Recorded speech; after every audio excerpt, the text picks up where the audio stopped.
Good afternoon, everyone, and welcome to this Council in Committee meeting for May 11th, 2021. I would like to remind everyone that our meetings are web streamed and televised.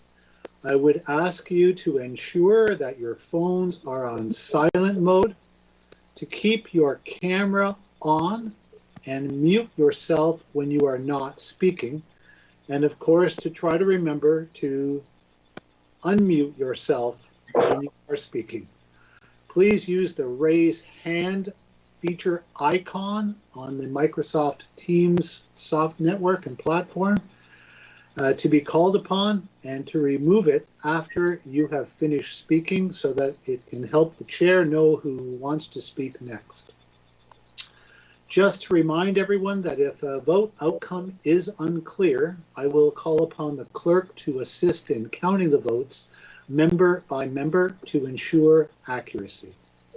We have a very full agenda today and are scheduled to enter into an early closed session at 5:15 p.m.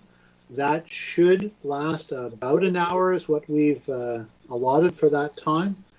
And so we may find ourselves occasionally reordering the meeting to accommodate that timed item as necessary. I will now call this Council in Committee meeting to order. To begin, are there any disclosures or declarations of pecuniary interest? Seeing none, we'll move on to the approval of the agenda or any changes to the agenda. The agenda is before you for your approval. Are there any changes or additions to the agenda?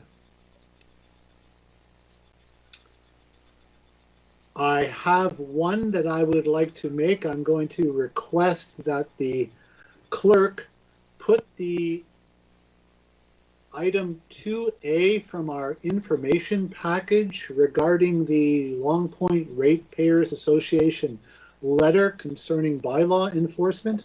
I'm going to ask him to include under communication items for our council meeting of 1 week from today. And I want to just allow my colleagues just a little bit of time to prepare for any possible discussion about that particular item. It is an item of some concern in Ward 1, and I just wanted to have a more thorough discussion of it at a point next week at our council meeting. Are there any other changes? Then in that event, I will ask for a mover of the agenda as it is printed.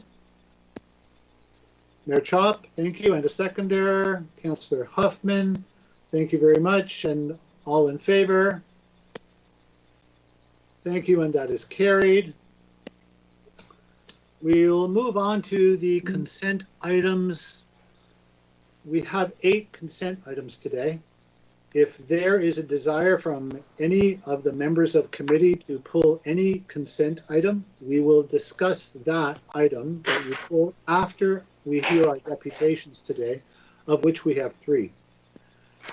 Does any committee member wish to pull a report for further discussion? The clerk has made me aware that committee member Martin, I understand you would like to ask a question about the staff report CS 21-24 regarding the summary of bid awards. Is that correct? Okay, thank you. So that will be pulled after our deputation, so you're aware. And Councillor Van Passen, I believe you had your hand raised.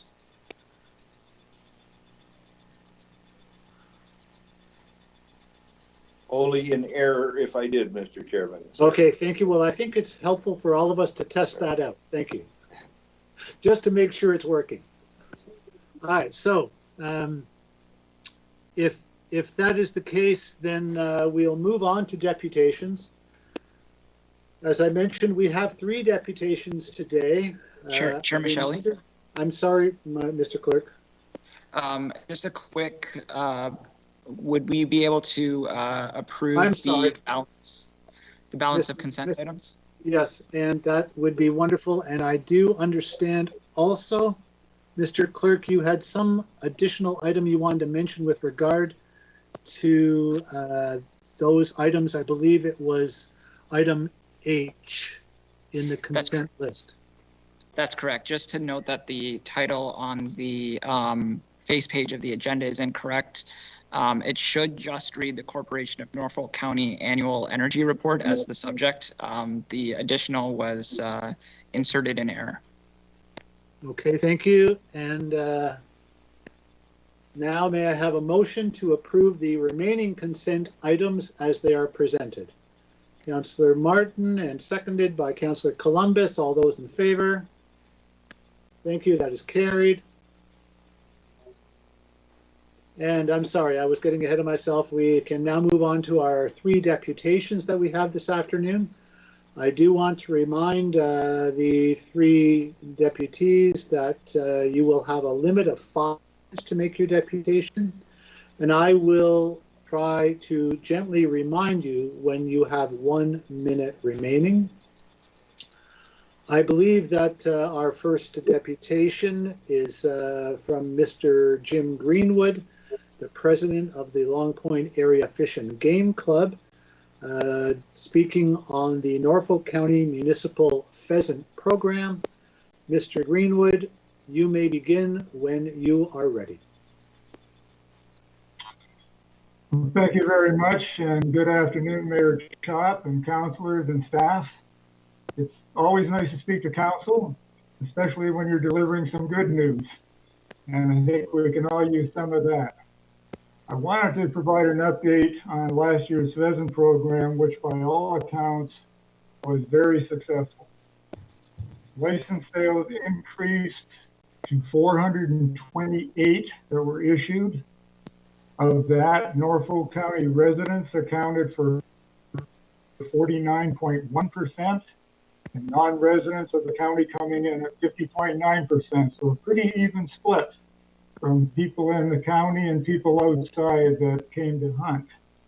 And I do have a spreadsheet that I'll make available. I'll flip an email out later and get it to you and outline where everybody had come from. But non-resident hunters came from 78 different municipalities to hunt here in Norfolk County last fall. That's substantial, and that's a pretty impressive number of people that traveled to come to Norfolk County to hunt. We had a number of positive comments were received, thanking all of those involved. Our club increased its membership, driven by the cooperation between our club and this county. There were no illegal activities or known violations that were brought forward that I'm aware of.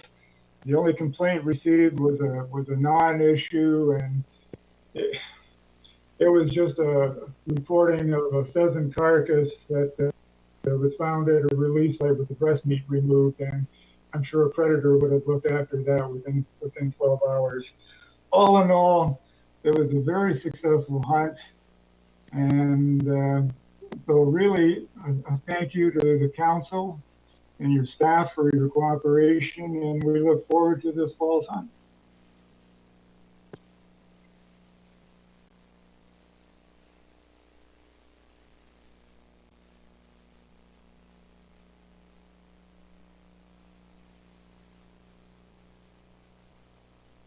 You're on mute, Mr. Chair. Thank you very much, Mr. Greenwood. Are there any questions of committee to Mr. Greenwood? Councillor Columbus. Hey, Jim, thanks for taking this program over. How many pheasants were actually bagged during this hunt? How many were actually killed? Probably almost the entire amount. We released, gosh, now you got me thinking. We probably released upwards of, I'm thinking 375 birds. I'll have to check on that to make sure that's the correct number. But you know something, Mike? If they weren't all killed by hunters, very few would make it through the winter. Predation through avian and terrestrial predators pretty much account for any leftover birds. Right. Thanks very much, Jim. Mayor Chaw. Thanks, Councilor Michelli. Thanks, Jim, for the presentation. So just to sum it up then, all in all, it worked out pretty well with you guys taking the program over. It did, Crystal, and thanks so much again to you and the councilors that took time to work out that agreement that we had last year. You know, something new, first year at it, everybody's nerves were a little bit up. I know mine were. I wanted to make sure that it was a successful hunt without issue, and that's exactly the way it happened. And I have no reason to believe that anything would change in the future. I think we've got a very good program here. I think the natural resource base that we have in this county is attractive to people. Obviously, if you got people from 78 different municipalities that came to Norfolk to hunt, that's significant. And I'd like to think that a lot of those people saw things that they liked here and would probably come back, during other seasons. That's great. I mean, it's so great to hear, like you said, the 78 different municipalities and people coming here all over for this program. So thank you again for taking that on, and excited to hear about your success. Thank you very much. You're welcome. Councillor Van Passen. Yes, thank you, Mr. Chairman. I too want to congratulate the Fishing Game Club. to have an increase in sales under the conditions of COVID when, we were in lockdown, not in lockdown, social distancing, don't travel, and we still managed to increase it. And the fact that, more than half of them came from outside the municipality, I'm looking forward to another increase next year now that these people have discovered Norfolk County, not just for the pheasant hunt, but for all the other things that they got to see while they were here. And I think it's a very successful program and look forward to working with the group this fall and continuing this on into the future. So thank you very much, and pass the word on to all your members. I really appreciate it. I'm sure all of council does the work that you've done and the help that you've given us, and hope we can continue this relationship. So thanks again. Thanks, Chris. Much appreciated, and I'll certainly pass those good words on. And if there are no other questions, Jim, I just have a quick question. As I think council knows, a big portion of the hunt occurs in the southwest portion of the county. And Jim, I'm just wondering if you had any information from residents, landowners, about hunters possibly coming maybe a little bit too close to their properties. No, we really didn't have anything like that this year. As I indicated in my report, there was really nothing in way of any allegations of trespass or issues with shots being fired close to a residence. The club did take it upon itself to put some signs up around one property in South Walsingham, only because of some complaints that were registered the prior year. And we didn't want to have any issues, so we bought some no trespassing signs. I went down myself and placed them around the property, and it went over well. There was no issue there at all last year. That's very good to hear, Jim, and I'm also very pleased with the success of that whole program. So I think that we'll just hope that we can keep up the good work. Thank you very much. And may I have a motion to receive the deputation as information? Councillor Van Passen, and seconded by Councillor Rabbits. All those in favor? And that is carried. Thank you. Our next deputation. Sorry, thank you, Jim, very much. And our next deputation is from Mr. Philip Cookett, who's the Transportation Services Branch Haldeman, Norfolk, regarding the school bus stop arm camera enforcement program. And Mr. Cookett, are you with us? I am, sir. Very good, thank you. You may begin, and just a reminder, you have 5 minutes, and at the 4-minute mark, I will give you a gentle reminder that you have 1 minute left. I do appreciate that. Thank you very much. Also with me today is Roberto Rigo, one of the vice presidents at Bus Patrol. So thank you, Roberto, for joining us as well. Ladies and gentlemen, thank you for your time this afternoon. We wanted to bring forward some information to the group that we had originally passed through the Norfolk Police Services Board back in late February. It was February the 24th, I believe. The information package that we provided to that group is exactly the same as the information that was included in today's agenda. And the ask effectively today is that council take into consideration looking to enter into an agreement with Bus Patrol and the 3 local school boards in order to roll out the Bus Patrol program to students of Norfolk County. The long story short of the program is that it is a public-private partnership which uses technology on school buses to change driver behavior and ultimately make students safer. We have Bus Patrol who equips vehicles in Norfolk County, which are around 140, with internal and external stop arms. And in the event that a motorist runs the school bus while it is stopped, the system itself generates a potential ticket, which is then forwarded through a police constable who reviews it and then passes it on to the registered owner of the vehicle. The proceeds of that ticket going forward and that fund the program itself. The program itself is zero cost to either the municipality or the school boards, which makes it a very attractive package for school boards. And at the very end of the day, ultimately leads to student safety through the changing of driver behavior. You run the school bus once, I believe, Roberta, you can speak to this, but 95% of drivers never run a school bus again. And the fact that our school administrators, principals, vice principals, will have an ability to view internal footage on school buses as well in order to conduct their investigations when complaints arise between students. The program itself is being rolled out across many districts in North America, Canada, and the US. And I believe the Peel region is a little bit further ahead of where I'm at right now, which is engaging with the municipalities in an effort to gain that contract with a public-private partnership. And yeah, that's effectively the quick and short of the notes that I had made. Roberto, are you able to speak any further about the progress in Peel or any items that I've missed today? Sure. Well, I'm going to go quick. We are in the final stages of contract negotiations with Peel.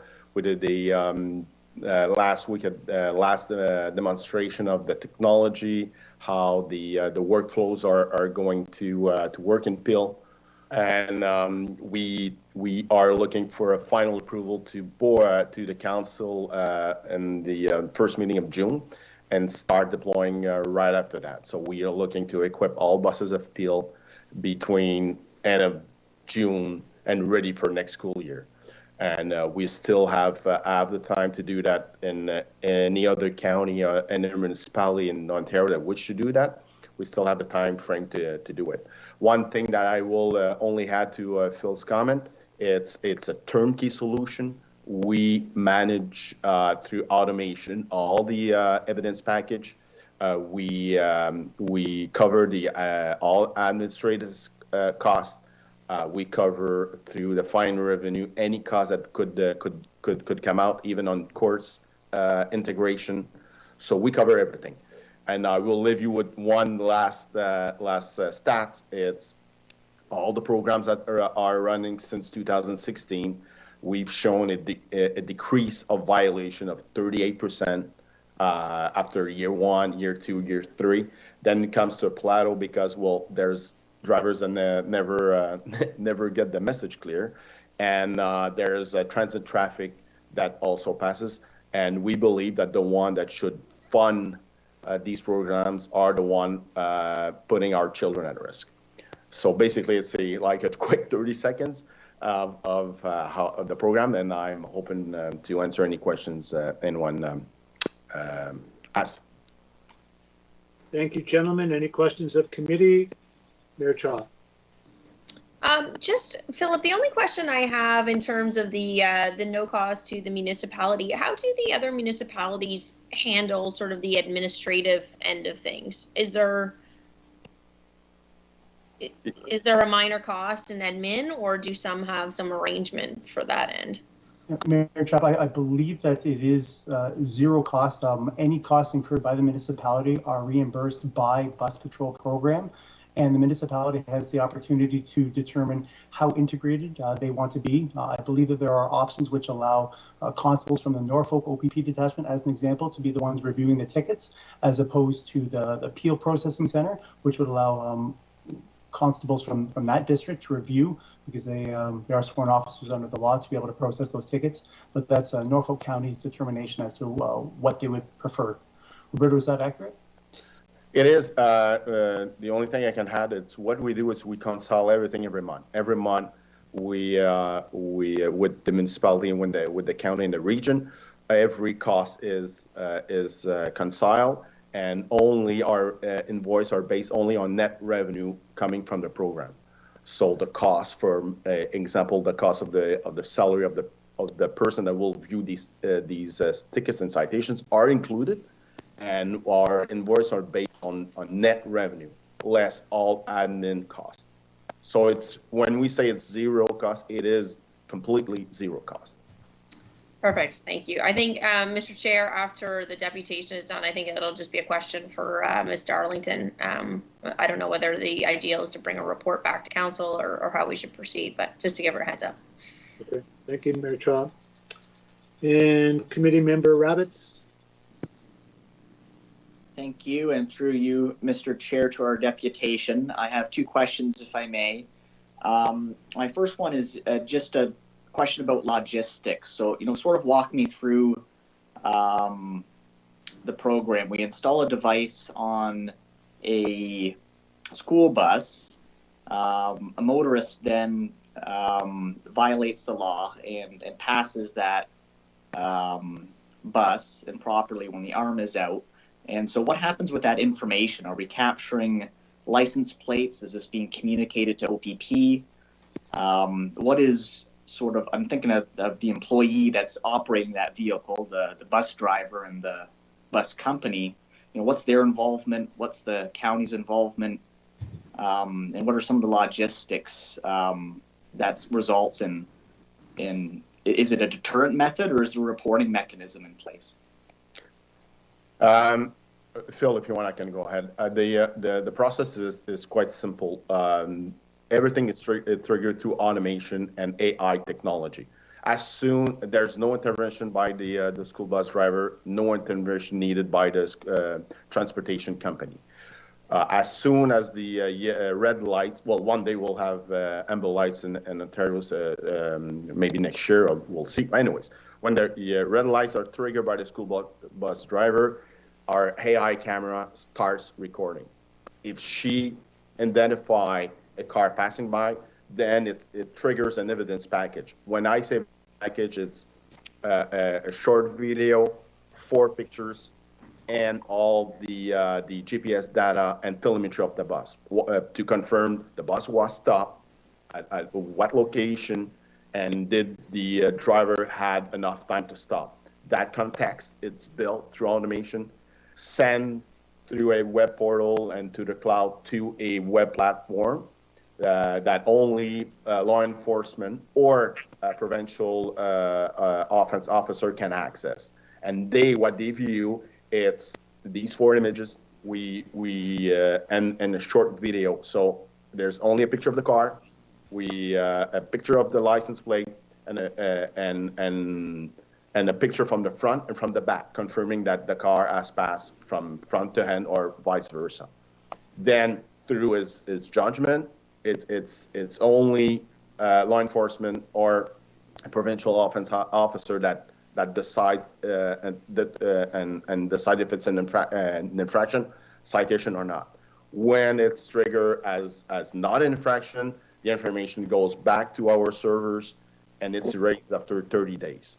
Why after 30 days? Because if there's a warrant that is, if there's a warrant that has been passed by police, we need to keep the information if any other crime occurs. So law enforcement can access through a warrant. Then after 30 days, it's erased. If it's a confirmed citation, it goes back to us through automation, and all the process of printing, mailing the ticket goes to the offender. The offender, when he receives the ticket citation, there's a citation number, a link to a website. He goes to the website. He has full disclosure of the evidence retained against him, and then he decides to pay or not. 95 to 90, the last ratio we had is 94% of people pay in less than 60 days. There's after a portion that goes to that goes through 90 to 120 days. Then another portion, about 1%, that goes to court and are challenged.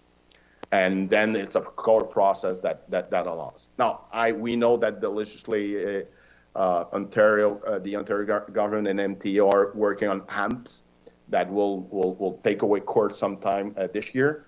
But it's the same process as any other tickets. Right now, it goes to court, and then courts determine and what happens with the ticket.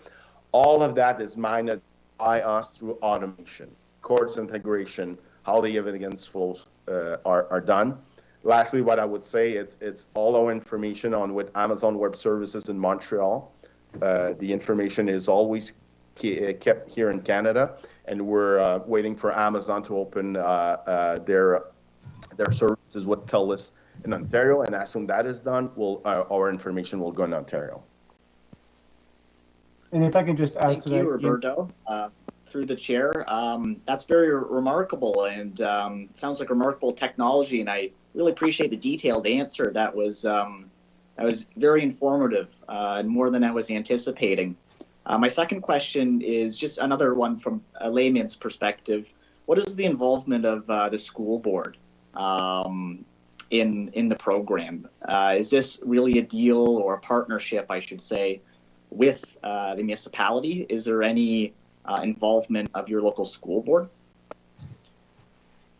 Ian, if I can jump in there, we as the school board have a significant amount of benefit to gain in the sense that we've never been able to curb driver behavior like we can through this particular program, nor have we been able to afford to equip all of our buses with internal camera systems.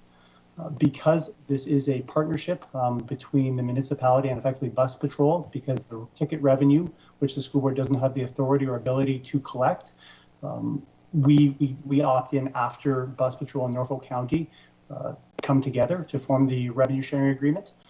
So we gain the benefit of keeping students safer and allowing our administration additional powers inside the school bus by being able to review that footage. We allow them, the municipality and bus patrol, to equip our school buses who are contracted with us to be equipped with this, and that's the role that we play and the benefit that we have to gain through the program. Thank you both. Nothing further, Mr. Chair. Thank you. Are there any other questions of committee? Okay, seeing none. Thank you very much, gentlemen, for your presentation. It's very informative. Thank you. And can I have a motion to receive that deputation as information? Councillor Huffman, thank you. And Mayor Chop seconding. All those in favor? That is carried. Thank you very much. Thank you very much, everyone.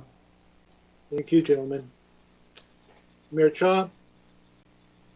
Thank you, Mr. Chair. With that, I'm just wondering if we could, I don't know, ask Ms. Darlington what would be the best way. I'm certainly in support of the program myself. There's no reason not to be with zero net cost to the municipality, but increasing safety for school kids. So, Shelley, what would be the way that you would like to proceed if there is interest from council? Would that be a report to come back or a motion made today? Through the chair to Mayor Chop, certainly council can provide direction to staff to follow up with a report. We'll do some further investigation and get input from the OPP and potentially Peel, as the deputation spoke to earlier today, and then follow our procurement policy as well. Or a single source to that requirement. So I would suggest a report back and staff be directed to do so. And did you want that as a motion, or is direction sufficient? Through the chair to Mayor Chop, again, I'll ask the clerk to chime in, but I'm fine with direction and I've noted it in my follow-up notes here. Mr. Clerk? Receiving as direction is acceptable. Okay, thank you very much, Shelley. Committee member Van Passen. Well, thank you, Mr. Chair, but that was going to be my comment, that maybe we add that to the motion, receiving it as information, just so that it's in the minutes that staff was directed to bring back a report. And we can do that, Mr. Clerk? You could amend the motion that way. We may amend the motion if committee seems or committee would like, or I can also insert that into the notes without a motion. Councillor Van Passen, do you have a preference? I have no preference, but if it's logged in the minutes that staff was directed, that would be fine. Thank you. Okay, very good. Then I believe we are ready to move on to our third deputation this afternoon. It is from Mr. Kenneth Damone regarding the Main Street traffic speeding and excess noise in Port Dover. Mr. Damone, are you with us? Yes, I am, Mr. Chairman. Okay, thank you very much. You may begin when you are ready. Just to remind you that you have 5 minutes, and at the 4-minute mark, I'll give you a gentle reminder that you have 1 minute remaining. Thank you, Mr. Chairman. Your worship, Mayor Chop, our local councillor, Ms. Amy Martin, all councillors in Norfolk County Management, thank you for the opportunity to present once again the concerns that were brought to your attention by a large number of taxpayers in Port Dover almost 2 years ago. I had prepared a document for this meeting, but had to be changed to reflect a previous report by Norfolk County addressing our situation on Main Street, which I received yesterday morning, May the 10th. In regard to the recommendation of raised crosswalks on Alma and Greenock, I concur that this action would be an asset for the children and adults to have, access to the facilities in school, which is extremely important. Also possibly reducing speeders to some extent. In the report, I do take exception with the speeding, traffic, and noise problems still existing. Ladies and gentlemen, this area is a dense residential zone with over 100 homes from Thompson to McNabb. It is not a 4-lane freeway. I understand that it is the extension of Highway 6 through the middle of town, and unfortunately there is no convenient bypass possible due to the topography of our town. If we do not prepare now for future traffic, which you will see to the extreme in 3 years in Port Dover, it will be gridlock, much worse than the present situation. It was stated that there was not an issue with speeding. If during that 4-day period of time in September of 2019, by the silent radar system, if speeding violators were ticketed at that time, would have paid for a brand new photo radar system, which is a win-win situation for residents and Norfolk County. Also, we support a zero tolerance system of mileage on Main Street. In regard to the noise factor, please don't say that it is not our problem and it is a provincial problem. We all know Mr. Toby Barrett, and he is aware of our situation, and I am sure he would be willing to point you in the right direction. Do not leave this problem incompleted and pass it on where it will be buried again. So please see it through for your constituents. All of the 160 plus petition signees, residents and taxpayers are perplexed with the inaction over the past 2 years by Norfolk County to resolve our serious requests. Many have just said that it is the same old situation, which will be tabled and buried again. I guess that if you lived on the residential area of our street, you would understand the situation. What hope do residents have for safety and peace of mind when action may not be taken for 10 years and our taxes still increase yearly? I invite any of you to spend some time in my driveway and then tell the people of Port Dover all is fine on Main Street. No traffic, no noise, no speeding. One more item, and it sort of slipped my mind, but I can possibly get back to it. Thank you, Mr. Chair. I'll take questions if anyone has them. Okay, thank you very much, Mr. Damone. And if that item comes back to you, please feel free to express it. You still have a little bit of time. But are there any questions of committee? Seeing Councillor Martin. Thank you, Mr. Chair. Through you to Ken. Thank you, Ken, for coming and speaking on this again. I fully hear your concerns, and I would agree with you. Both traffic and noise are a factor, but time and time again, I find this to be one of the most difficult endeavors as a council member to curb overnight. Speeding concerns on the road when we lack enforcement to have the police out there issuing tickets. This council has purchased radar and solar paneled signs, but they're not at our, they don't go out of town at our request for deployment. We can certainly give input to the police and have them placed around, but that's not something that council has this, the ability to say. And while I'm very happy in the report, it talks about crossings. I think, you're probably right. It's about 10 years too late, considering that is when the high school turned into a public school for safety measures. But I guess I wanted to take the opportunity to say that I certainly disagree with any of your points, but I also in the same breath want to commend our staff because I don't think I've had more diligent replies from our public works department, especially through engineering with Mr. King, on any other road in the community outside of Main Street. Now that he's joined our team, he has been really excellent at replying to emails and doing studies and staying on top of things. So more of just a comment, not a question for you. I don't want you to feel as though it's been buried, because on the staff end, I think they've been spending a lot of time and resources on it. I just don't have an answer for you, to be entirely honest. I don't know how we fix this for you overnight. I think getting it on the capital budget and plan is a great suggestion, and maybe we can edge it closer as we go annually. But I really look to staff for support on these measures, because there is no magic wand as a council member that you can wave to fix these. So those are just my comments I want to share with you, but thank you for coming and speaking to us again today. Thank you. May I answer the question or the statement? Yes, please, Mr. Dumont. In regard to the inability to obtain the Ontario Provincial Police of Norfolk County to address the speeding problems, again, I go to photo radar, which is being used all over. You will not need police present at all. That report goes directly back to a central distribution area, as it does in most areas that are using it today. And they are forever increasing the use of photo radar. And it is one that really should be considered here. Not just, 100% for the safety of people and the speeders. Well, of course it is 100%, but as well, the photo radar will incur some investment on behalf of the county, and remuneration will be forthcoming to cover the costs of it, I'm sure. And that should resolve the problem if it would be considered.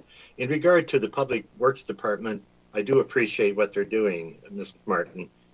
It's not just been basically now over the last 2 or 3 years, it's probably been the last 7 years that this has been addressed over and over, and it gets buried. And that's why the people are really upset with it, where they feel nothing is being done, and that's why they keep saying it's the same old. So thank you very much. Any other questions? And through you, Mr. Chair, that timing does make sense given when the school switched over as well. Certainly a lot of growth in the community, more traffic and speed, but also the kids crossing 4 lanes to get to the school. So 8 years does make sense. Any other questions of committee? Seeing none, may I have a motion? Thank you very much, Mr. Damone. We have a motion. My pleasure. Thank you. Thank you. To receive the deputation as information, Mayor Chop, and a seconder, Councillor Martin. All those in favor? And that is carried. Thank you. Thank you. Thank you, Mr. Dumont. Mayor Chop, please go ahead. Thank you, Mr. Chair. I guess a couple things. I agree with Mr. Dumont. The issue of noise has certainly been building in Port Dover, I think for obvious reasons. We read pretty consistently out of Niagara that the Niagara Regional Police regularly engages in what's called Operation Loud and Clear, which is specifically to target the noise violations and issues. I agree with staff that it's not really something that's appropriate for our bylaw, but it's certainly something that I think as we look at setting priorities for our OPP department, I think having an operation similar to that of Niagara Region would be extremely beneficial to the community this summer. So I'm just wondering if we could make a motion to refer this to the Police Services Board as a priority setting for OPP. That's the first part, and I'll come back to this. And I guess I'll add it now. That would be the motion. The only other thing I would like to add, I also think Mr. Damone has a point about the photo radar, but I'll raise that later on when the staff report comes forward. Thank you, Mayor Chop. Is Mr. Clerk, should I take that as a motion by Mayor Chop? I have some other committee members with their hands raised. Yeah, that would be moved by the Mayor Chop, and it would need a seconder, but it's open. It's now on the floor. Okay. Do I have a seconder? Councillor Huffman, thank you very much. And now, is there any discussion? I see a couple of committee members had their hand up prior to that, so I will go to them now. Councillor Columbus. Yes, my question is to the Police Services Board, Mayor Chop and Councillor Huffman. With respect, has there been any discussion with photo radar across the county at all by the OPP through the Police Service Board meetings?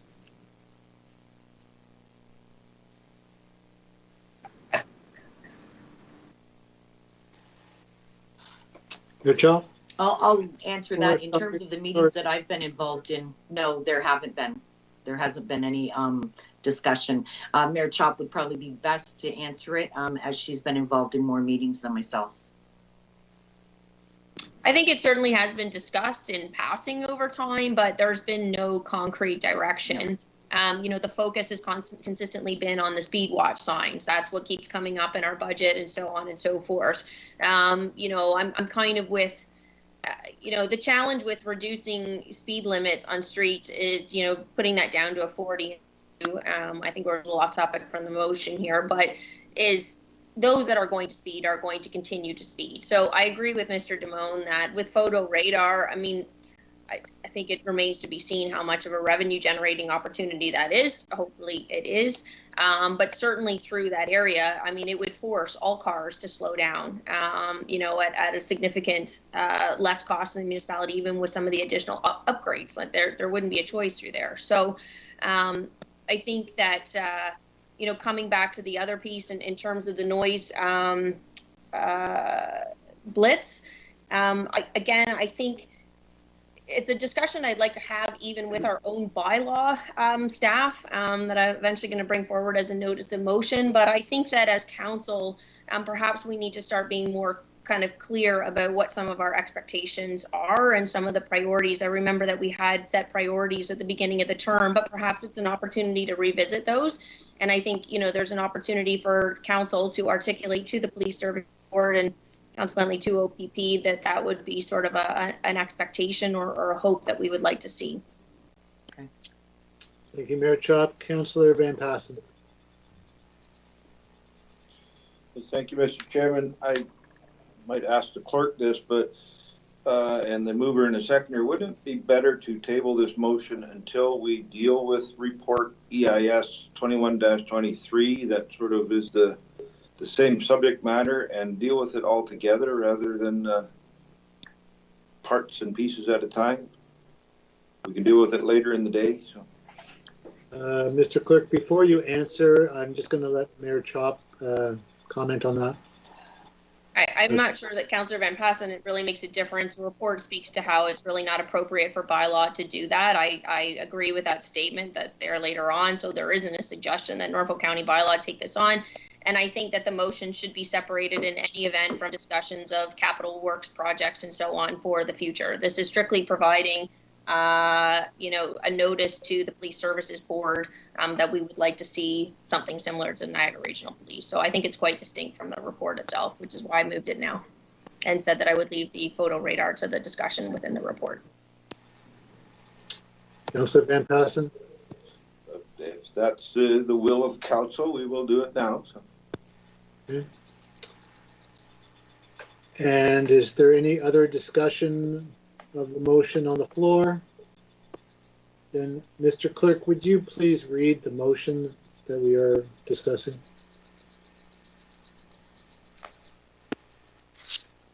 Okay, through you, Chair Michele, and please correct me if there's some additional wordsmithing to be done. I have that committee refer the issue of speeding and excess noise in Port Dover to the Police Service Board. And Mayor Chop? Maybe even Mr. Burgess might be able to help me with the wording on this. I don't know, not just that the issue of noise be referred over, but I would like to more precisely articulate that council would like to see an operation, a noise combating operation similar to, what we're seeing in other jurisdictions. If I were to suggest, maybe ask the Police Services Board for a report back on the feasibility of the OPP to conduct a similar operation to Niagara Region Police Loud and Clear program. And that's why I'm going to miss you.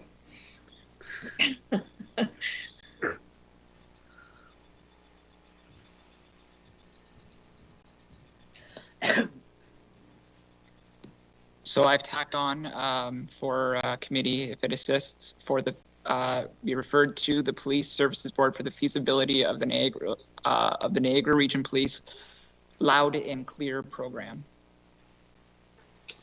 Work on it.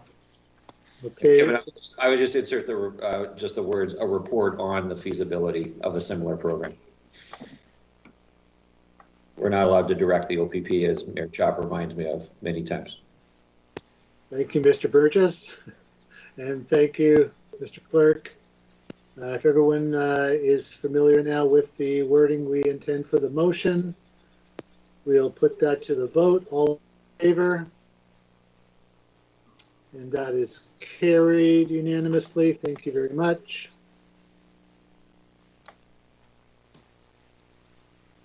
And we can now return to the consent item that Councillor Martin had pulled previously. Councillor Martin, the floor is yours. Well, thank you, Mr. Chair. Without having my page open here, there is a specific item that I would like for staff to weigh in on. It is the third item down, page 3 of 4 on the report, page 8 of our agenda. It is the water main replacements for Jalen Crescent. And last week we had a discussion at length about what responsibilities the county has on Jalen Crescent. Mr. Godby was going to bring us some details back, and probably before the next council meeting when we would look to make a decision on that report. However, it does state here that we've engaged someone for that, the cost of $28,953.28. So I don't know if staff can comment if it's appropriate to go through with that now, if it's a little too soon. Mr. Godby? I don't know. Jason, go ahead.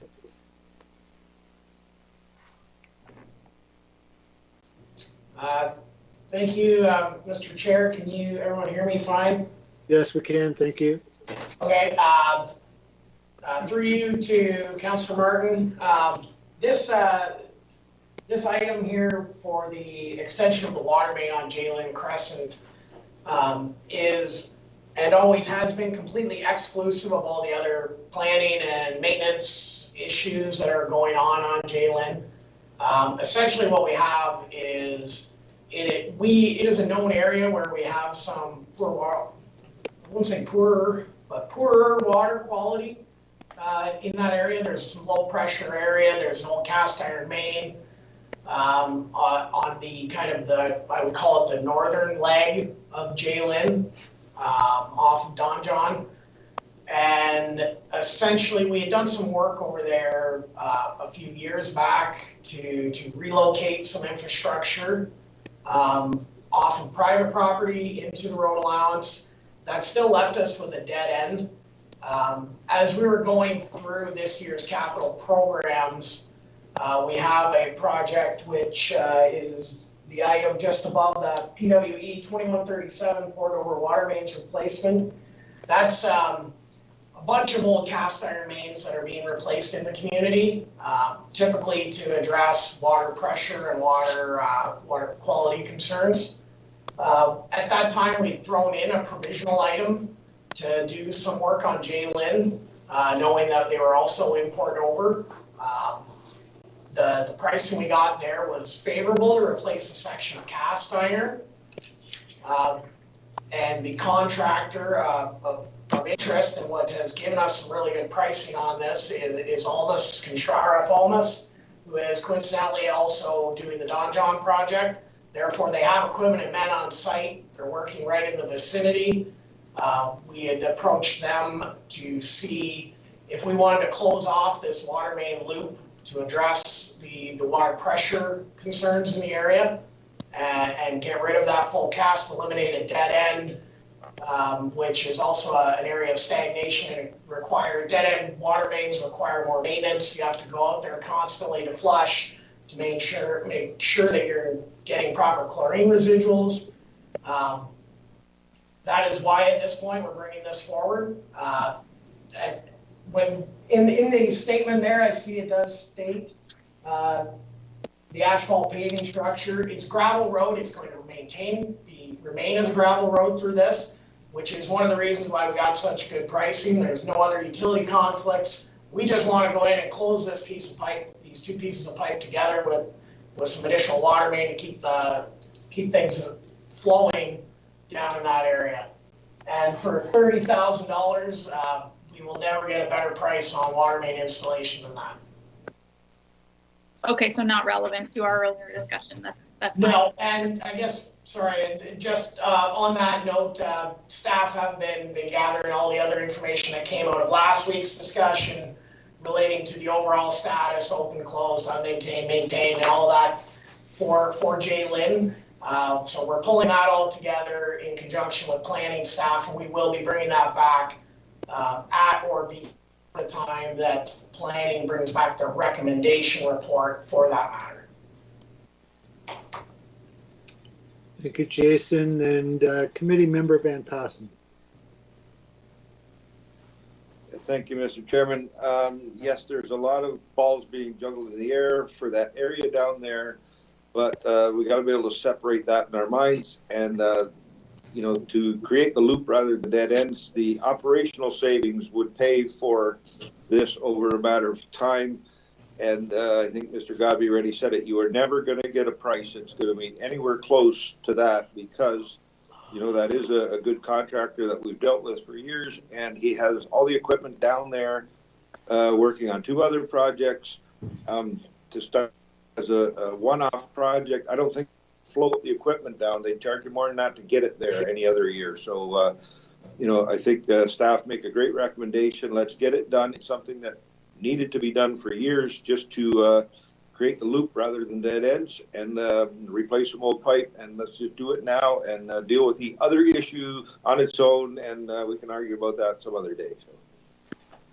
So I support the recommendation, Mr. Chairman. Thank you, Committee Member Van Passen.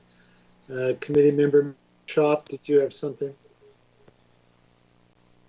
Okay. Then, seeing no more discussion, then we will receive the report, Mr. Clerk, as information. You have to instruct me here. Through you, Chair Michelli, to you, we will, I have currently, if Committee Member Van Passen agrees, to move the staff recommendation, and we need a seconder. Okay. That'll be Mayor Chop. Thank you. And all those in favor?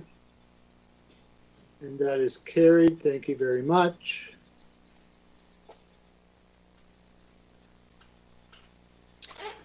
We'll move on to our communication items.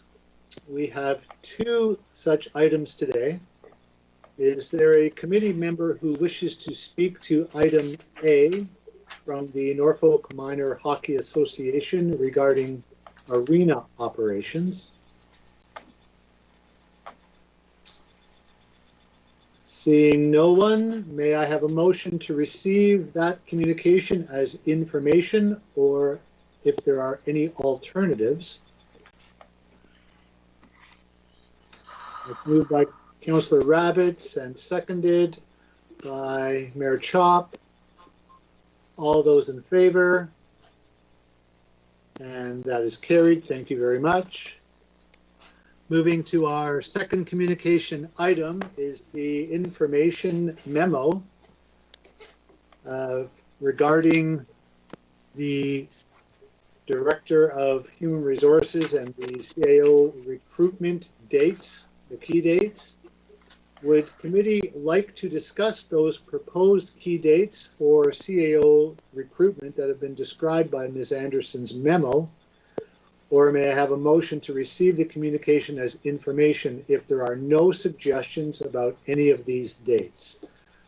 She has provided us with, I believe, 3 dates for some fairly lengthy discussion and interview time. And this is our opportunity to have some input and perhaps some suggestions about whether or not those dates are agreeable and will actually work well in this process. Committee Member Van Passen, I see you. Thank you, Mr. Chairman. I would rather that not just receive it as information, but also confirm that council accepts those dates. This process needs to move as quickly as possible, and as long as there's no major conflicts, that they are giving us some warning to adjust our schedules for those dates to make sure that we're free. I would move the motion that we confirm the dates as presented in the memo from the Director of Human Resources. Okay, there is a motion on the floor. Mr. Clerk, can I look for a seconder, or can I did have some members with a hand up prior to Councillor Van Passen's making that motion. Through you, Chair Michelle, the motion can be debated at this time. Okay, thank you. Then I will go to Committee Member Huffman.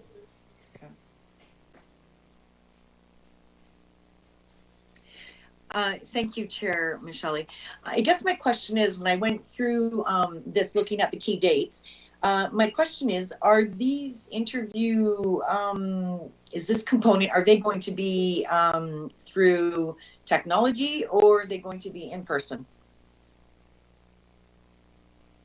I suppose that would be a question to Ms. Anderson, if she is with us. I don't know if Ms. Anderson is online. I don't believe so, Mr. Burgess. I would say that it is somewhat dependent upon what the provincial rules are at the time that some of these dates are being included.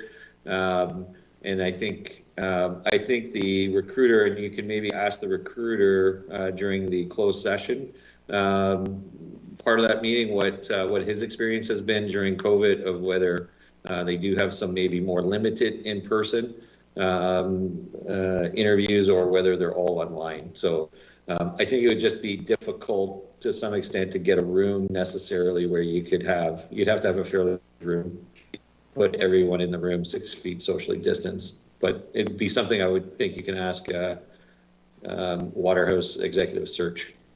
Okay, session. Thank you, Mr. Burgess. And Committee Member Columbus. Thank you, Mr. Chair. And I did inform the Director of Human Resources, Aaron Anderson, that I made a commitment for that week, the week of the 22nd of June falls in. And I understand that if you're not there for the 22nd, you can't be there for the 16th either. So being that was the 4th Tuesday of the month, I didn't think that we were having any meetings. So that is the reason I made the commitment personally. Okay, it's understood, Councillor Columbus, and that is the purpose of this discussion, to see if we can come to an agreeable set of dates. And Committee Member Mayor Chop. Yeah, I think that's another question, Councillor Columbus, we could ask John. The way that I read that, I just thought you had to be there for the entire day. Like, if you were going to participate in the first round, you needed to be there for the entire first round, the entire day. So you would still be able to go to the first round day. It's just that you wouldn't be able to go to the second round day. As in, you couldn't be there for 2 candidates and deke out for the rest of them and not be able to weigh them all equally. Right. Yeah, sorry, I understood it differently. So maybe we should get some clarification from John.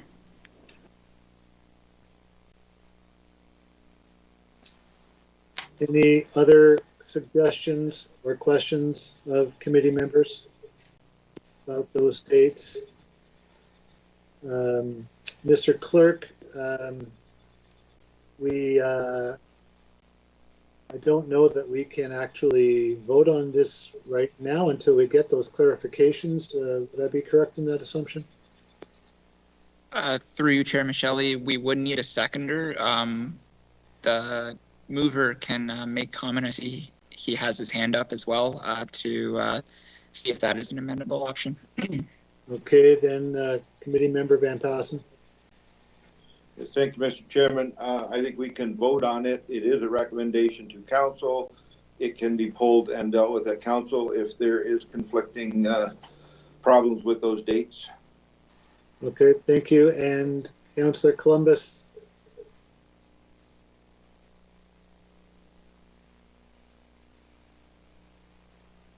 Sorry, I forgot to put my hand down. Okay, it's okay. And Mayor Chop.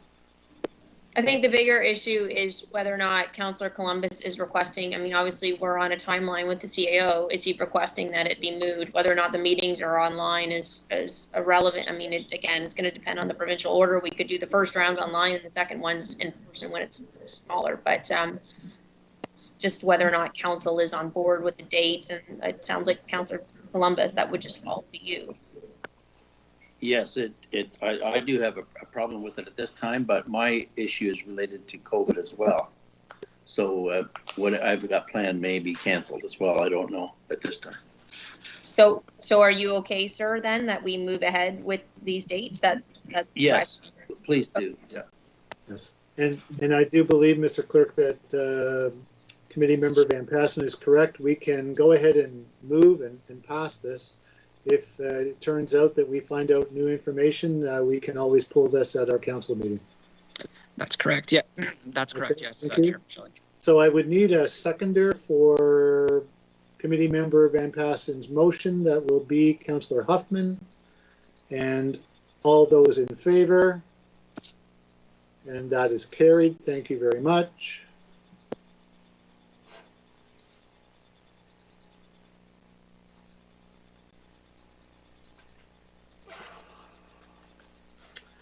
And we are at the stage, Mr. Clerk, you may have to advise me here. We have managed to get through this first portion of our agenda in reasonable time. We have an early closed session that's scheduled for 5:15. Can we stick to that time and try to get through some of our staff reports? Through you, Chair Michelli, we do have to stick to the 5:15 time for early closed session. The Waterhouse, John is not available until that time. What we can do is we can reorder the agenda a little bit and begin going through some staff reports. I would defer to staff for the timing behind that and recommendations as to which reports we seek completing first. Okay. So, Mr. Clerk, we are going to ask staff which of these we should reorder rather than going through the list as it currently exists. It's through you, Chair Michelli. Yes, I would just request that we don't, if there's one that's going to take a long time to maybe do that one after the closed, but if there's a few that I'm just not sure as to the length of each presentation that will accompany each staff report. If we want to go down, if we're able to go down the list, starting with A and get it done by 5:15, that would be, we can just stick with the same order. I would suggest, Chair Michelli, just stick with the same order. Staff's never good at predicting how much time council may spend on one report or another one. No, I understand that, Mr. Burgess, very well. Then we will begin with staff report EIS 21-08, which was deferred from the April 13th Committee and Council regarding the Turkey Point drainage projects. And I believe Mr. Godby is going to present that report. Jason, whenever you are ready.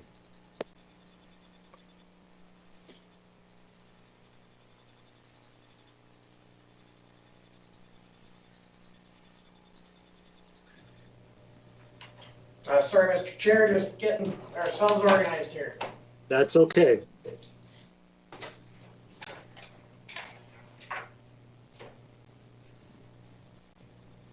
I'm going to start on this one if it's okay, and then Mr. Godby can move forward. I just want to present council with some new information since this report has been deferred. In the intervening period of time, we've been reviewing some of the drainage files, and we'll provide this information to council, and council can decide how they want to move forward with it. There is a request for a write-off on some of the drains here at Turkey Point. Staff have looked at all the active drain files, and we segregated them by date also, and moved, you know, which ones are more than 5 years old and which ones haven't had activity in a number of years. And there is a potential that staff will be coming back with a report for either write-off or provision for a write-off on a number of other drainage report, or on a number of other drainage files. So when council is debating this one, it should be, council should be aware of the fact that there is likely another report requesting more write-offs. That being said, this report is not just about the write-offs, it's also about moving forward with an appointment of an engineer to take a look at a solution for the Turkey Point drainage. So it is a comprehensive report that covers both angles of it, but we thought it was important for council so that staff is transparent with their knowledge, so that we're not asking for a write-off here and then coming back 2 months from now and asking for more write-offs. There is a there is further report on that. So anyways, I'll leave that as a preamble and council can decide how they want to proceed with that, but I'll leave that as a preamble for Mr. Godby and his team. Okay, thank you, Mr. Burgess. Just before we hear from Mr. Godby, I'll have Mayor Chop. I just wanted to ask a quick question to either Jason. Would it not be prudent, or is there a timeline then with this one to cover all of the many Turkey Point drainage issues at the same time and defer the report until we can deal with them all together?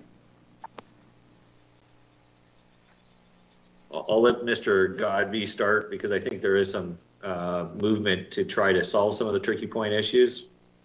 But on the other hand, this has been kicking around for some time. So I'll let Mr. Godby.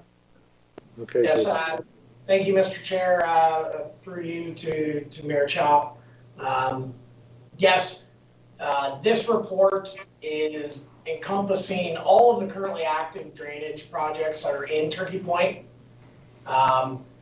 The reason that we had packaged these ones all up together is because when staff were looking at all the various open projects, we basically come to the conclusion that there are some aspects that are not feasible. There are some that are mildly overlapping projects, and that's why at this point we wanted to take more of a holistic view of all the issues that are in Turkey Point and be able to come back and get some additional direction so we can continue with some of the engineering. As you'll note in the report, there's a number of these projects are dating back into mid-2000s. Excuse me. And one of the reasons there's been a lot, they've been stalled and overlooked, and we just want to get some action going forward.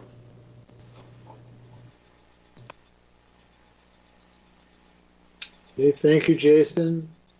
Are there any questions of Jason or staff? Okay, seeing none. Sorry, Chair Michelli. I guess I was just trying to respond to the mayor's question there. Do you want Chris? I have Chris Dunn here, our drainage superintendent, where we can walk through the projects that are currently going on in Turkey Point. If council wants to deal with this today, if not, we can. It can be dealt with at a later date. Mr. Burgess is correct. There is a financial write-off component here being suggested by staff relating to a couple of these ongoing projects in Turkey Point. However, the primary focus of our report is to get that direction so we can move engineering forward. Okay, thank you, Jason. I will let the ward councillor for Turkey Point ask a question about that. Councillor Van Passen. Yes, thank you, Mr. Chairman. I would hope that the mayor would be content to deal with this as a one-off. We've got the bigger picture problem with the drainage and the failure to collect and some write-offs that go with that we've been working through, and Mr. Burgess has pointed that out. We desperately need to do something to fix the water problem in Turkey Point, but we also have projects that have been going since 2002. We've been paying engineers, and there's never been one shovel of dirt moved or any inch of water problem solved. And those projects have been sort of recommended as being unviable. And, you know, the request is to write off that engineering expense as a bad experience and move on, but at least continue forward and actually do something, especially with that intersection at Ordnance and Pelham and Cedar and a few of the other side streets. I think the plans sort of collectively rolled 3 different petitions into one, and we'll try to solve the problem down there. And the parts that they are recommending to write off the expense and sort of abandon, it is just not economically viable to even start on it. So at least get that one off the books from 2002 and the one from 2005 that nothing's been accomplished in all those years, and close the door on that and at least fix the part that really needs some work. So if the mayor could sort of concede that, let's deal this one as a one-off with the drainage and go from there. Councilor Michelle, I was just looking to kind of speed things along because we have a really big report or package tonight, and I thought it would make some sense, unless there was something pressing, to have it heard later on, but it sounds like there's something pressing, so let's just mosey on with the report. Okay, thank you, Mayor Chop, and thank you, Committee Member Van Passen. Thank you, Mr. Chair. I guess Chris and I can be relatively brief. You've seen the report in front of you, 2108. It was released last month in April. As you'll notice, it is there's a lot of information there. We can do a relatively quick job of kind of breaking this down, in which case I'll let Chris do the talking, and he's usually a little more brief than me, so you guys are in luck for that. This is where I talked to Kevin just to help visually. We're going to draw your attention. So I'm going to share my screen just to show the overall areas that we're talking about visually for everyone while while Chris is continuing to talk here. So can you all see my screen there?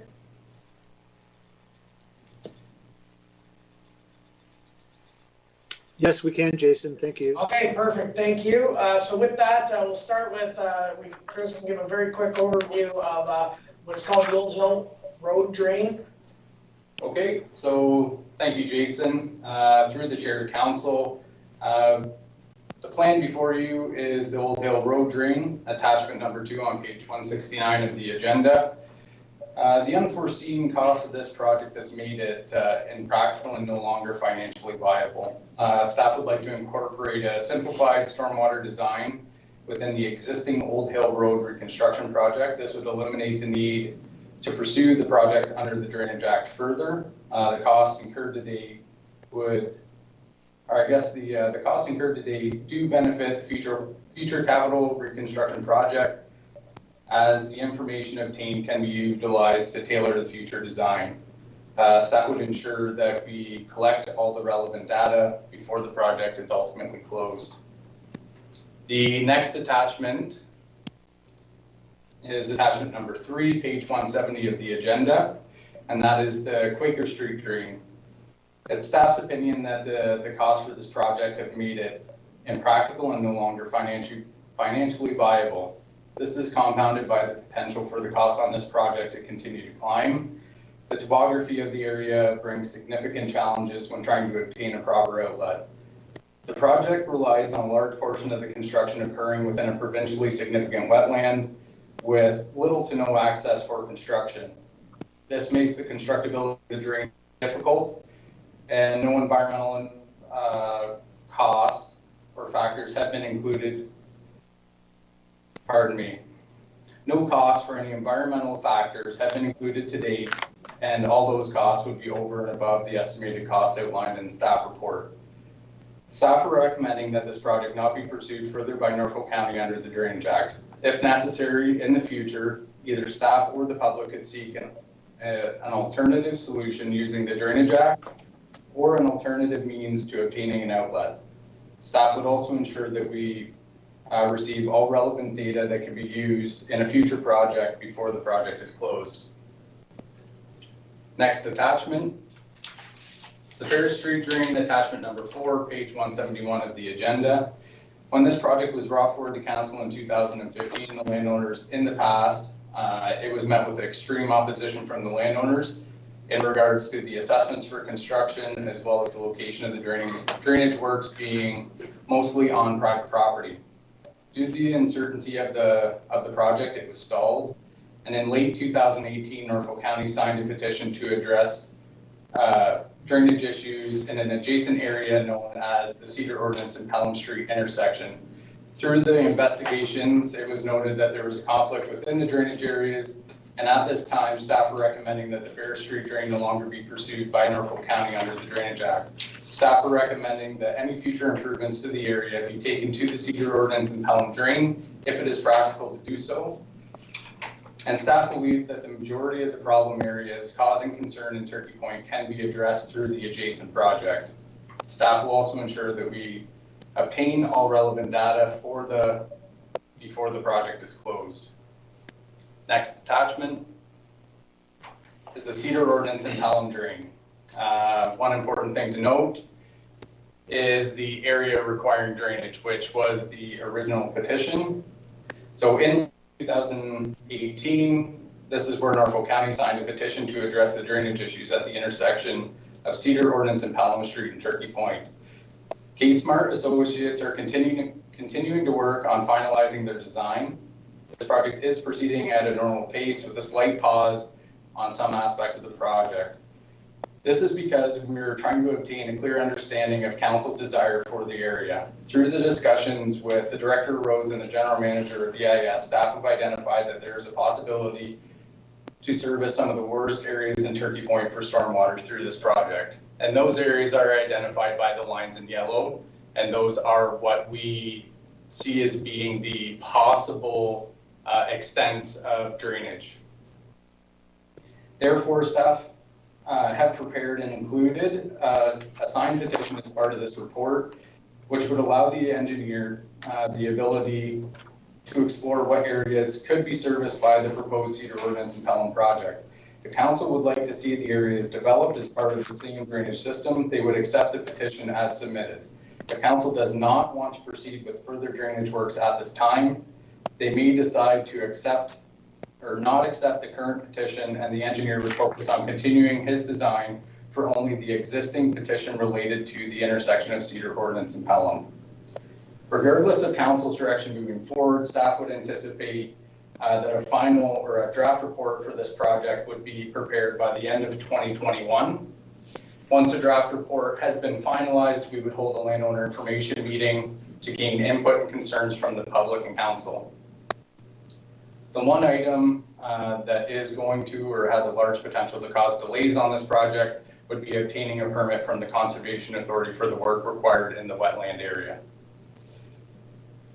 Moving forward, for the Old Hill Road drain, the Quaker Street drain, and the Fair Street drain, staff are recommending that council instruct staff to prepare a letter advising the current engineer of the county's intent its name from the signature on the current petitions. Based on staff's current knowledge of and understanding of the reports submitted to date, we anticipate that this would result in the current petitions being invalid. So further, Staff recommended council request the engineer to prepare a Section 40 report under the Drainage Act to formally conclude these projects. Staff will continue to pursue alternative number 2 of the Cedar Ordnance and Pelham project. It is staff's opinion that this alternative will bring the best solution and leave the best opportunity for future development. Within this report, staff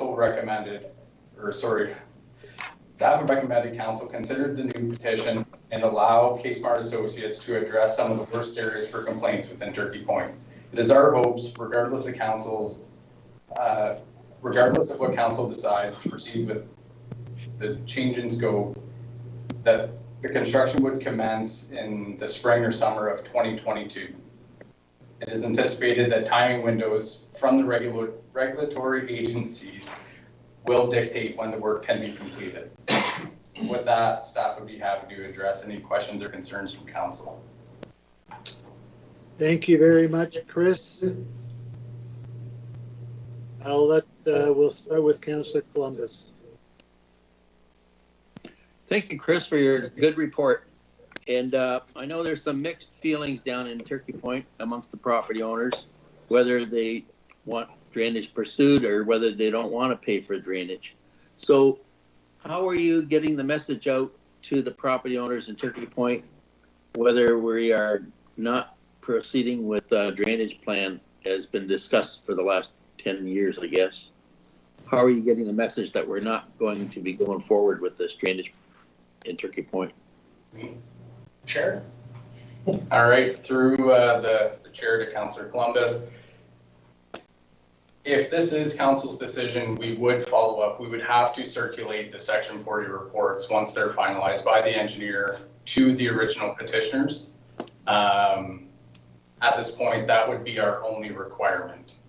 Because the projects have been mostly pursued based on the road authority petition or signature being on the petition, all of the drainage projects to date have not, what we've received, the landowner petitions had very little impact on the designs that were provided. It was mostly all done for the roads to have an outlet. Okay, thanks. And Committee Member Van Passen. Yeah, thank you, Mr. Chairman. I think once you start explaining to some of the people what their share of the costs would be potentially on some of this drainage works, that they wouldn't walk through with it themselves. But it's been an ongoing problem. When the water was not high, with the high water lake levels the last couple of years, you know, it was really easy for the engineer to figure out the grade, because anytime we had a windy day or a heavy rain, you just went with a spray bomb and put it about 6 inches up everybody's front door. You knew exactly how deep the water was. So it made it simpler. We need to get something done down there. Our roads are unsafe. Like, it's normal after any little bit of rain to have a foot of water at that intersection. Most of the side streets, they never do dry up.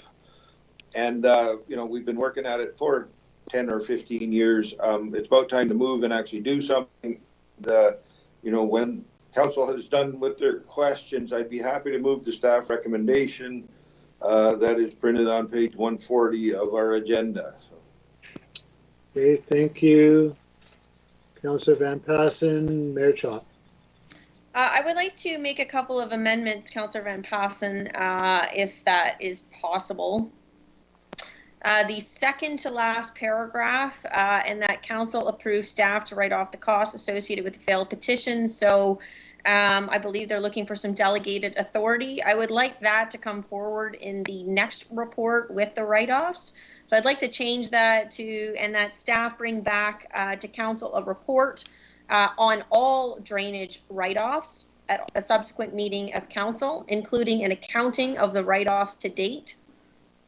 And at that point in time, staff could then ask for the delegated authority.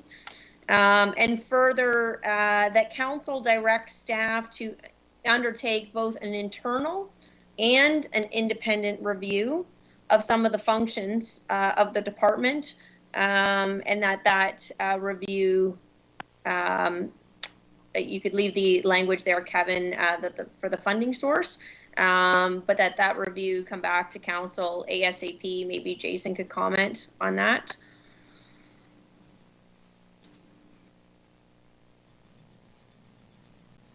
I know finance is working currently on some recommendations, so I would say it's probably 2 cycles for the internal one. The external one, we would have to procure a third party, so that would take some time. But I think the internal one would be 2 cycles. Okay, I just, I'm hopeful that we're moving forward in the right direction, but I mean, we have written off, I don't even know what the total is anymore, in drainage accounts and so on. And it's just, we have to fix whatever is going on with this department.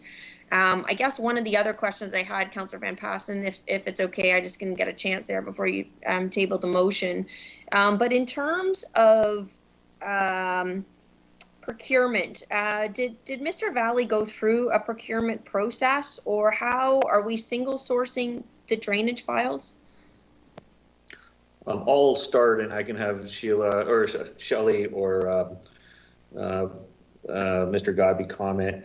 We're currently single sourcing, and that's one of the recommendations there, because our roster has not been completed at this point in time, so it's a requirement to single source. I'm not sure how Mr. Valley was originally procured. That was a number of years ago.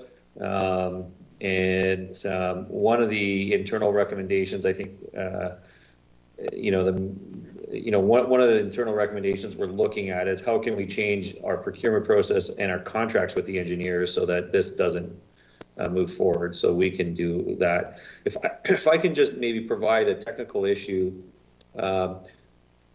I don't know if we could actually provide the exact write-off amount for this one, because I believe the Section 40 reports have to be actually completed, and I'm not sure the length of time for those Section 40 reports to be completed to get the exact number. But maybe we can, I'll turn to Jason and team on when an exact number for the write-offs for the Turkey Point ones would be there, because there could be, we're saying 180 now, but that's making the assumption that there's no additional cost going forward. So we might need it might not line up exactly. If I may, I mean, just if we get a general idea of all of them and where there could be some potential additional cost to come back in that subsequent report with the additional Turkey Point drain offs, just so we can see from start to finish when all of this began to be uncovered. I mean, we're talking about issues that have gone back more than a decade here. So, as long as we can from the beginning and recent issues and just have a full overview of it as council and the public. And I was being a little bit tongue-in-cheek with the sole sourcing because I have been beating this drum since I was elected. So I don't know, is it a matter, Jason, of creating a motion that we're no longer going to, I mean, I don't want to, certainly council can always change it even down the road, but how do we stop single sourcing, and fix our procurement of engineers? Like this process that's been going on in Norfolk County hasn't changed, and we keep bringing it up, and I keep asking the same thing, and I just, we need to change the way that we're doing things if we're. What I can say, Mayor Chop, is we've heard you and we understand. Ms. Darlington may be able to provide. We are actually close to issuing new procurements for engineering rosters. For multiple engineering disciplines. So we are close to getting to that point where you want to be. We're just not quite there, but we will be there prior to the end of the year. And I believe drainage is on that roster system, but I can have Ms. Darlington provide more precise detail on that. Okay, go ahead, Mayor Chop. So just a follow-up question, and Shelley, you can answer this as well. So once we create a roster of eligible engineers, as opposed to continuously single sourcing, how do we ensure that, a variety of engineers, how do we then select from that roster? So I'll start and Ms. Darlington can comment. So there's multiple items for that. There's multiple ways you can approach a roster. One is you can just take that roster and ask each member of that roster to submit each assignment to submit a quote on that roster or a small response to an RFP. You can you can use that roster and just kind of go down the roster and manage the roster so that each one gets an opportunity for different work, but there's a different approaches to it, and it might differ based upon how much work there is for that particular engineering field. But I'll have Ms. Darlington provide comment. Okay, Shelley, go ahead.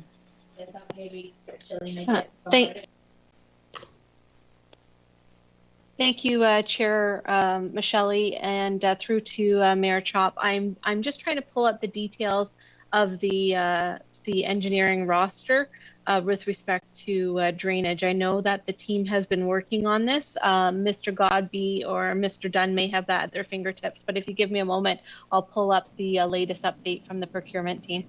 Okay, Shelley, while you do that, we'll hear from Mr. Godby. Yes, thank you, Mr. Chair, through you. Shelley, you can stop looking. May 14th, which is actually this Friday, is when that document's currently set to be put out into the marketplace. Our staff have spent a great deal of time working through the development of that. It's a unique animal all in itself because of the complexities that the Drainage Act throws into it. But the intent of this document is to give us a lot more concrete oversight on any engineer that is assigned to any of our drainage projects, from the moment of assignment through tightening up our ability to hold them accountable for deadlines and deliverables as we go through the projects. So our hope is, and this council will hopefully, if things go well, they will see the use of this roster as early as next month, when we are looking to get some engineer assignments on a few other drainage matters that require engineering work to be done. And Mayor Chop. Thanks, Jason. I like the way where you're going with that in terms of increasing the accountability on the engineers that are doing the work when you're seeing work that's not being finished and not being signed off. I like the idea of the mini RFP, everybody submits an easy quote without a lot of work. So competing on price. But I also hope that we're going to start rating the engineers that do work for the county, and when things aren't done properly or deadlines aren't met or so on, that we start looking at that more seriously, especially given what's happened in the drainage department. Yes, thank you. If I may, Mr. Chair, through you, that is something that has been, for the lack of a better term, being harped on all of EIS staff, environment and infrastructure staff, for all of our engineering projects, to make sure that these evaluations are done, because it is the #1 tool that we have in being able to weed out some of those companies or consultants who are not necessarily meeting our performance expectations. So that is something that across the division as a whole, we are going to be continuing to do more and more of. Thank you, Jason. I'll let Ms. Darlington add to that. Thank you through the chair to Mayor Chop, and thank you to Mr. Godby for confirming the issue date of the RFPQ for drainage engineers. I just would like to comment to council, though, so council is aware, the county's purchasing policy and procedures do have very strict requirements for performance management, and I believe centralization of procurement, those items, as Mr. Godby has said, will be adhered to moving forward. We've had several different challenges with vendor performance that have not been completed, and our go forward plan, as Mr. Godby has said, those will be completed in a timely manner. Mayor Chop, I'd like to let Councillor Van Passen weigh in for a moment. Well, thank you, Mr. Chairman. my comments are more to do again with the actual problem in Turkey Point. So if the mayor wants to continue on making sure the bigger picture gets resolved, I have no problem waiting in line. Thank you very much. Go ahead, Mayor Chop. Thanks, Shelley, for that clarification. I just want to ensure then, so these are our new policies that have been developed in procurement, because we've seen how it's not really worked in the context. Drainage is one example. There are others, but so this performance evaluation and tightening up those policies, that's something new moving forward that didn't exist previously. Through the chair to Mayor Chop, no, vendor performance was part of our purchasing policies and procedures for some time. The new aspect is, I think you've heard from Mr. Godby that he's enforcing vendor performance be completed. And the other piece is we are moving towards a centralized procurement environment. Well, that will make sure the vendor performance is being done in a timely manner. That's what I thought, and Jason's chuckling there in the background. Yeah, I guess that's the thing. We can create all the policies that we want and articulate the policies, but they're only as good as if staff is going to adhere to the policies that are there. And so we haven't, clearly there's been a failing in the past, so I guess it's more that reassurance that moving forward, especially in this aspect with engineers, that we are going to be more diligent, I think, about it. Okay, and Councillor Van Pasten, if you'll indulge me to let Mr. Burgess then go ahead, because I think he's going to refer to the mayor's comment. Yeah, thank you. Through the chair, and the mayor is right. I would suggest there's two or three key points moving forward on this. One is tone from the top.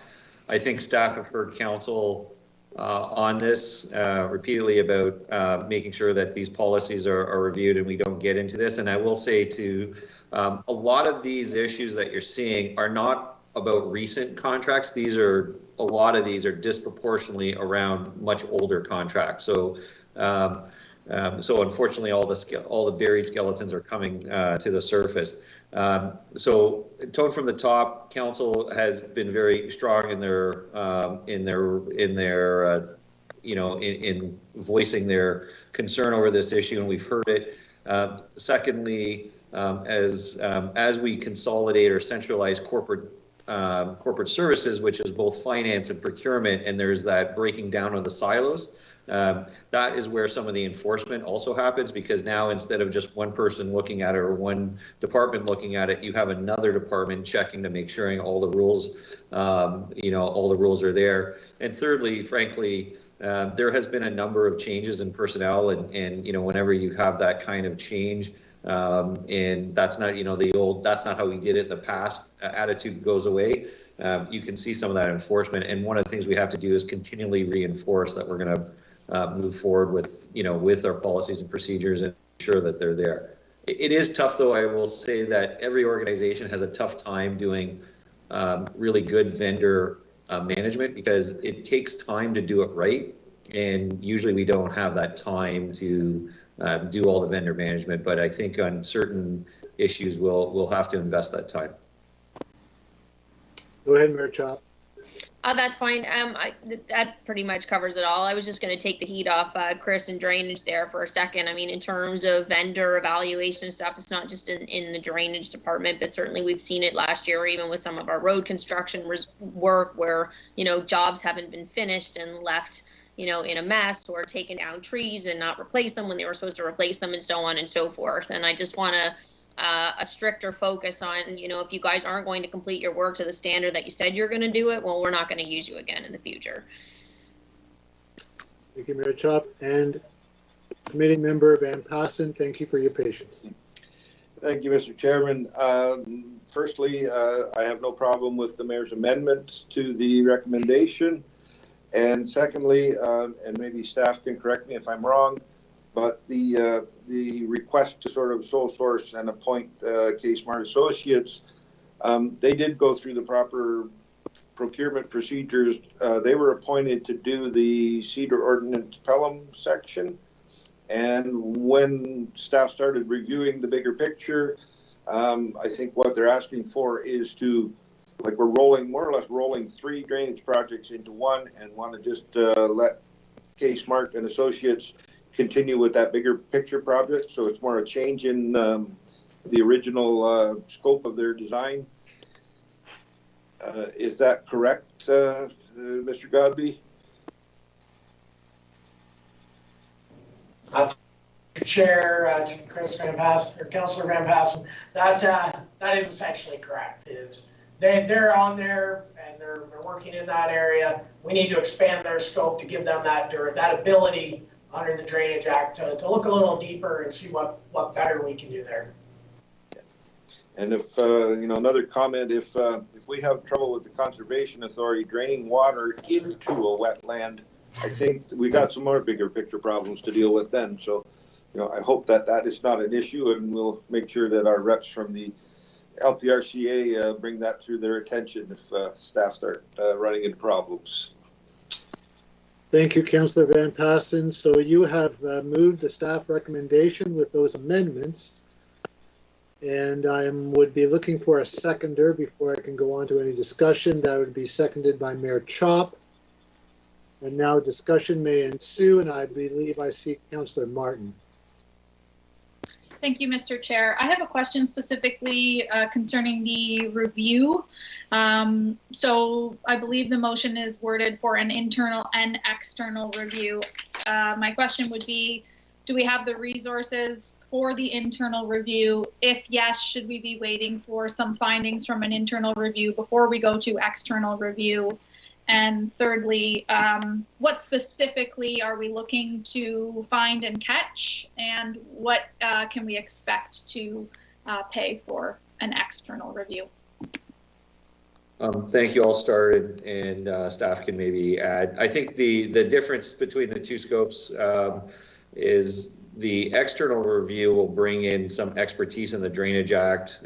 Currently, all of our expertise is kind of circulated into, or is kind of contained with a very few number of individuals within the corporation. So bringing in an outside person to review some of those procedures and maybe look at different best practices that other communities are undertaking that could be applied to Norfolk County is something that we don't necessarily have good line of sight on. From the internal review, it's more around the request that Councillor or Mayor Chop has requested. What staff is doing currently is we are lining up every single active project, what has been the WIP history of the project, so how much money has been spent in each year, and identifying projects that may be considered for an allowance. So projects that we think are going to be failed projects or projects that haven't moved substantially over the next couple of years. So that will be most of the internal focus. There will be some procurement recommendations from corporate services and maybe some vendor management recommendations from corporate services. So those are the technical ones. And then the external one, we can certainly feed those findings into the external one, but that's more around, are we, are the way we're conducting our operations in line with best practices that are been experienced across the province? And those would be the, that would be the two big differences. I think for an external cost, I'm hoping it's $25,000 or less from a review. The challenge, as been expressed to council, is there's very few people in the drainage world. It's a very small world, and looking at trying to find an expert in that space is sometimes a little challenged. Thank you, Mr. Burgess. Is that satisfactory, Councillor Martin? Then we have the motion with a seconder. Any other discussion? Seeing none, then we will put that motion to a vote. All those in favor? That is carried. Thank you. I think council was wise in retrospect to begin with a very brief report.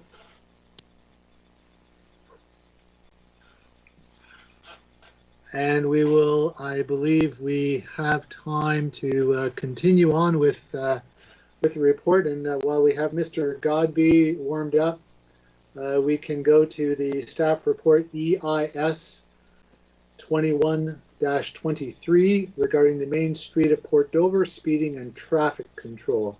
When you are ready, Mr. Godby. Thank you, Mr. Chair. Through you, we're going to see if I can go speeding through this report on Main Street of Port Dover. Essentially, we touched on a lot of the items that were covered in this report at the discussion for the deputation. Staff have looked at things, and I appreciate the positive feedback and comments to our Director of Engineering, Mr. King. He is very good at looking at these things.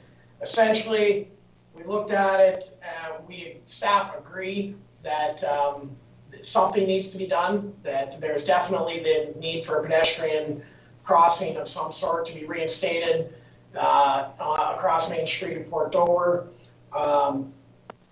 What we're suggesting at this point is that we would bring something forward, like a project coming in next year's capital plan. When we say the 10-year capital forecast, I guess for clarity, it was staff's intention that we'd be looking at a 2022 project, meaning we're throwing it into the 10-year capital plan, not at year 10, but the name of the document is the 10-year capital plan. So I guess that's kind of where we maybe caused a bit of a misconception or confusion there. So we apologize for that. Essentially, we'd be looking at doing some more public engagement, similar to what we did for the Cedar Street and West Street crossings. We had a process where websites were set up to solicit feedback from the community. The response to that has been very positive to date. We got a lot of good suggestions and good feedback through that. So we would be essentially looking to do that same process if council approves this fall. In addition to the 2022 budget, we're anticipating it'll be in and about the $250,000 mark. But that'll be up for fulsome debate come fall. More than anything, we wanted to at least get it out there to council and to the public that we've heard you. We recognize that we need to do something.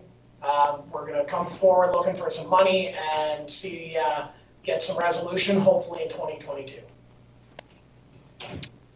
Thank you, Jason. And I see Councillor Martin.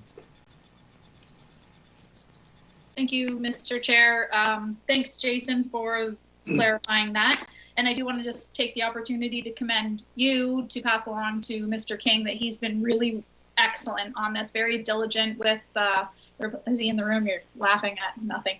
He's been very good at answering constituents back and just commenting overall on some of their concerns. This is a great first step. My only question to staff is, have we ever crunched the numbers in the similar vein of thought that Mayor Chop had? I received a couple emails last night from community members specifically asking about the radar. Have we ever crunched numbers on that form of equipment and monitoring? Do we have that information around, or is that something that we wouldn't even do? Is that something we would discuss with the police as well? How would that work?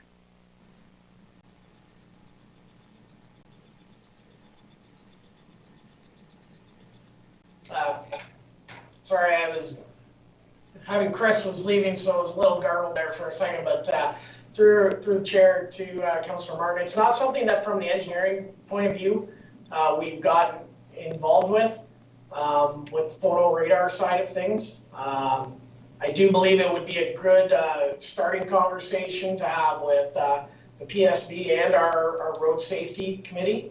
I'll be honest, my own ignorance on it, I don't know where the municipal approvals and lines are drawn in that. So I would definitely that internally staff can take that as a takeaway to do some more research on it and bring things back, unless there's someone else online here today who has more experience on what that process looks like. Sure, I guess, I'll pass it over to my colleagues and have a bit of a conversation. I think Mayor Chop stated she wanted to discussed this specifically, so we'll see where it goes. But it would be something, you know, if it's feasible, that would give council a bit more authority to execute on. And if it was something that was of our own doing through our public works team, where we're not then sending our request to police service boards for deputations and hoping that the police deploy them, you know, where we want. If we had this property that we would be able to use and help our constituents and be able to sit around this table and discuss deployment ourselves, that is more appealing to me. But I'll let Mayor Chop and everyone else weigh in on this. Okay, thank you, Councillor Martin. We'll go to Mayor Chop for that. Thanks, Mr. Chair. Yep, that was one of my thoughts. Was if we're looking at $250,000 in the capital budget for the crosswalk that Jason, you said is arguably more safe because of the I guess it was it to do, it wasn't just the distance, but it was the speeding across there as well, correct? I can't remember now. The agenda.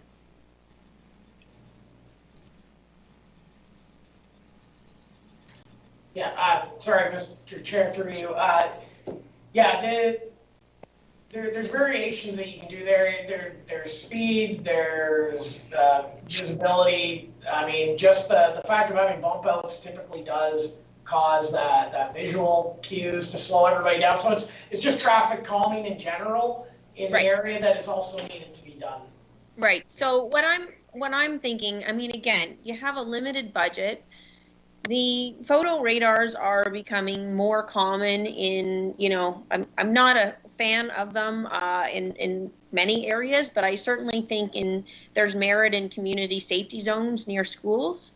And so, you know, if you have photo radar, you are going to slow down, you know, other than the odd person that's not from town, you know, that's not going to know that they're there, and you're going to be, you know, successful in stopping them the next time they're through Port Dover.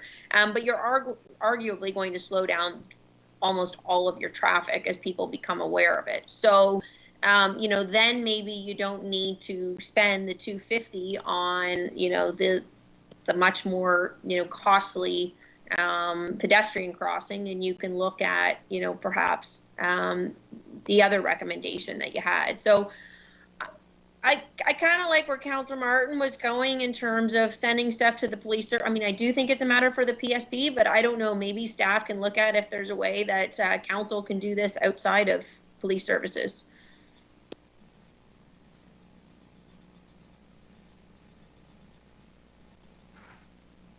I can maybe provide some initial comment, and I'm not an expert on that legislation, but it is provincial legislation, gives the municipalities the ability to put photo radar into school zones.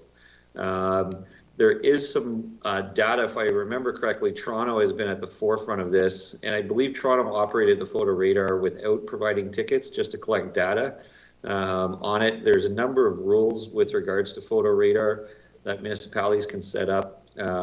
I believe they have to be signed. There has to be appropriate signage, so it's in a transparent manner. I think there has to be public notification of where the community zones are going to be. But the early indication, my understanding, is that it has changed behavior in those high-risk zones. Again, there are some specific rules. It's within the control of the municipality, and we can take direction on, you know, following up to get the information, and we would probably be looking mostly to Toronto. It has been something on AMO's radar for quite some time in a number of municipalities, so it's not like we're reinventing the wheel. We can go in and provide a report back to council. Go ahead, Mayor Chop. So I don't mind, unless Jason Burgess maybe have a comment. Like, I don't mind, you know, passing the motion as is, that it be included as a project for consideration. But what I don't want to commit to at this point in time is the level of the pedestrian crossing that it's going to be. I'd rather see us try something different, try to, you know, create new habits in that zone, like you said, and you know, maybe we don't need to spend that same amount of money at the end of the day. And if it works there, we can look to implement it in some other school areas across the county as well, and rediscuss what type of pedestrian crossing we want to do based on the results. So try it out for a period of time and see the effectiveness of it.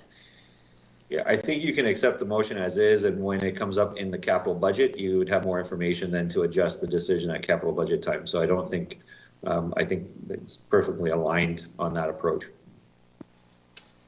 Thank you, Jason. Councillor Van Passen. Yes, thank you, Mr. Chairman. I too would like to compliment our staff in the subtle changes with our new department. They are starting that forward-thinking kind of logic of designing things, knowing that part 2 will come down the road. So design it so it's already there for part 2. And this is a good example of it. The Main Street in Dover has been paved for what, 3 years now that they did a total rebuild on it. We've already got curb cuts in it. Now we're talking about a $250,000 bump out in it. The next petition is going to be for the stoplight at the corner of Nelson that they're going to have to cut up again because there was no forward thinking of where do we need to be and why can't we do it at the same time. And I see that shift already with our staff on some of their designs, pre-planning for stage 2 to come a couple of years down the road, and it's going to save us a lot of money. And, I compliment our staff for starting to shift around and, not doing it the way that's always been done because that's the way we've always done it. So I do appreciate their new outlook on things. Thank you, Councillor Van Passen. Councillor Columbus. Yes, thank you, Mr. Chairman. And I'm reading in the report, there's a statement here. The road is 4 lanes, 2 in each direction with parking allowed on both sides of the roadway. And Jason, sometimes there's vehicles, as is mentioned, parked. So that reduces the road from 4 lanes down to 2 lanes, does it not?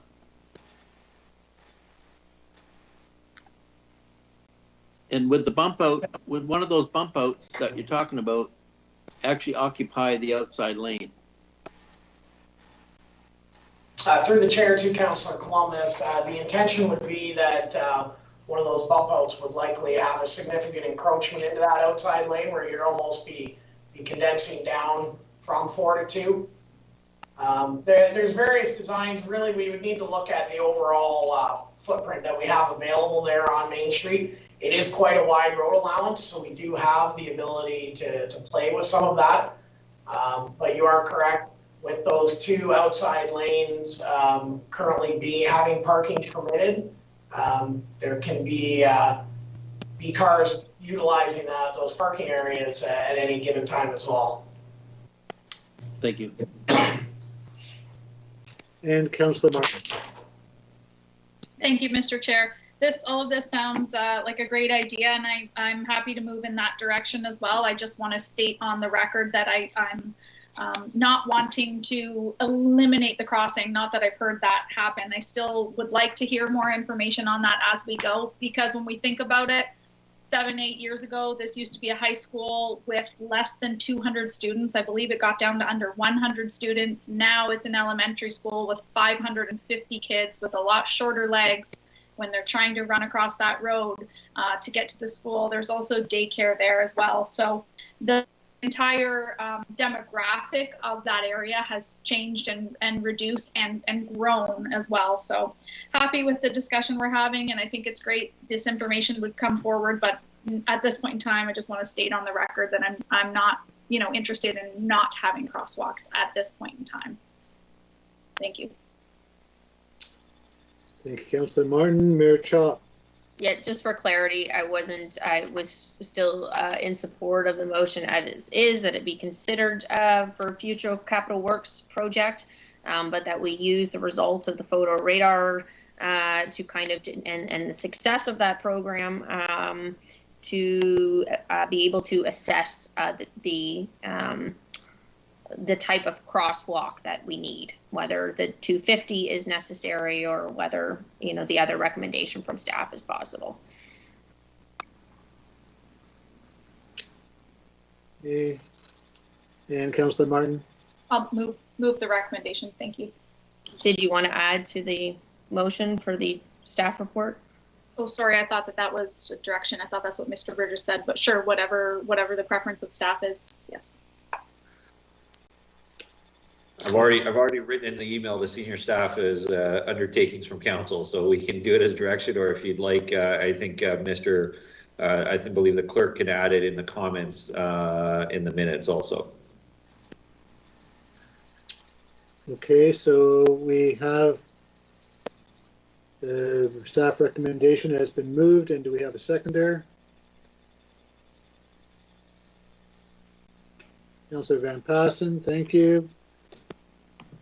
And is there any further discussion on the motion? Then we will put to the vote. All those in favor? Thank you. That is carried unanimously.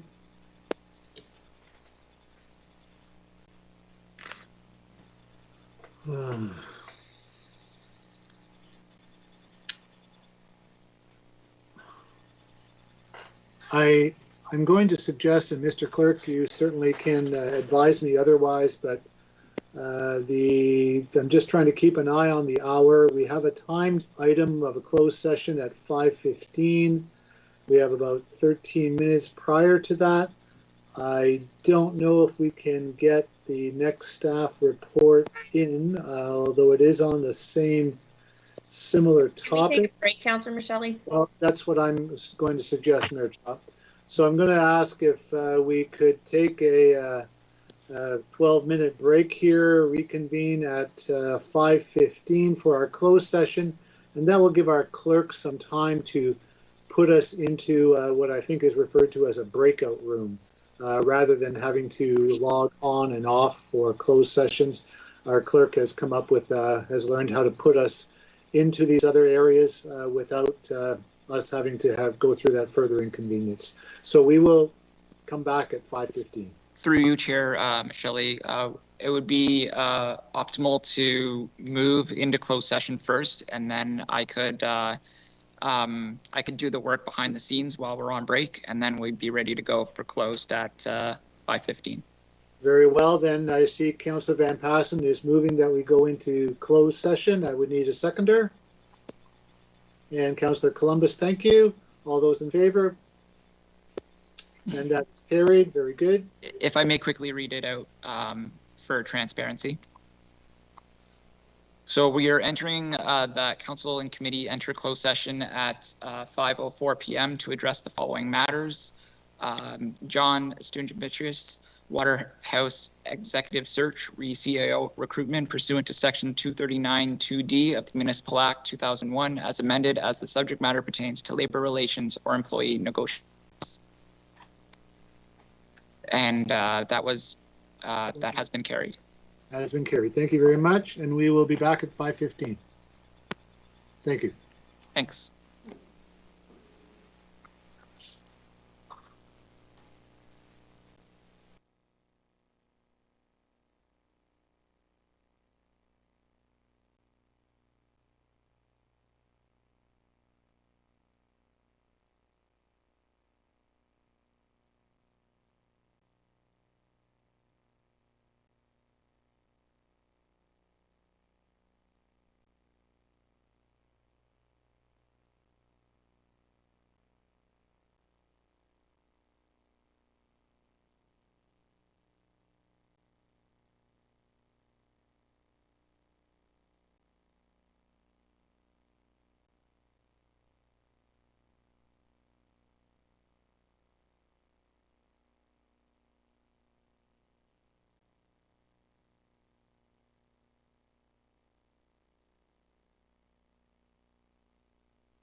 Is anyone else getting feedback? Yeah, there's some staticky noise, Kevin.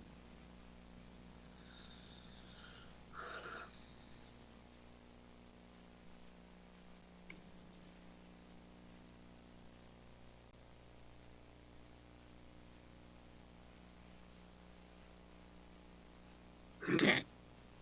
I think that's better, eh? Yes, sounds a lot better. Thank you, Kevin. I think we have everyone except I think there's Mayor Chop, and I believe we have a quorum. I think we can start, Kevin. So if you need to let me know if Jacob is ready.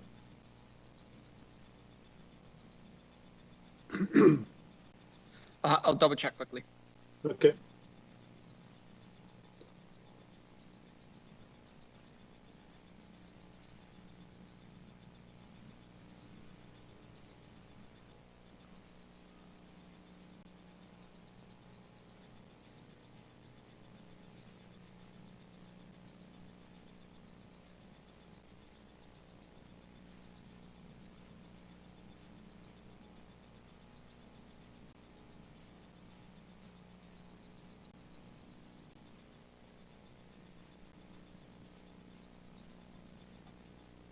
I'll set Chair Michelli for an motion in open session. Okay, thank you very much, Mr. Clerk. May I have a motion to reconvene in open session, please? Thank you, Councillor Martin, and a seconder, Councillor Van Passen. Thank you. Will the clerk read the motions as presented? And then I'm sorry, we need to vote on returning to open session. All those in favor? Thank you, carried. And now, Mr. Clerk, will you read the motions as presented? I will need a mover and a seconder on each motion read by the clerk. Through you, Chair Michelli, we didn't do any motions for early closed session. That will be occurring after the end of the late closed session. However, we will report that committee reported that they received labor relations and employee negotiation information regarding the CAO recruitment process, that we entered into open session at 6:32 p.m. and that we've also had our dinner break in there, so we're ready to set staff reports for the public. Okay, very good. Thank you, Mr. Clerk. And that next staff report will be EIS 21-17 regarding the front road speed reduction, and I believe that will be Mr. Godby presenting. Jason, if you are ready, we are. Thank you, Chair Michelli. Through you to committee. This one can be relatively brief. EIS 21-17 front road speed reduction. Essentially, as a result of some concerns with speeds and traffic safety along front road, staff in consultation with the OPP had decided to take a look at some of the posted speed limits and other road geometries of front road, specifically essentially from Port Rowan to Port Ryerson.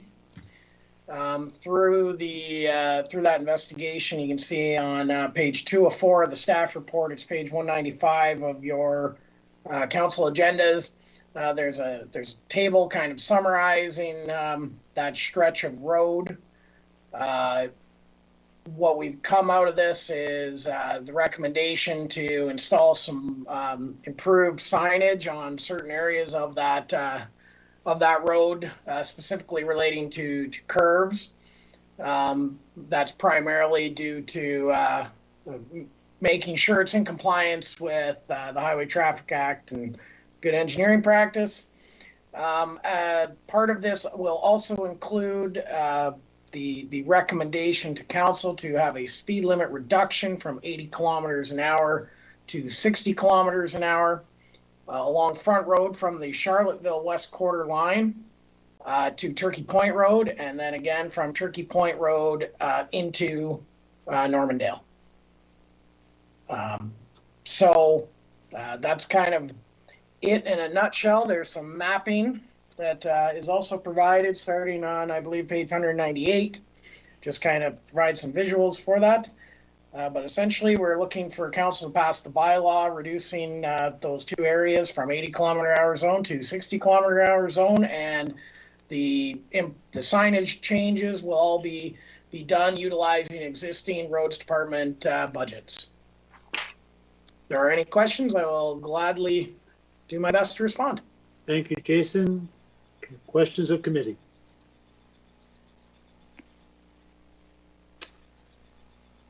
Councillor Van Passen.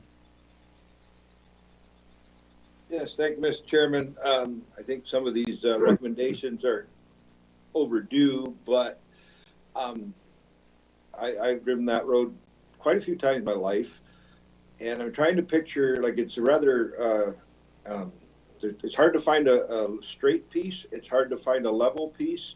I'm trying to picture in my mind where I could find a straight and level piece at the same time anywhere on that road.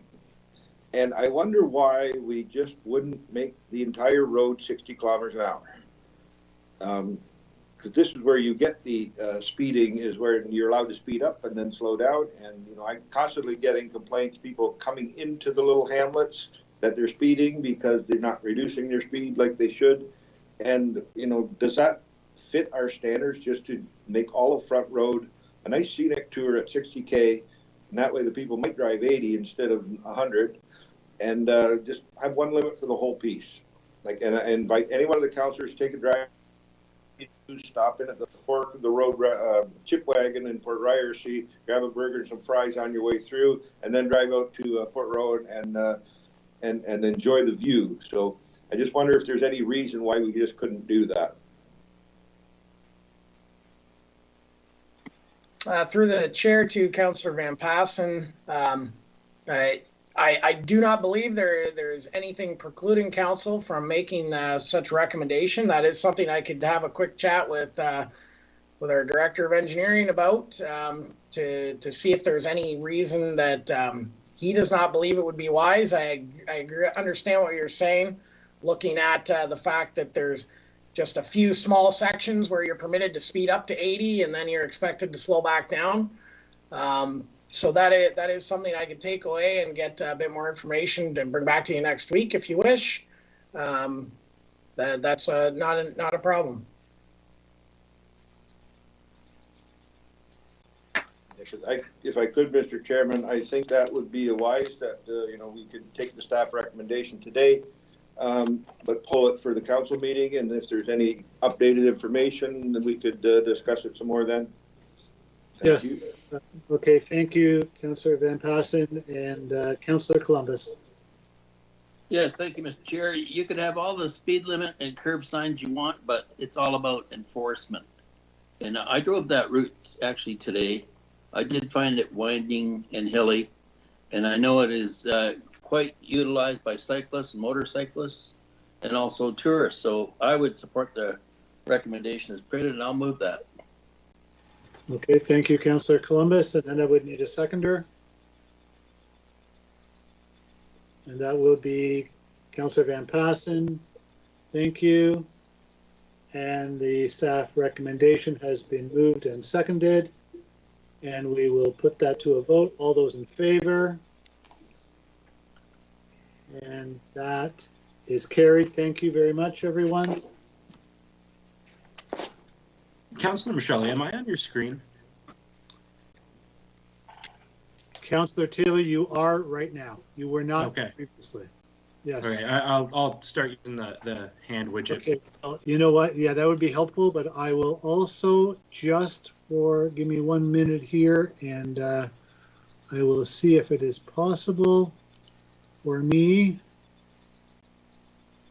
to pin you to my screen, and I do not think I can pin you now that we have begun, Councillor Taylor. So yes, but you are on my screen right now. Thank you. Councillor Columbus, I just wanted to let you know that your video is off and we can't tell if you're voting in favor or against a motion. Mr. Clerk, I see Councillor Columbus. He does have his hand raised. Yes, he is with us. I'm with you. Okay. It's in public. It's not showing the video feed. For Councillor Columbus only, Kevin? We're all good now. He came on. Sorry. Now he's on? Okay. Yeah. And now on our screen though we've lost Councillor Martin. I'm here. I didn't touch anything. No, I know Councillor Martin. We're just, I think, yeah, there you are now. You're back. We seem to be switching. It's kind of like Hollywood Squares right now. Okay, that's very nice. I've lost the mayor now. So. Yeah, we have lost the mayor, yes. The camera room is just doing some work here to pin everybody. I think that the pins may have dropped over the that's what I session. Well, I'll volunteer to go home if it helps, you know. No, Councillor Van Passen, you have serious work to do tonight. All right. I think we'll just let everybody work that out, and I think we can go ahead then with the next staff report. That is item D, staff report EIS 21-21 regarding the Oakwood Avenue parking amendments in Simcoe. And again, I believe that's Mr. Godby. Yes, thank you, Mr. Chair.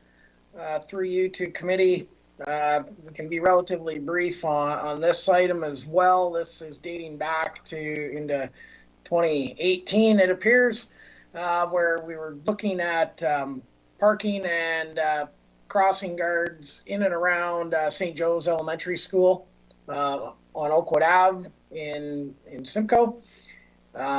Staff have completed their review and consultations with bylaw as well as the school, and essentially we're looking at to add some parking restrictions in and around the school area in order to improve bus drop off for students at the school there, as well as to add another supervised school crossing guard on the west side of Potts Road. If you wish to refer to, I believe it's page 205 of your agenda, you can kind of see the visualization of the proposed changes that we want to make to the area, and we'll gladly answer what we can. Any questions of committee? Councillor Taylor. Thank you, Chair Michelle, and through you, no question. I just know this has been a long time coming, and there's a lot of people looking forward to this, so I'm happy to move the staff recommendation as printed. Okay, and do I have a seconder? Councillor Rabbits, thank you. Is there any discussion? Seeing none, all those in favor? Thank you very much. That is carried.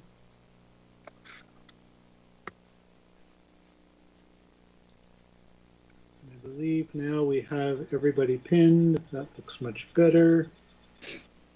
All right. Staff report OPS 21-3 regarding a single source Port Dover Arena Engineering Services budget amendment. And that is going to be Mr. Cridland. Bill, whenever you're ready. Yes. Thank you, Mr. Chairman. Yeah, I'll be brief. I will just pass this over. Online, we have Todd Shoemaker, the Director of Parks, and Mark Bowe as well, the Parks East Superintendent. Both Todd and Mark have worked extensively with the engineer on this report. So with that, I will just turn it over to Todd and Mark to explain the report, and I will be here for any questions if needed. Todd, you're on. Okay, through the chair to Mayor and Council. Yeah, we are required every 5 years to do a safety review, safety audit in our facilities. And there was one done in December of 2019. And during that that actual review, there was a few things that came to the forefront that the engineer was a little concerned with. We actually got the final documentation from the engineer at the end of February in 2020. Our plan was to try and get it in for the budget for 2021, but with COVID and everything being shut down, the engineer was shut down for 3 or 4 months. Staff were redeployed to other areas. We just didn't have time to do it, and we finally got back in contact with the engineer in October of 2020. So what we're bringing this forward now to try and there's been recommendations for us to do further investigation on the 3 items that they found that there was concern with. So we're working with the engineer, and like I said, the recommendation is for us to do a further investigation. The quote that we received on that was the $27,000, and that's why we're here asking if we can get the $27,000 to do this further investigation, so that if there are any major issues, we can budget for them for 2022. With that, I'll take any questions. Thank you, Todd. Any questions of committee?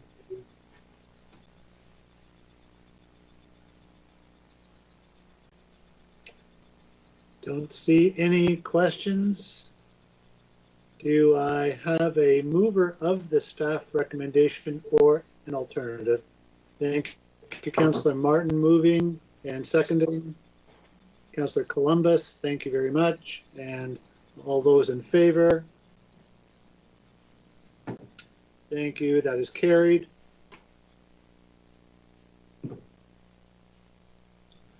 Next is item F, staff report CD 21-39 regarding the live entertainment strategy for economic development. And I believe that will be Mr. Lifshitz presenting this report with a slide deck. Zavi, are you ready? I am, thank you, and I will share a PowerPoint that I've prepared. Can everyone see that? Yes, I believe we can, Zvi. Very nice. Okay, perfect. So through the chair, Mayor Chop and members of council, good afternoon. I am very happy today to present you with an exciting strategy that we've called Project Microphone. This is an ambitious yet potentially transformational strategy for Norfolk County's tourism economy, and we seek to leverage live entertainment to drive multiple economic development outcomes.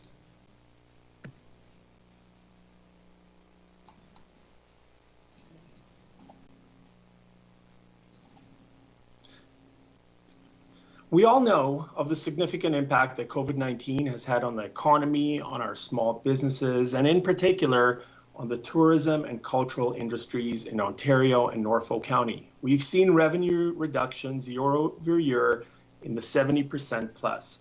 For that reason, Project Microphone seeks to achieve 2 primary goals. First, we're looking to assist in the economic recovery of some of these hardest hit industries by COVID-19.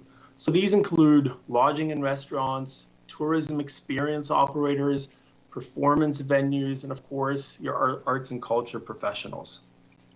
Secondly, we're looking to build Norfolk's tourism brand and position the county for future growth to ensure that whatever benefits come out of this and are accrued to this project will continue to grow over time.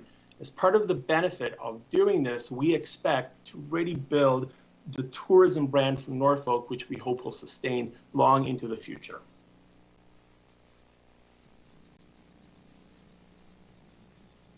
So what exactly is Project Microphone?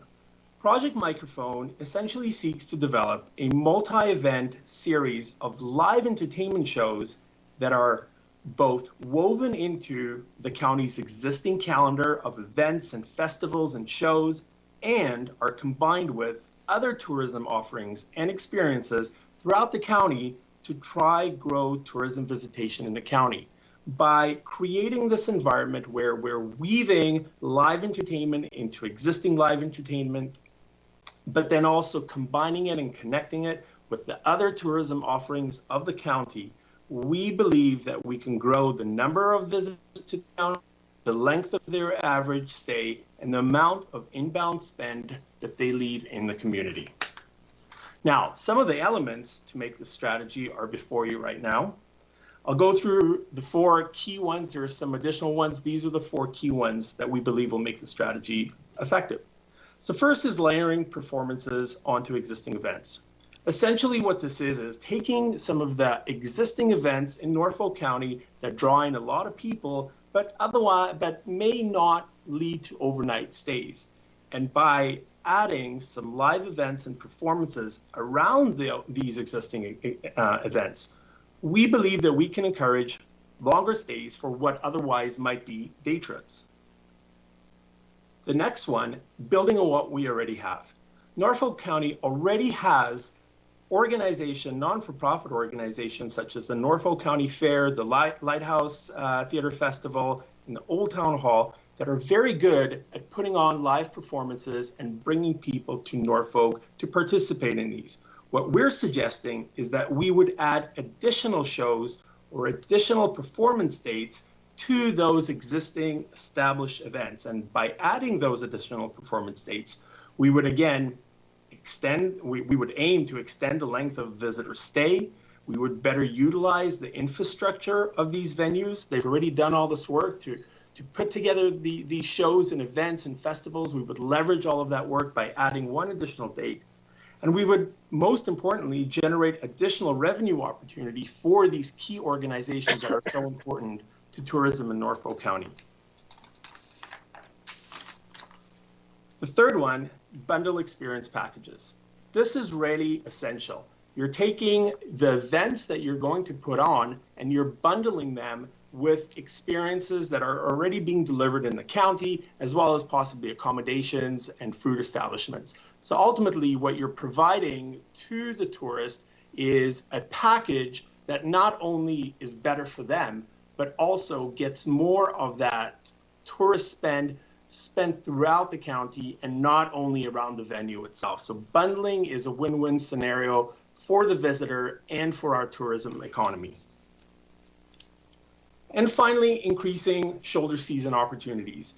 By leveraging these additional events, we would like to put them into light calendar months to see if we can better use those underutilized performance venues and in general, extend the tourism stay and the tourism season.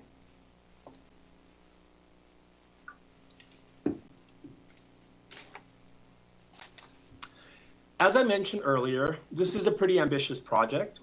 Really, what I wanted to mention now is that even though this seems like a pretty significant thing to do, we are really reliant on partners. Partners are going to be key to our ability to deliver on this strategic program. So a couple of partnerships that I wanted to mention here today.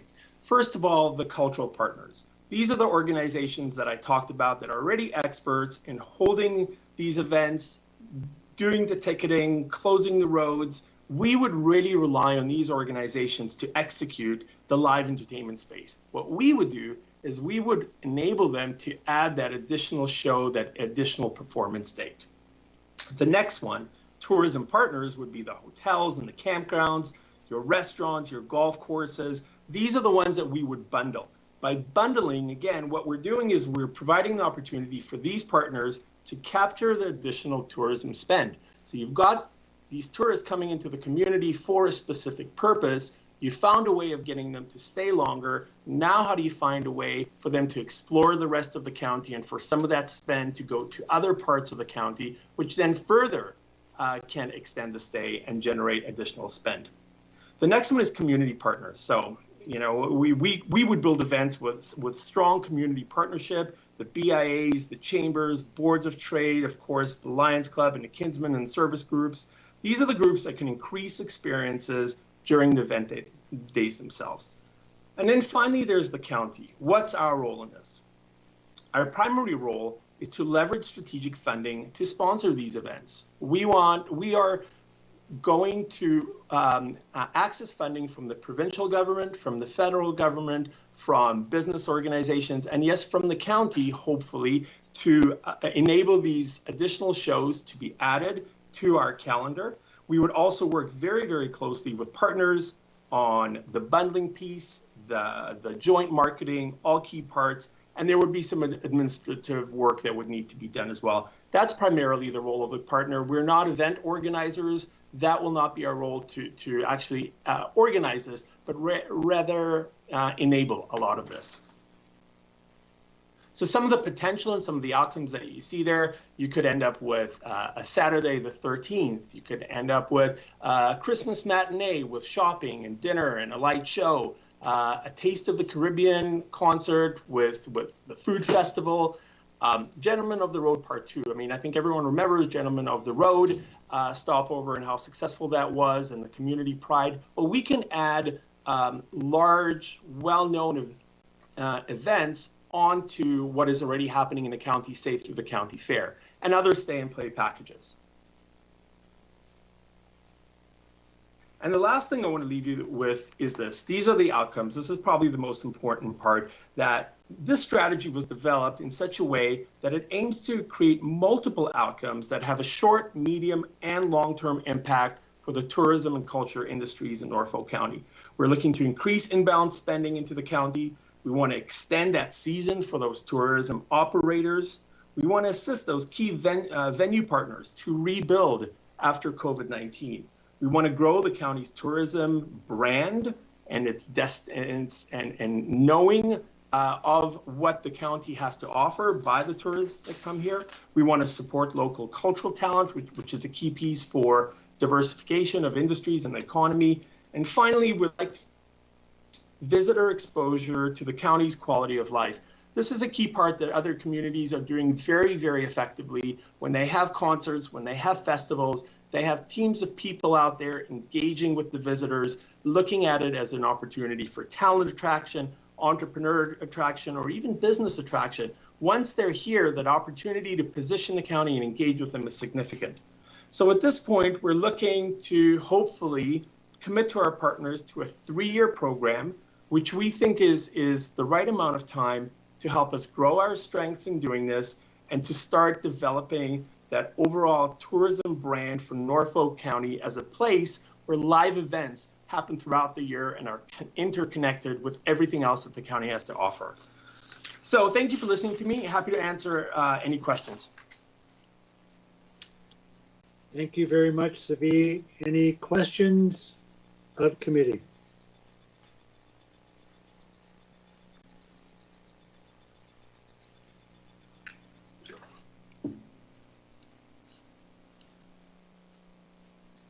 And okay, now the screen's back on. I see there are some. I will start with Councillor Columbus.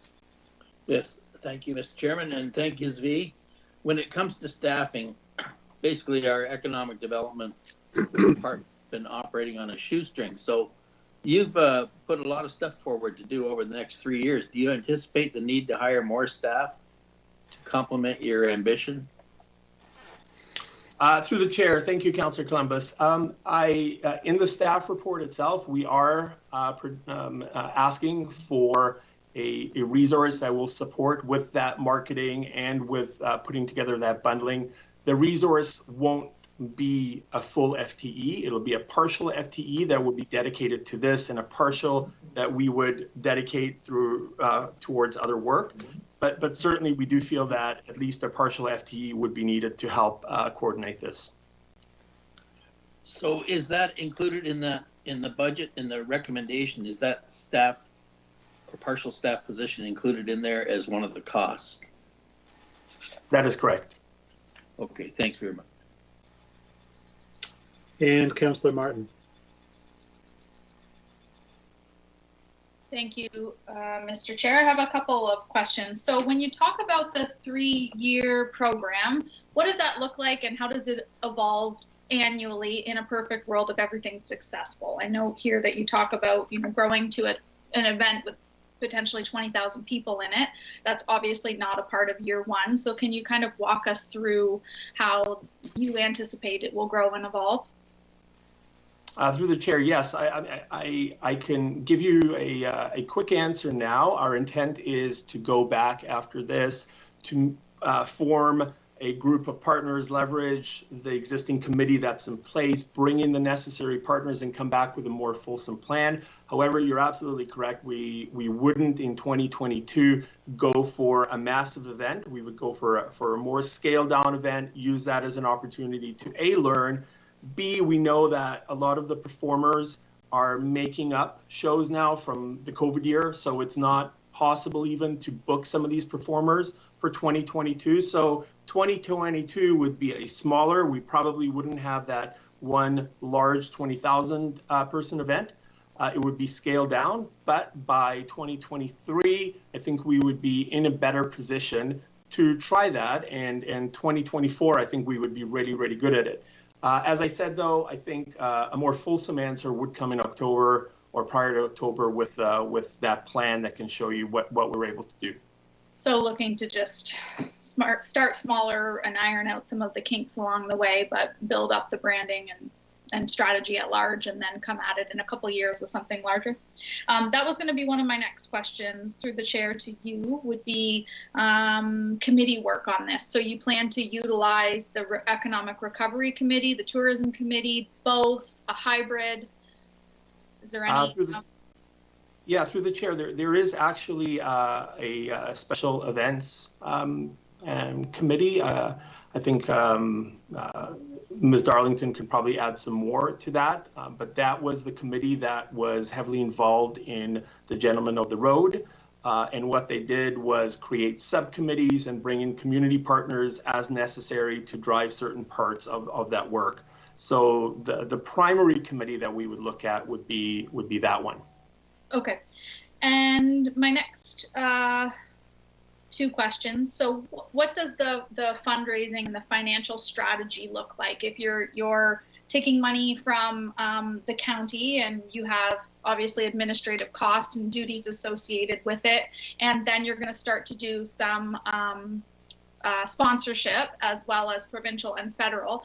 That's all not going to align itself perfectly. So what does that rollout of the finances look like, and what type of a commitment can you make to, council and the public at large that yes, you are going to take this money and use it, but there is a big question mark on, during COVID, what businesses are going to want to sponsor this, if any? Will the provincial government have money? I know there's lots available, but can you talk about that a little bit? Yeah, I see a yellow square of hope in the corner of my screen. So I'll ask Jason to start with that. Sure. On the financing side, this is why we're structuring this report this way. We want advance commitment from council for spending in next year, because we need to secure the funding now to enter into the discussions. The spending likely won't happen until the next budget cycle. So so we'll have better insight as to what, if we need to adjust, because certain things have failed. But we want that core amount of that core funding from council to spring on that. I don't want to take the mayor's breaking news away, but she has secured one sponsors and negotiations with a few other sponsors. So that information will come out subsequently through other media releases. But I agree, if we fall short on the fundraising side, or if we fall short on provincial or federal funding, because we're always planning this a year in advance, we can adjust that. So if we originally planned to sponsor 7 additional shows and we don't have the funding, well, then that claws back to 5. If we have more sponsorship, more uptake, well, then we can be flexible on that arrangement going forward. And that's why it's so important to plan this stuff, more than a year out, so that we are fiscally responsible, but we're also operationally responsible for our commitments. Thanks, Mr. Burgess. Maybe the mayor can share some sponsorship details with council so we know what's coming as well. That might be helpful when we're looking at spending some of our own money, but that's very positive to hear coming out of COVID. My next question will be, how do we measure success on this program? It's year 2. or it's year one and no additional sponsorships are coming in. What measures of success? It's just hard to not have a tourism brain and go, we sold X number of packages, or we found out that there was X number of return visits. What does success look like to know that you've gone down the right road here? Through the chair, I think that's an excellent question. I think, again, I can provide you what I know today. There will be a more fulsome set of KPIs that we would emerge with prior to October. I know that hotels, they're very clear on the kinds of metrics that they capture, and if they're partners, they would share with us some of those metrics. The province has some really good tracking metrics on visitation to Norfolk County. There's a number. I mean, obviously, if you're looking at ticketing and how many people have purchased tickets, you could look at that. But overall, what we want to see is we would compare, is this increasing visitation compared to previous years? Because those numbers we do have. We don't necessarily have spend in previous years or great spend, but what we can do is create a baseline year and make sure that we understand how we capture that spend, what are the sources, and then do a year two comparison and again a year three, right? So are we getting better? Are we having significant impact? There's also the qualitative side. We would know from our partners that, wow, we were busy, this was great, right? Or, yeah, out of the bundles that you created, only one person showed up, right? So we would have some of that qualitative stuff. But as I said, there would probably be a lot more coming forth in the subsequent plan. Okay, and then sorry, Mr. Chair, my last comment. I'm sure this is probably a given, but when we get to that grand big 3-year event and everything's worked out well and the strategy is perfected, will that be planned as an annual, let's book it in on this weekend, or as we tweak and develop what's best? But will we be planning something as an annual? Like, we're not just striving to get to the big plan and then maybe not see it through, because previously, that's what's happened here with Gentlemen of the Road, to no fault of anyone, but we saw that we lost it. So even if it's not perfect, even if we grow and develop the plan, this is something that we'll have a blueprint for, that it's an investment in this area, and we can look to continue with annually. Is that fair to say? Through the chair, yes. I mean, that is exactly the point. So yes. Thank you. Yeah. And I'm not sure if our CAO wants to add anything to that, or Jason, if it's okay, I'm just going to go to Councillor Taylor. Sure. Please. All right, I would just like to say I am beyond excited for this idea to emerge finally. I went and got my Gentleman of the Road mug out for this, and no, I am so excited for this plan to be coming together and seeing the potential here. It's incredibly ambitious, but I mean, the CD staff has my support 100% on this. I absolutely think you guys can pull something amazing off. My questions are similar to what Councillor Martin was getting to. I mean, community engagement on this, I think, needs to start tomorrow. What is the outline for that kind of stuff? And if you could just expand on that. I got a couple other questions. Sure, through the chair. So we have, as I said, there is an existing committee that within the municipal structure. What we would do is start looking at what other stakeholders we would need to include in this committee.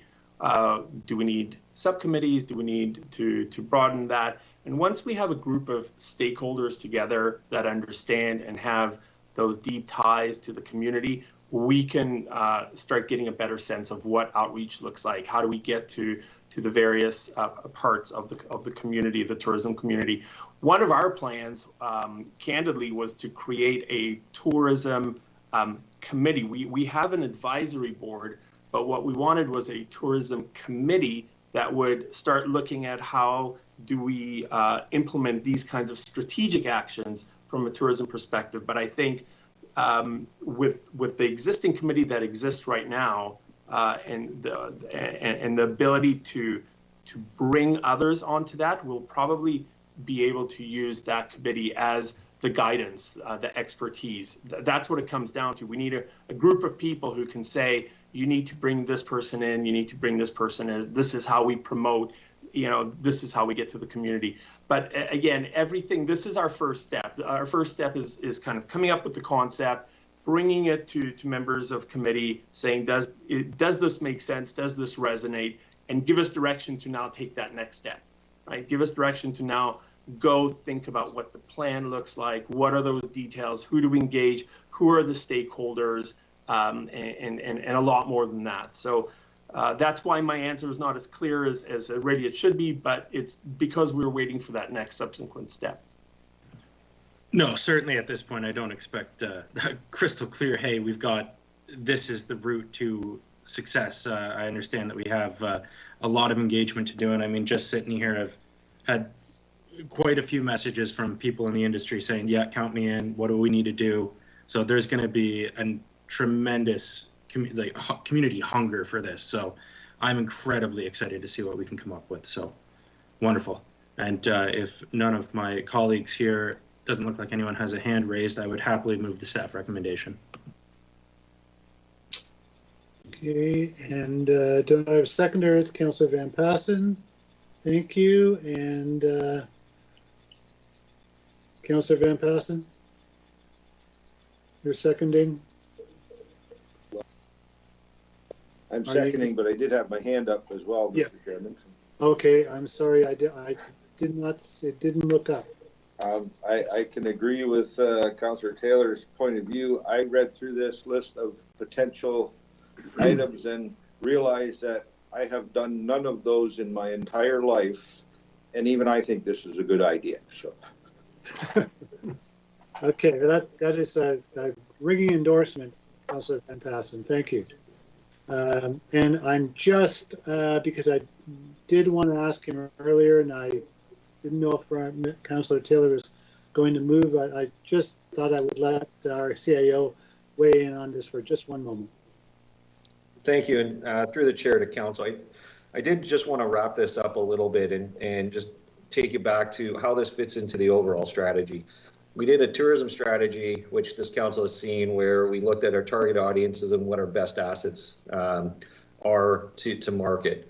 Then the next question is, how's the best way to pull people in, to the community to see those assets? And live entertainment is a key thing to draw demand in from far reaches, quite frankly. Live entertainment, as I've said, is a equalizer. If I want to compete on breweries, every place that has a brewery, we're going to compete on that. But if I want to compete with live entertainment, when there's a band that you want to see is playing and they're playing in Norfolk County, there's only one place that you get to go to see them. No one else can compete on that. And that's why live entertainment is so important to drive visitation. Norfolk County has this incredible advantage. Other communities I used to do work for, where we do feasibility studies to build a OHL size arena, which the municipality would have to pay for and then subsidize every year to be able to host these events. Norfolk County actually has 3 groups here that have been doing it without county support. And what we're really doing here is, essentially capitalizing on what the infrastructure we already have and helping them grow more. So one of Councillor Martin's question is, what happens after year 3? Well, one of the things that would be measured is the 3 community partners that we have that's providing these cultural services actually stronger after year 3? And are they actually expanding their platforms also? Because that's one of the key measures. The other measure and the other key to this, which can't be underestimated, and that's why we need a staff person, is the bundling. This county spent a lot of money, frankly, on advertising without measurables. We would spend money to pay for social boosts on social media without real measurables to whether those actually drove visitation. We spent money on big advertising prints that got dropped in newspapers without real measurement. Did that actually move the needle anywhere? When you bundle, this is one of the tricks that a lot of people in the industry use, especially casinos and that kind of stuff, is that when you are able to bundle, you actually know what your uptake is and you actually have a better sense for spend. And, there's a multiple ways to strategize how you use those bundles. But if you want to be first of the line, for example, to buy the ticket for your favorite show, and to be first of the line, you have to buy, that spend, and we already know that's there. And those are all the measurables that are there, and that's built into this. So, council will have far greater numbers to show back to actual dollars spent in the community with this type of strategy going forward. So this was, part of council strategy of doing things differently at the beginning of how do you drive more measurable tourism, and how is it that we can support our tourism partners? This is the culmination of that strategy with the best tool that we had to do it. So and as the other one I wanted to touch on is we have been in discussions with the 3 partners to see what their uptake would be and where it is. And, I think we have 3 great community partners that are willing to work with the county to, expand this type of strategy for the benefit as the whole county. So, like I said, I think this is, from staff's point of view, this is a key strategy that we can compete, frankly, with anybody in Ontario to bring people to Norfolk County. And then, one of the reasons we hired Z was he has great experience. He might not know anything about putting a concert on, but the one thing he does know from his Barrie and Toronto experience is when you get people into the community for these big events, how do you then get them to buy a house or make multiple visits? And that's one of his big strengths. So we'll combine the knowledge of the fair and Lighthouse Theatre and Old Town Hall on how to put on shows and attract good acts, and we'll support them on that. But then our economic development team will make sure that they stay for a while and spend some money. So I think it's going to be a great partnership going forward. Good. Thank you, Jason. Thanks for the indulgence. And I think also I'm going to let another staff person, Mr. Sloan, you go ahead and add something as well, please. Yes, thanks, Mr. Chair. Just to supplement that, I wanted to make sure that was highlighted on the radar, that in addition to this being an economic recovery tool, it's a big part of talent attraction and retention, and can go a long way with economic development and community well-being. I've seen it be successful before in communities, and it really helps with being a great place to live and do business. So I want to make sure that's part of this whole thinking as well. Thank you very much, Brandon. And I think Mayor Chop was going to mention something. Go ahead, Mayor Chop. Thank you, Mr. Chair. Yeah, just a huge thank you both to Jason and to Svi for putting this all together. It's been in discussions for a while, and I think it's so exciting. I mean, it wasn't that long ago that we were hearing about boycotts to the Economic Development Symposium, and, the criticism that we faced because of the cuts in the Tourism Nec Dev department. But we committed to doing things differently and spending our dollars more widely, and to marketing Norfolk County beyond the walls of Norfolk County, and using the little resources that we have far more effectively. And I can't think of a better program to do that than this. This is pushing the needle in a different direction from what had been going on before. And I think Brandon said it perfectly. This is about economic development as well as tourism. We keep having conversations about how do you attract and retain youth in Norfolk County, and this is exactly it. You're creating a community, you're getting people from outside the community to come here, and like Zvi said, maybe stay and purchase a house. And especially as we look to the future with working at home, and it's expanding the market that could live in Norfolk County much more. So again, thank you to you both. And I guess the only other thing I would say in terms of the sponsorship, there was discussions about revealing one of the names today, but I think we're going to hold off on that. So there are 2 people that are committed for some significant dollar values so far. But certainly, we're going to have to keep working on bringing more sponsorship dollars in, and the more dollars we can bring in, the more shows we can have, and or the bigger talent that we can bring to Norfolk County. So I look forward to working with council and staff on that component as well. Thank you, Mayor Chop and Councillor Columbus. Yes, I too fully support this recommendation. And I think the key where we've been shortchanged previously is the fact that we didn't have any anybody or anywhere to bundle these events, to keep people here longer than one day. And I think that's the key to the success of this whole process. The other thing I just wanted to mention, I think Mr. Burgess had mentioned earlier that about the fact that we've got to attract these major talent. Just some history, and some of you remember this, I know Councillor Van Passen does and Councillor Michele does, is the fact that we used to have the Delhi Belgium Club here in Delhi, and week after week until the 1980s, the place was packed, 1,000 people at an event, listening to key bands like from all over North America. April Wine, Chubby Checker, Bobby Curtola started here. It just goes on and on. There's many bands that played here, and that was a private operation that ran as a club. So we've lost that. So I think there's room for getting that talent back. Thank you. Thank you, Councillor Columbus. I don't see any more discussion. I'm sorry, Councillor Martin, go ahead. That's okay. Thank you, Mr. Chair. Full circle, Councillor Columbus with April Wine at last year, the year before at Burning Kiln Winery. So I guess it's not, not that far fetched. Without putting Mayor Chop on the spot, I recognize that you're not going to share any names, but are you able to share like a rough dollar value of sponsorship? I'm just curious, when the county's going to put out a significant amount of money, what are community members willing to put forth even prior to the county making a commitment? In 2 conversations, I think you can probably get you 50 at this point, and that's with 2 sponsors. Sorry, 50 or 15? 50. Good, thanks. Thank you. And Councillor Columbus, you have your hand raised, but I don't think you have a question. Am I correct? You're correct. Thank you. We have the staff recommendation moved by Councillor Taylor and seconded by Councillor Van Passen. If there is no more discussion, we will put that to a vote. All those in favor? And that is carried unanimously. Thank you very much.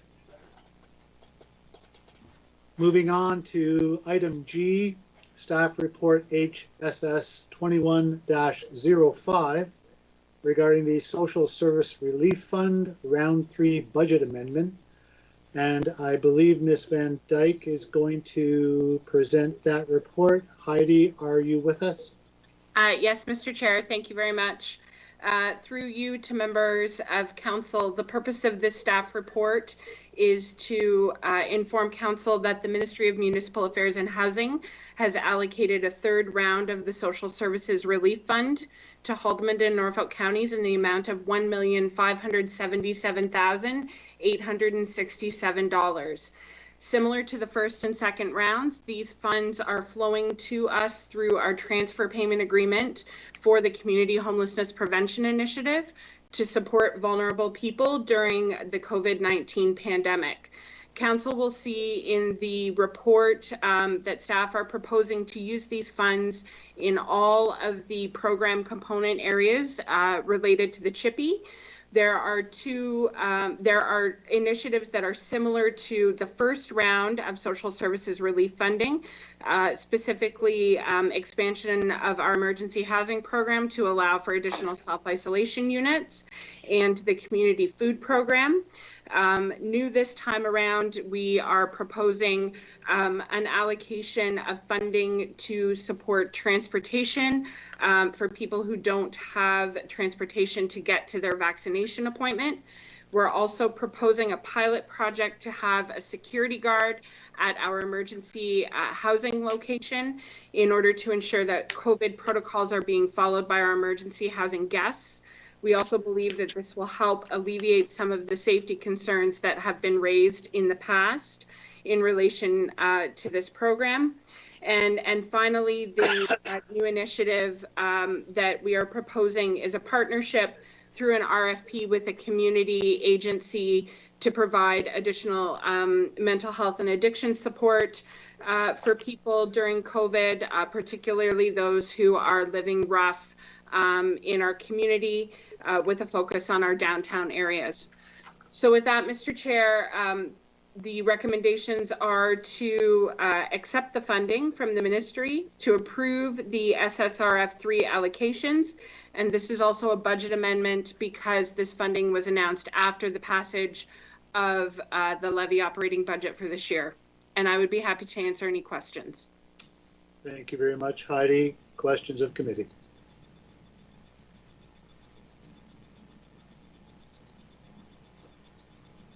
I am seeing no questions. Could I have a mover of the staff recommendation or an alternative? Thank you, Councillor Huffman, seconded by Councillor Columbus. Any discussion on the motion? Then I will ask all in favor.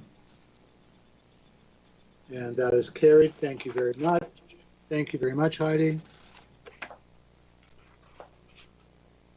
Next, item H in staff reports, CS 21-25, regarding the 2021 tax policy.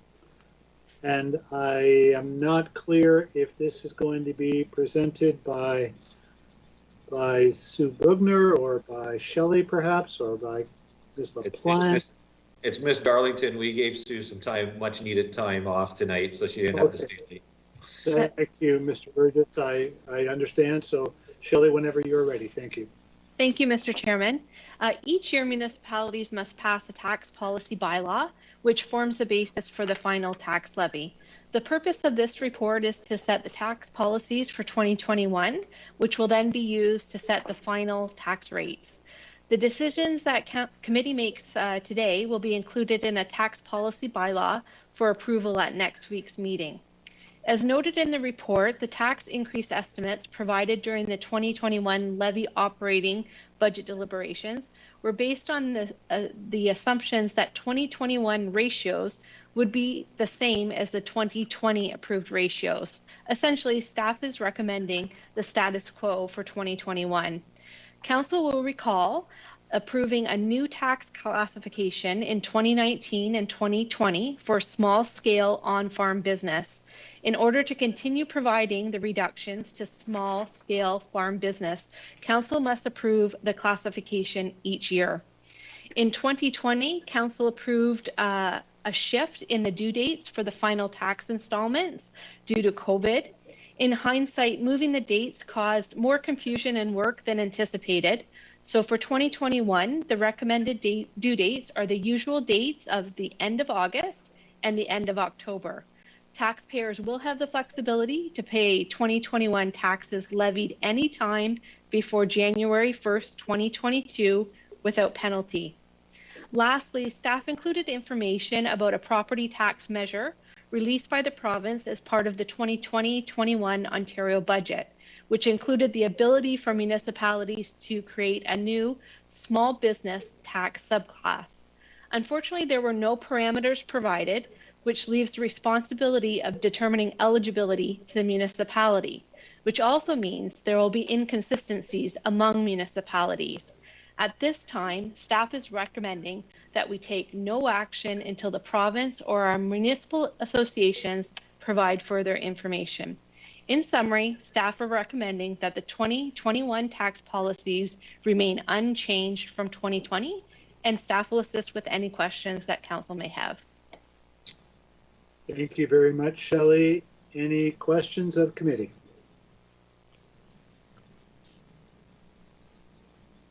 Councillor Van Passen. Thank you, Mr. Chairman. Good report, explains it all, so I would move the staff recommendation. Thank you. And a seconder?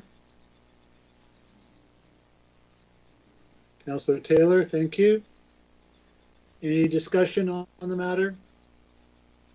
Seeing none, all those in favor? And that is carried unanimously. Thank you. Staff reports I, CS 21-28, regarding a proposed property sale update. And I believe Ms. Harrison is going to present that. And Lydia, when you are ready, we are. Thank you, Councillor Michelle and Chair Michelle. I think I'm going to start and then pass it over to Jason for some comments. And then, as you mentioned, we do have Lydia Harrison on the call this evening for any technical questions that Council may have. So the purpose of this report is to seek Council's direction to declare the land surplus to municipal needs and to authorize the closure and sale of the lands to Mr. Kenneth Hewitt as directed on December 8th, 2020. Staff advised that Mr. Hewitt has agreed to all of Council's conditions and has signed the agreement of purchase and sale, and the agreement is now ready for signing by the mayor and clerk to proceed with the transaction. I'll pass it over to Jason for some comments, and then again, Lydia is on the line if there's any technical questions. Yeah, thank you. And I just want to highlight, I know there's some social media buzzing around tonight, and I kind of file this under, doesn't matter, it doesn't matter what you do to do everything right, you'll still get criticized for this. But, this council has been very clear on, directing staff to try to find the yes. We heard that, we hear that over and over again, looking for ways to solve problems, to encourage investment and to be transparent.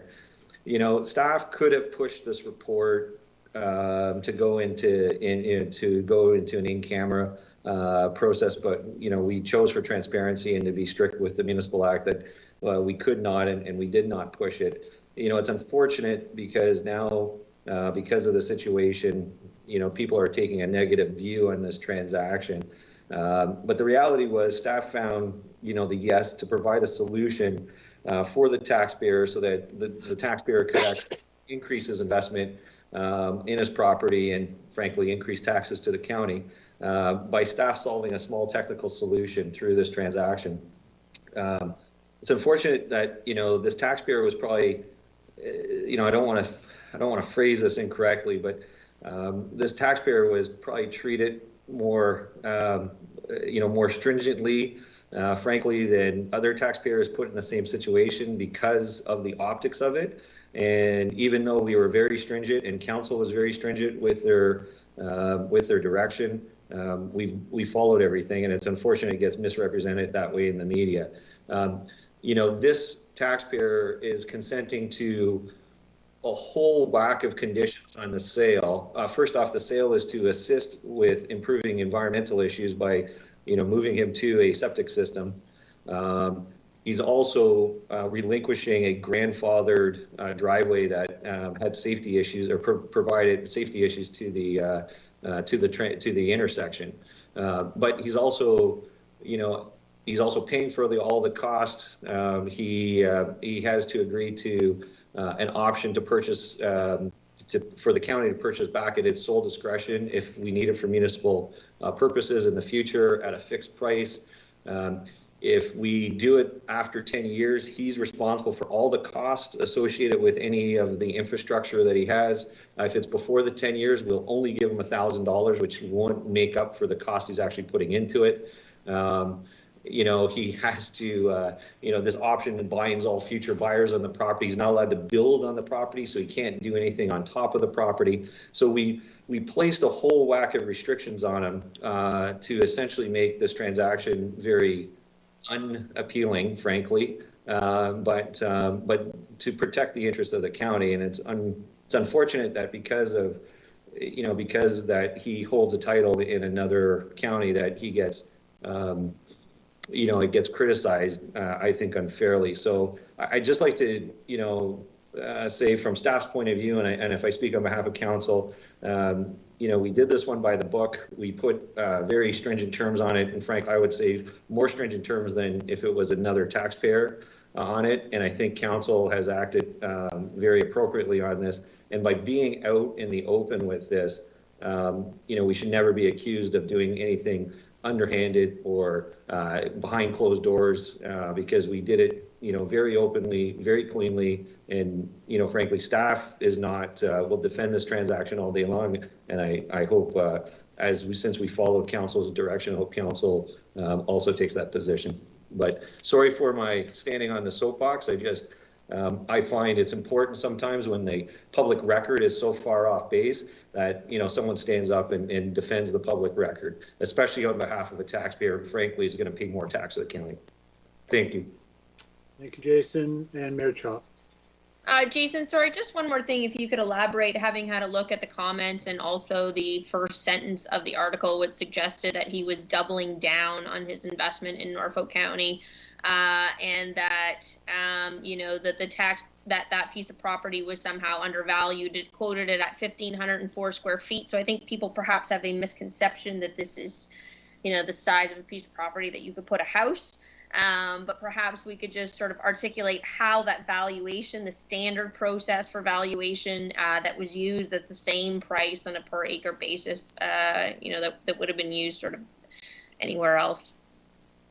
Yeah, thank you. And you know, I'll rely on staff. This is really, we're buying a very small strip of land. The challenge with valuing it, I could make an argument that it's really, because you can't build on it, because at any point in time, frankly, we can pull it out from underneath of him and he has to incur all the cost of this.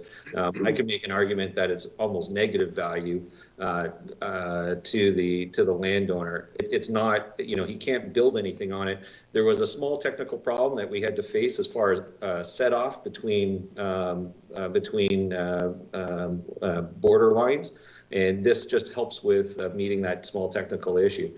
So we do take valuations on a per square foot basis. It would be hard to value this one again, because frankly, he's been asked to do a whole bunch of things that cost them money, including a removal of a driveway, which you know, wasn't even really subject to the transaction. It just allowed the county to get another advantage from it. So, you know, I'm not sure. I know if I was on the other side, I probably wouldn't be cutting the deal, but you know, we do look at valuation in a reasonable time frame, and that was, you know, that was done by our real estate staff. So sorry for the long answer. And we do look at value on a per square foot basis, and staff is very comfortable with this value.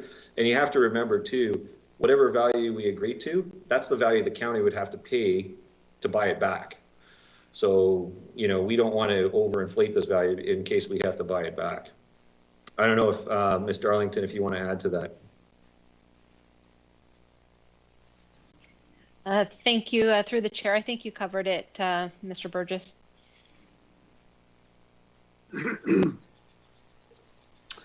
Any other questions or comments from committee? Then we have the staff recommendation is moved and seconded. And thank you, Councillor Columbus.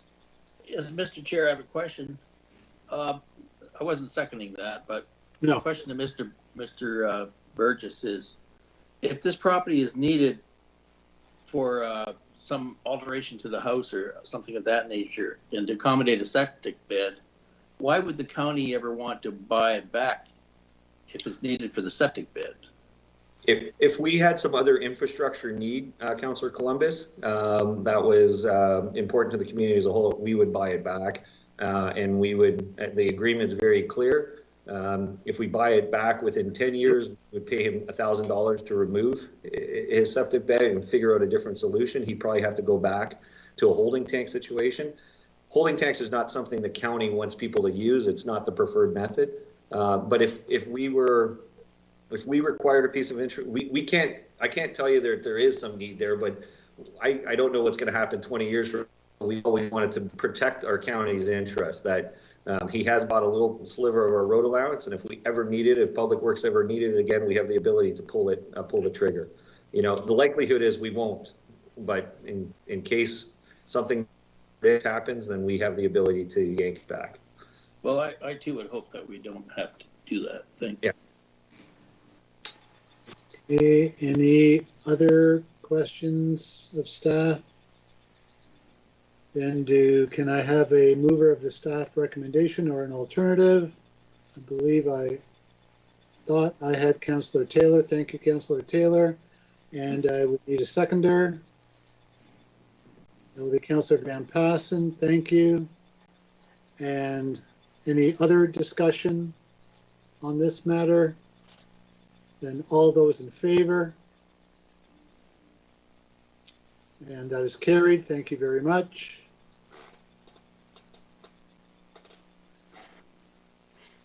And we will move on to item J, staff report CAO 21-03, which was deferred from the March 9th, 2021 Council in Committee meeting regarding Friday the 13th for 2021.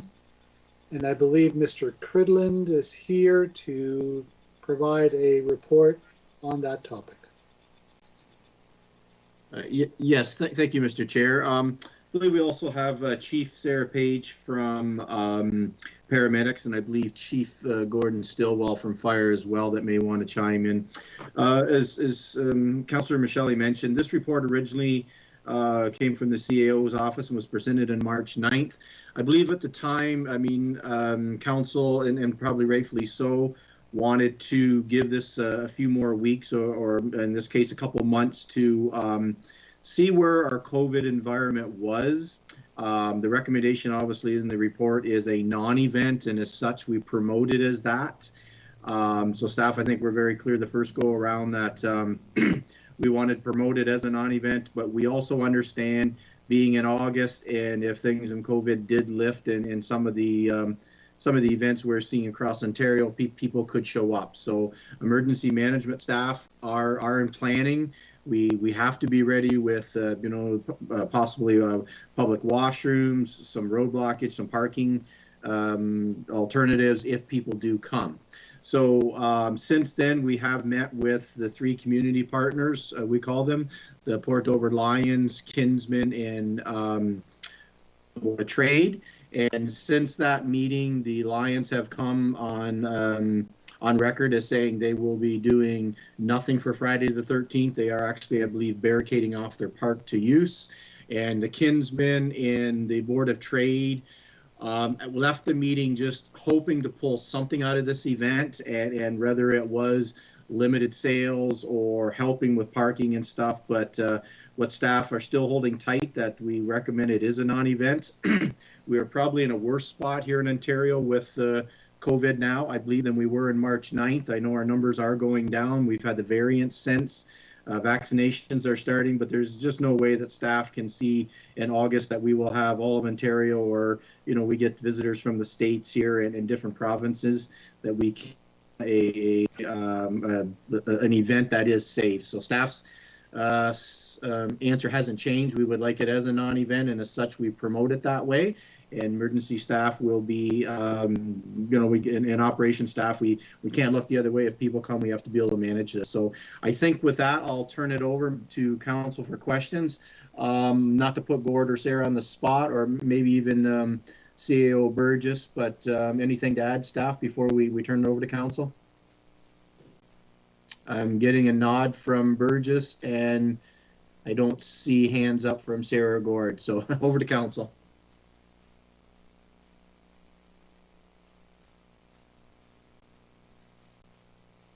Muted, Mr. Chair. Thank you very much, Bill. Councillor Martin, go ahead. Thank you. Thank you. Through you to staff, it's thanks for bringing this back on time. It's one of those things that, like, I think even a year ago, even just a few months ago, but certainly a year ago, didn't think that we would be here. And I thought for sure in March we would have some kind of roadmap, but we're not even close. So I understand the recommendation, and I'd like to thank staff for getting together and meeting with the stakeholders as well. My only outstanding questions to you, I see that there are expenses included demonstrating the county is taking a position, being ready, checking those boxes.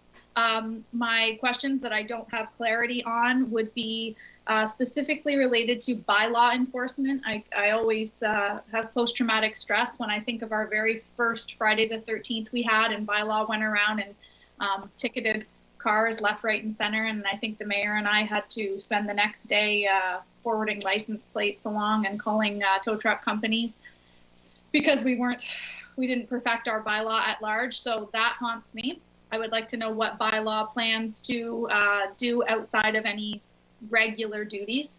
My next question would be licensing. We had a conversation about what position the county would take, and I understood it to be a non-event is a non-event, but licensing for, as an example, if there is already a food truck on private property, which has already happened in town. What will our bylaw be doing? What will we be saying to those people? Because all things considered, their permit is not valid that day. And then my third question that I would look for clarity on is, we spoke about the giving business owners the flexibility. As an example, does the Arbor wish to put something in their parking lot? Will we be working with them to be flexible? Will we allow the beach house to use their beach hut on their front property to get food out a little bit quicker? So if I could have staff clean up bylaw, licensing of existing food trucks, and flexibility with business owners for this event, that would be helpful. I can start, and I'll have Mr. Cridlin augment the question. So with regards to the bylaw, we'll coordinate a response with regards to bylaw and the OPP, and as far as what the enforcement is.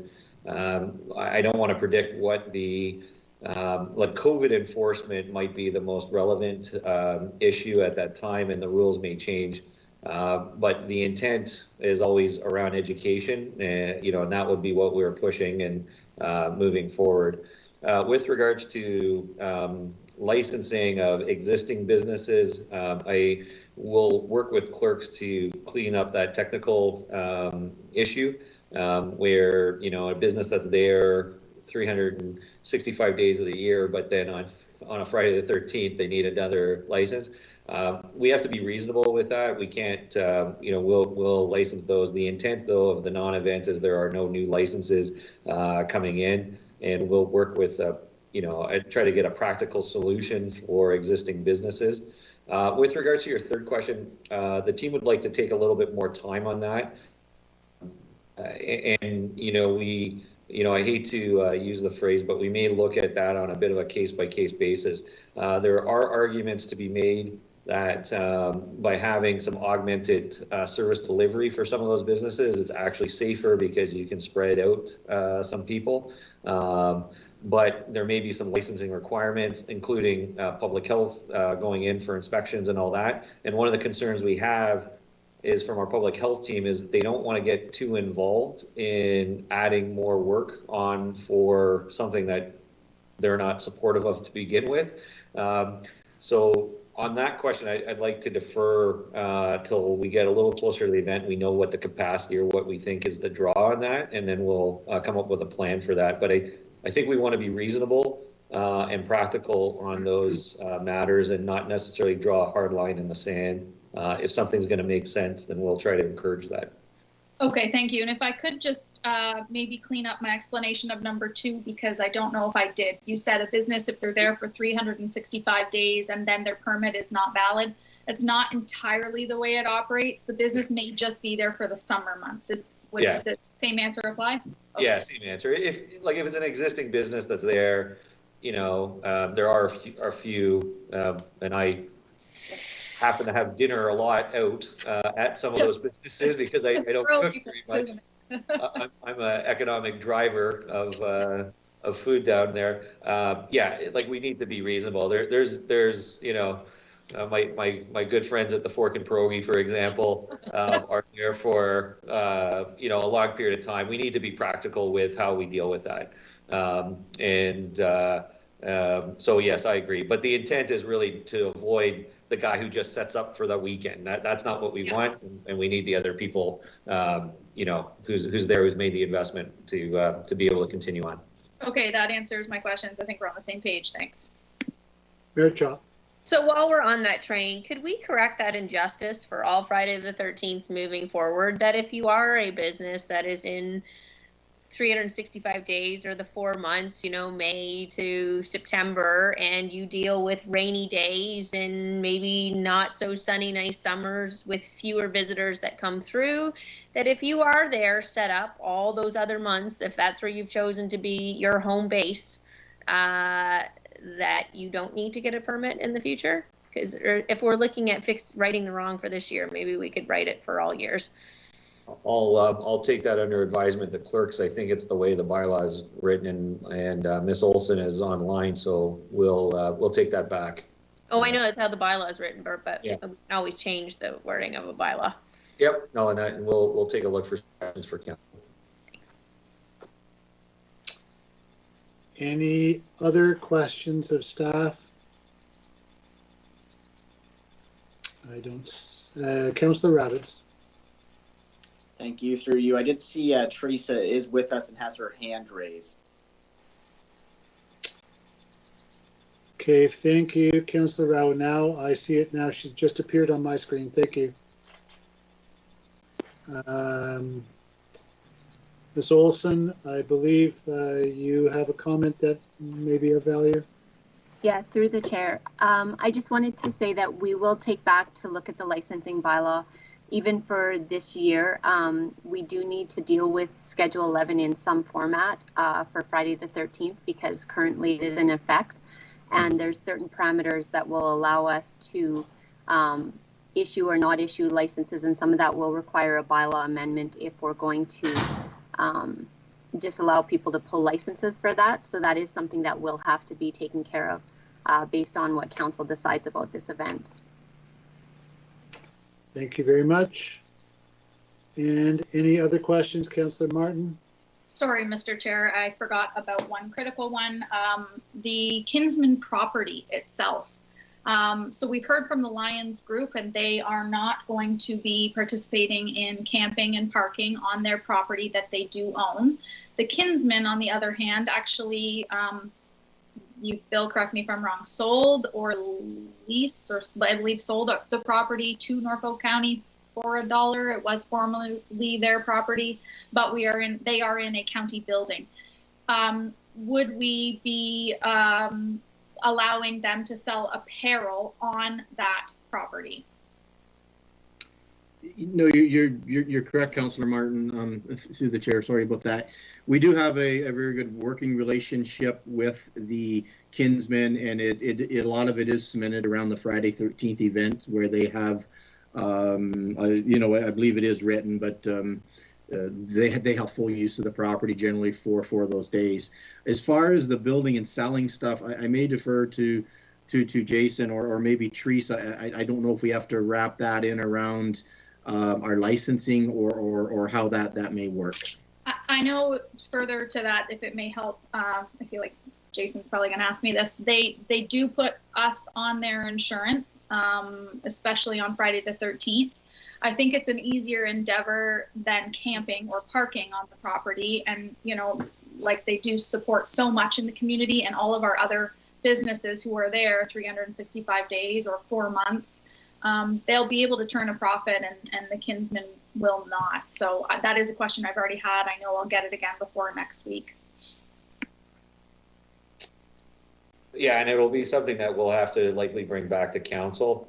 The challenge, anytime you provide an exception, is why is council providing an exception to that?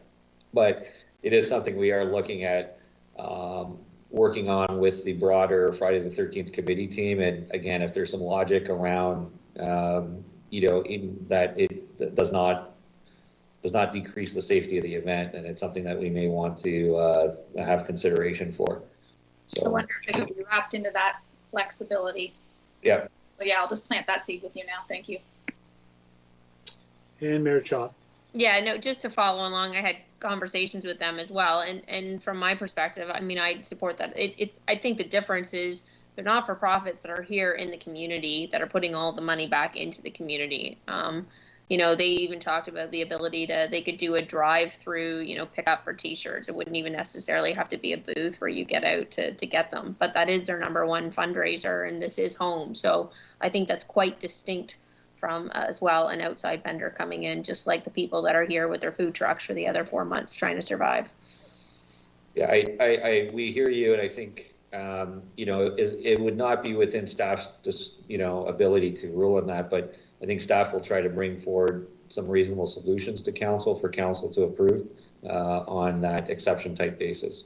And we'll work with the Kinsmen. We also want to be equitable. The Lions Club have made their decision. So it's probably just the Kinsmen at this point in time that we need to work with. Thank you, Jason. Councillor Martin, you still have your hand raised. Is that a mistake or? Sorry, just delayed. I took it down. Thank you. Okay, thank you. Any other questions for staff? Then can I have a mover of the staff recommendation or an alternative? Councillor Columbus, thank you. And a seconder? Councillor Huffman, thank you very much. And any discussion on this matter? Seeing none, we will put that to the vote. All those in favor? Thank you very much. That is carried. Next is item K, staff report CAO 21-32 regarding the council orientation workshop. And I believe Ms. Olson will be presenting this report. Teresa, whenever you are ready. Thank you, through the chair. So council orientation workshops are typically held at the term of a new council. We recognize that we have a by-election coming up on June 3rd, and the newly elected council member will require some orientation information to get themselves familiar with Norfolk County and the processes. So my thought is, with the new clerk coming on, this was an opportunity to do some refresher training for all of council, should council wish to have some refresher information on different processes that we are doing. And my recommendation is that we could combine that together with the new councillor orientation. Within the report, we have suggested, based on discussions with senior leadership team, some topics that may be of importance for council to have some refresher information on. And we're just looking for an approval to host 1 to 2 half-day workshops in June or July, if council so inclined to do so. Thank you very much, Teresa. Any questions of committee? Councillor Hoffman. Thank you, Chair Michelle. Through you to Teresa. Is there any, I don't know, not to mandate it, but in terms of just the new councillor and not feeling, out of place or anything like that, would it be helpful if everyone participated? It was just a group effort as opposed to just those who may want to participate. I just see that as a little bit more beneficial, and there'd be an opportunity for it maybe to be the first kind of cohesive activity that we do as a new full complement of council. And I also just want to say I totally agree with this. No disrespect to anybody who planned our orientation, but it left a lot to the imagination. So I think that it's a great idea. Through the chair to Councillor Huffman. Absolutely, I would always encourage as many councillors to attend. It's always a great opportunity for everybody to hear the same information and ask questions and work through that together. The one thing I do need to clarify, which I should have, and I apologize at the beginning, was our procedural bylaw right now does not provide for a workshop style forum. So these would be considered special council meetings in which we would have to have at least a quorum of council in attendance to host these. And so the intention would be that if a majority of council is interested in this, then we would proceed with this style of training. If we cannot obtain a quorum of council interest, then we would probably proceed with just doing the individual councillor themselves. As a clerk, I always think it's a great opportunity for council to receive information and have educational purposes throughout their term of council. So I'm a big advocate of this, but it's definitely at the will of council. Any other questions of committee to staff?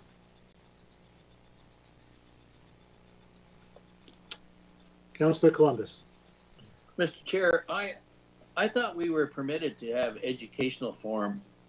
I thought that was changed by our former CAO or former clerk, Andy, to permit educational forum without calling it a special council meeting.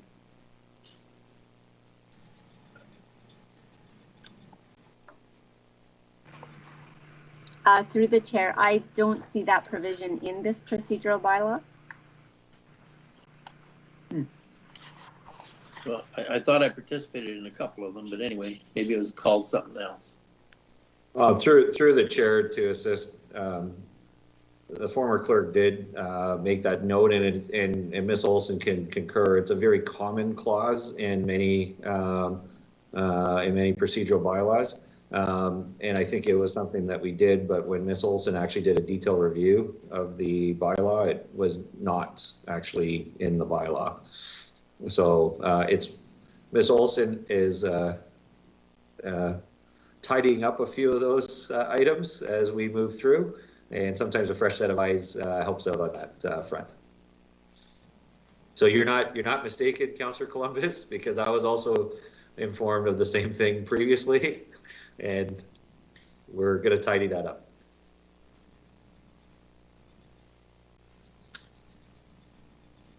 Any other questions of staff?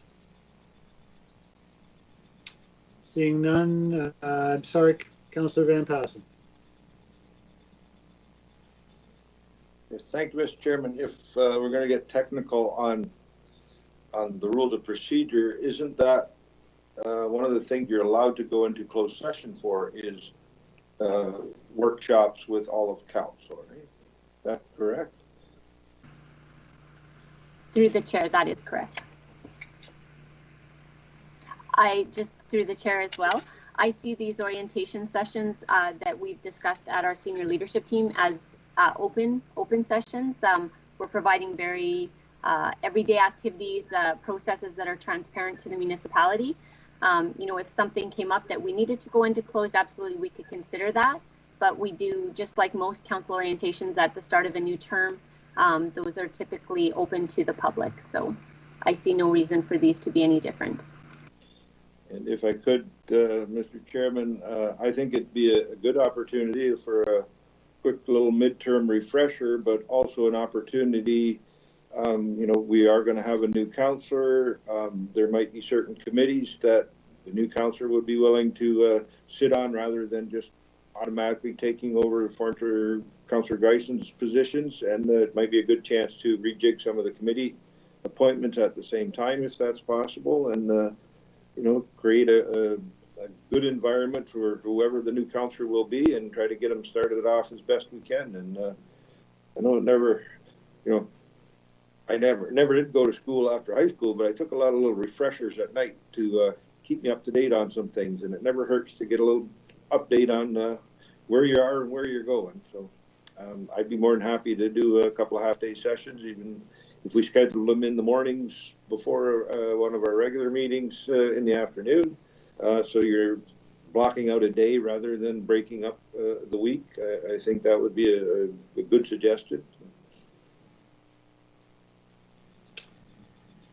Thank you, Councillor Van Passen. And anyone else? Then I would look for a mover of the staff recommendation or an alternative. Thank you, Mayor Chop, the mover, and seconded by Councillor Martin.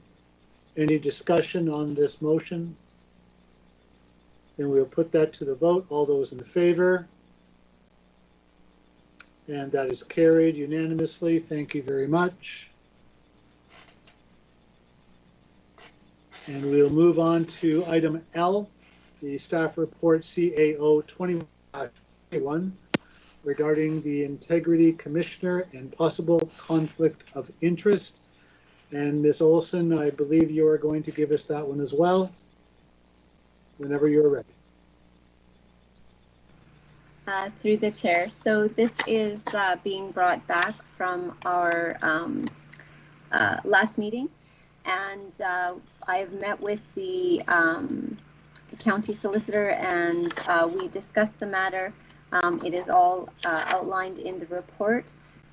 We've reviewed the contract with the Integrity Commissioner, and we believe that through communications with them, that they have provided information on how they could manage the perceived conflict of interest. However, we also recognize that there are perceptions that council may want to consider with this report as well. And so I guess in conclusion, the county solicitor and myself do not necessarily think that there is a conflict of interest with respect to this matter. However, if council would like more information on the report, we could definitely seek to obtain that and bring back a more fulsome report at a later time.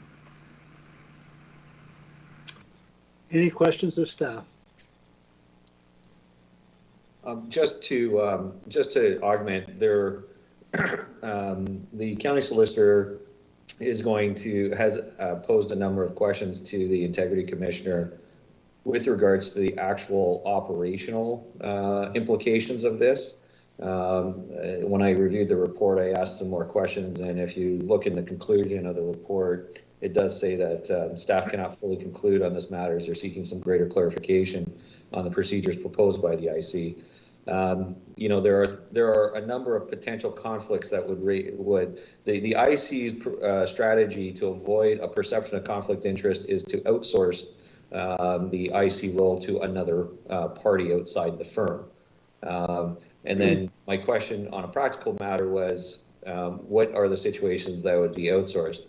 The outsource would happen in what I put forward was that the IC would have to consider it if it dealt with the member directly, if it was an issue raised by the member directly, or if it was against all of council. And many of these issues relate to all of council, of how council decided a certain matter. So you would be left with a situation where a number of potential complaints are dealt with by another integrity commissioner altogether, outside the one that you've hired.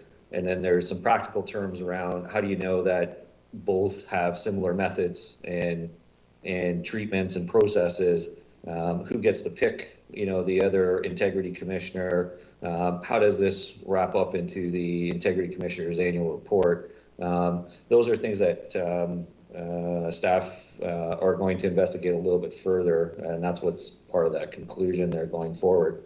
But we wanted to raise this report now because even if we bring this forward and staff conclude that there is no technical conflict of interest, the concept of a perception of a conflict of interest, which is written about here, is also something that council needs to consider, and whether that is something that you know, council would want to share more input on going forward. So the only recommendation here from staff is it to be received for information, and council can certainly provide further input to it, and staff will be providing a little bit more information on how this would actually practically roll out in the future. Thank you. Jason. And Councillor Huffman. Thank you, Chairman Shelley. Through you to Teresa. Just to clarify, is the relationship in terms of the Integrity Commissioner's office, are most of the dealings to be done through the clerk's office? Through the chair to Councillor Huffman. So I would suggest that the relationship that the County of Norfolk has had with the Integrity Commissioner this term has had most of the dealings between the clerk and the Integrity Commissioner.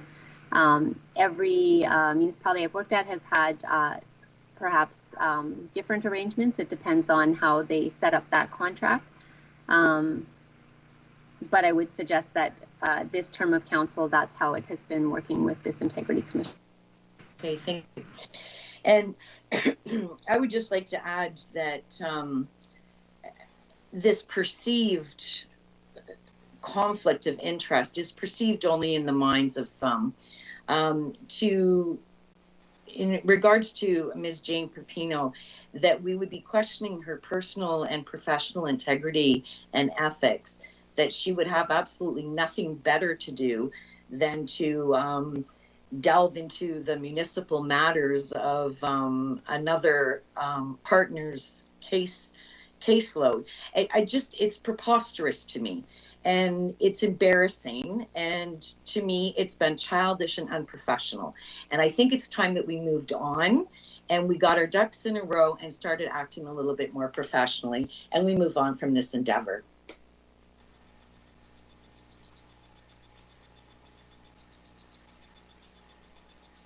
Any other questions or comments for staff? Councillor Martin?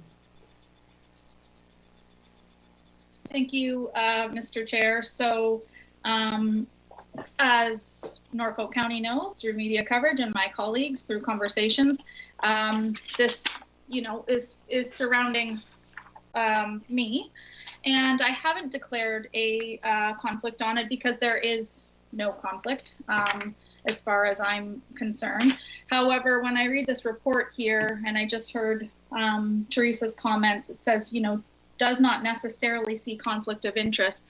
I guess I'd like to take this opportunity to put you on the spot a little bit, Teresa, and ask, when you speak of this conflict, are you speaking of the conflict between a council member, or are you speaking of the perceived conflict of the corporation? What is this staff report centered around? And then I do have a second comment to make. Through the chair to Councillor Martin.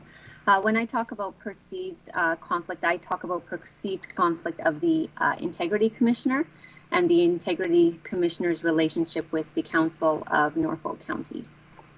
Okay, thank you. And then I wondered, Mr. Chair, because this report also specifically notes that there was a conversation directly with the county solicitor. I wonder if Paula, actually, I believe that's her at the bottom with her hand raised, could make a comment as well. Okay, go ahead, Ms. Budis. Thank you. So first, I just wanted to confirm that the structure of the contract was drafted so that the main point of contact for almost everything under it is with the clerk in terms of servicing under that contract. There is a very specific clause around delegations. So it's built into the contract that there may be a requirement to delegate. Just generally, this was built in. It is also reflected throughout the contract that the county clerk would be the one, or sorry, a specific provision, the county clerk is the one to actually approve that, which approval shall not be unreasonably withheld, provided they meet qualifications and other requirements.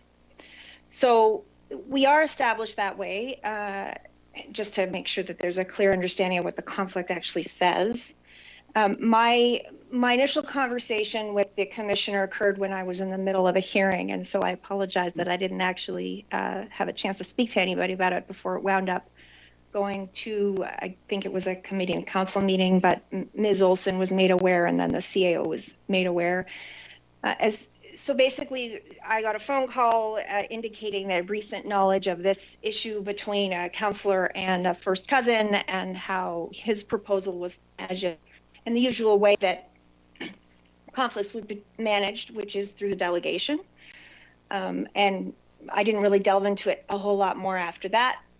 The CAO is correct. He asked a number of sort of more practical questions for which we would then follow up. I did have a second conversation in the lead up, just in case people had questions, and I did decide to look at the contract a little more carefully as well, and I've already indicated what the contract says. So I'm not sure I need to say a whole lot more other than to reiterate Ms. Olson's comments about the concept of the perceived conflict for the Integrity Commissioner's office and for the community at large to feel that the Integrity Commissioner isn't potentially being, playing favorites. It's a perception. I don't believe it's a real conflict at all. And I don't even think it's about whether Ms. Pepino is looking behind the firewall. I'm quite confident Ms. Pepino is not looking behind any firewall. I think it's more a question of the Integrity Commissioner may get a complaint, and then whether that's about or from Ms. Martin, and then the community wonders, well, he knows she has a cousin. How does that influence the thinking? So it's on that level. It's fairly esoteric, but I don't think it's zero that there is this perception that the community might be concerned about, and the way it's proposed to be addressed would resolve that, because the delegation is to outside the firm, and it's in consultation with the clerk. Thank you, Paula. So, Mr. Chair, if I may, the proposal is that should someone complain or investigate me, the existing firm has steps in place that they would use to outsource an integrity commissioner to do said investigation, which to my knowledge has not happened to date. Although now that I've said it out loud, I may have just jinxed myself. But that there would be checks and balances in place from somewhere outside of the firm to protect Norfolk County, not to protect Amy Martin.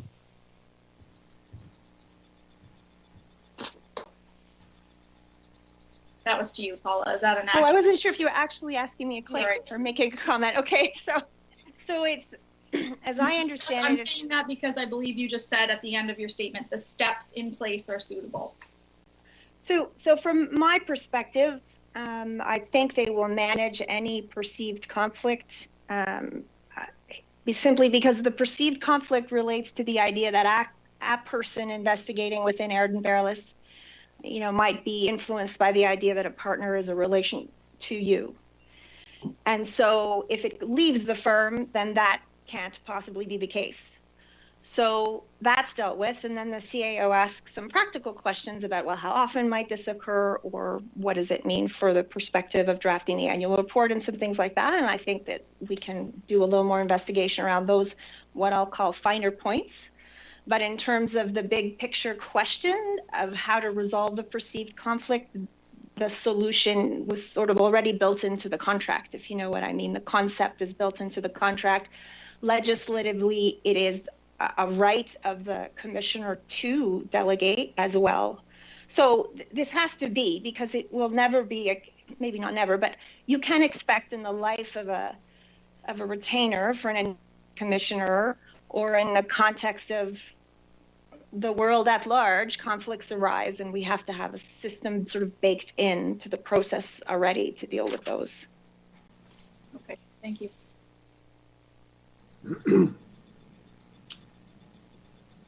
And any other comments, Councillor Van Passen? Thank you, Mr. Chairman. I know I mentioned this at our last meeting. Councillor Martin has no pecuniary conflict of interest whatsoever under the Municipal Conflict of Interest Act. The conflict is at the other end.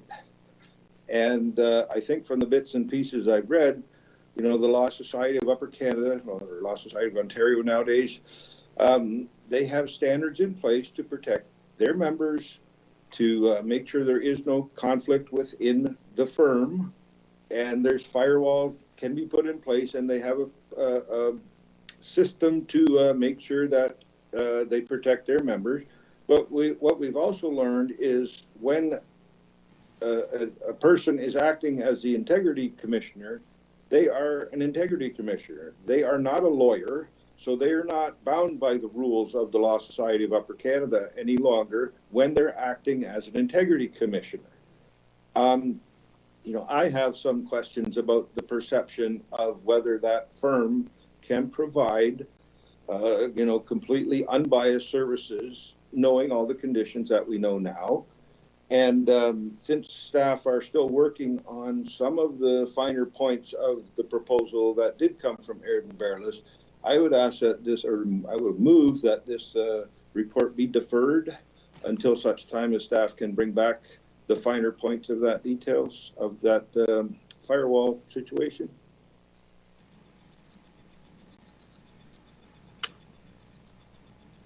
Okay, thank you, Councillor Van Passen. And Mayor Chop. Well, there's no debate on the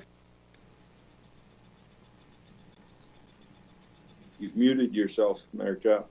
Mayor Chop, I'm sorry, you're on mute. Sorry, I would second the deferral, but and there's no debate on the deferral, but just a question, Councillor Van Passen, if we could also include that the communications that were sent to the integrity commissioner back and forth between staff and the integrity commissioner also be released.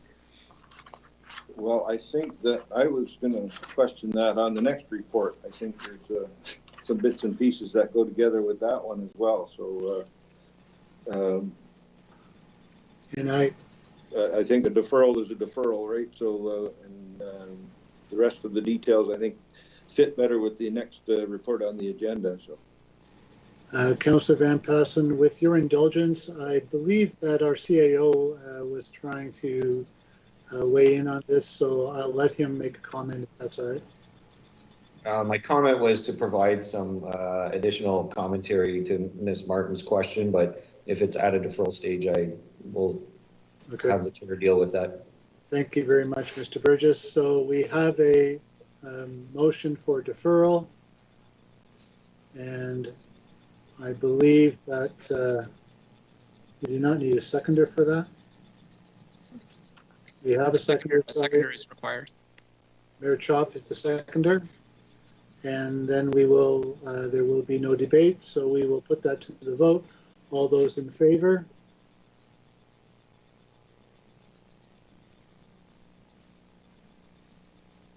Okay, Mr. Clerk, you may have to assist me. I believe that deferral was defeated. Through you, Chair Michelle, yes, it was defeated on a tie.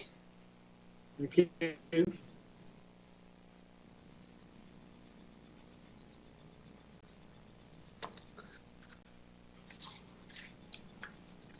In that event, is there any other discussion or questions of staff? Councillor Martin. Thank you, Mr. Chair. I move the report to be received as information. And seconded by Councillor Huffman, you're seconding? Thank you very much. We have the motion and debate on this matter. Mayor Chop. Mayor Chop, you're on mute, please. Sorry, just a question for Teresa. Teresa, have you ever seen an integrity commissioner remove himself because of a perceived conflict of interest in a municipality, meaning that all councillors should be treated equally in any investigations and that the work wouldn't be farmed out to another law firm? Through the chair to Mayor Chop. I can't speak to why it happened, but I was at a municipality where an integrity commissioner did receive themselves based on a perceived conflict of interest that the IC declared.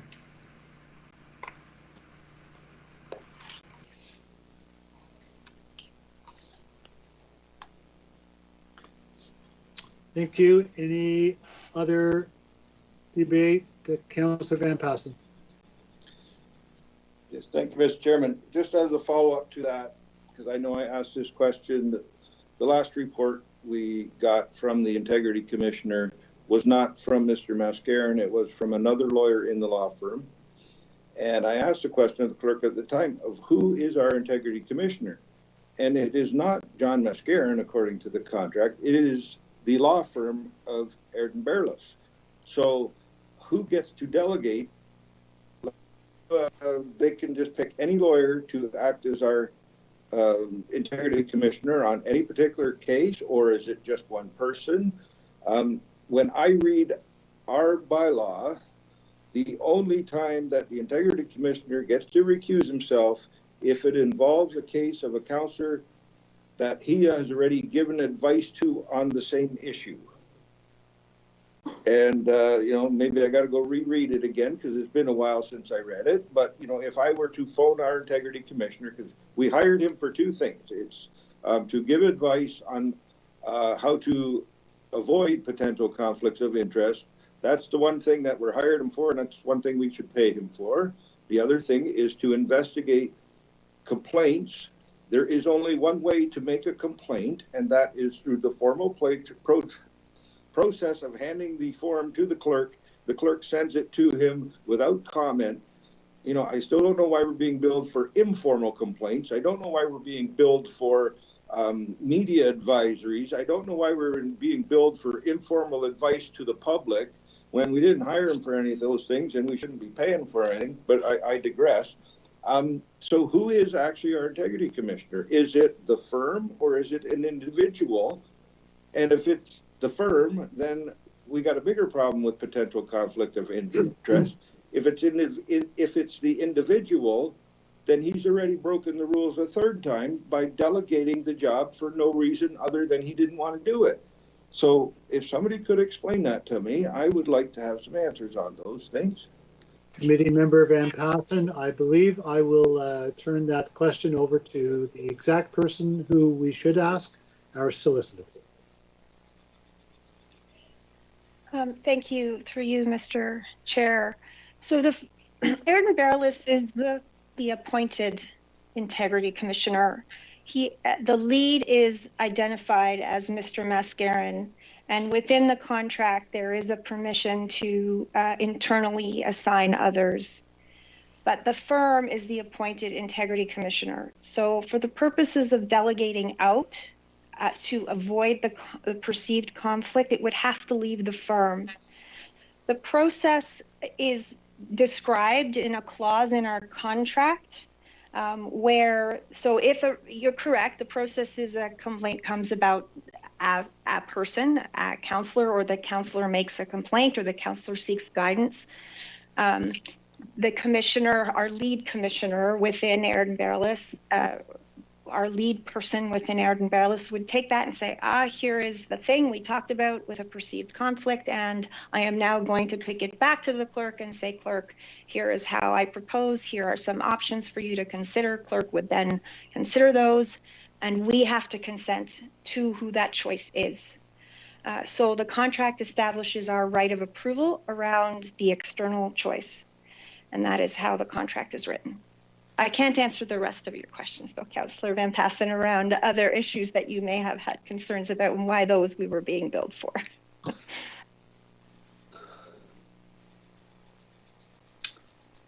And Mayor Chop. Just a couple of questions as well. Again, I would like to ask for the communications that are related specifically to this report, not to the other report. We can receive those communications as well, but I think it's Council's Integrity Commissioner, and I think Council should have access to all of the information that staff had access to. And I'm wondering, Jason, if you might be able to provide some other examples of perceived conflicts of interest.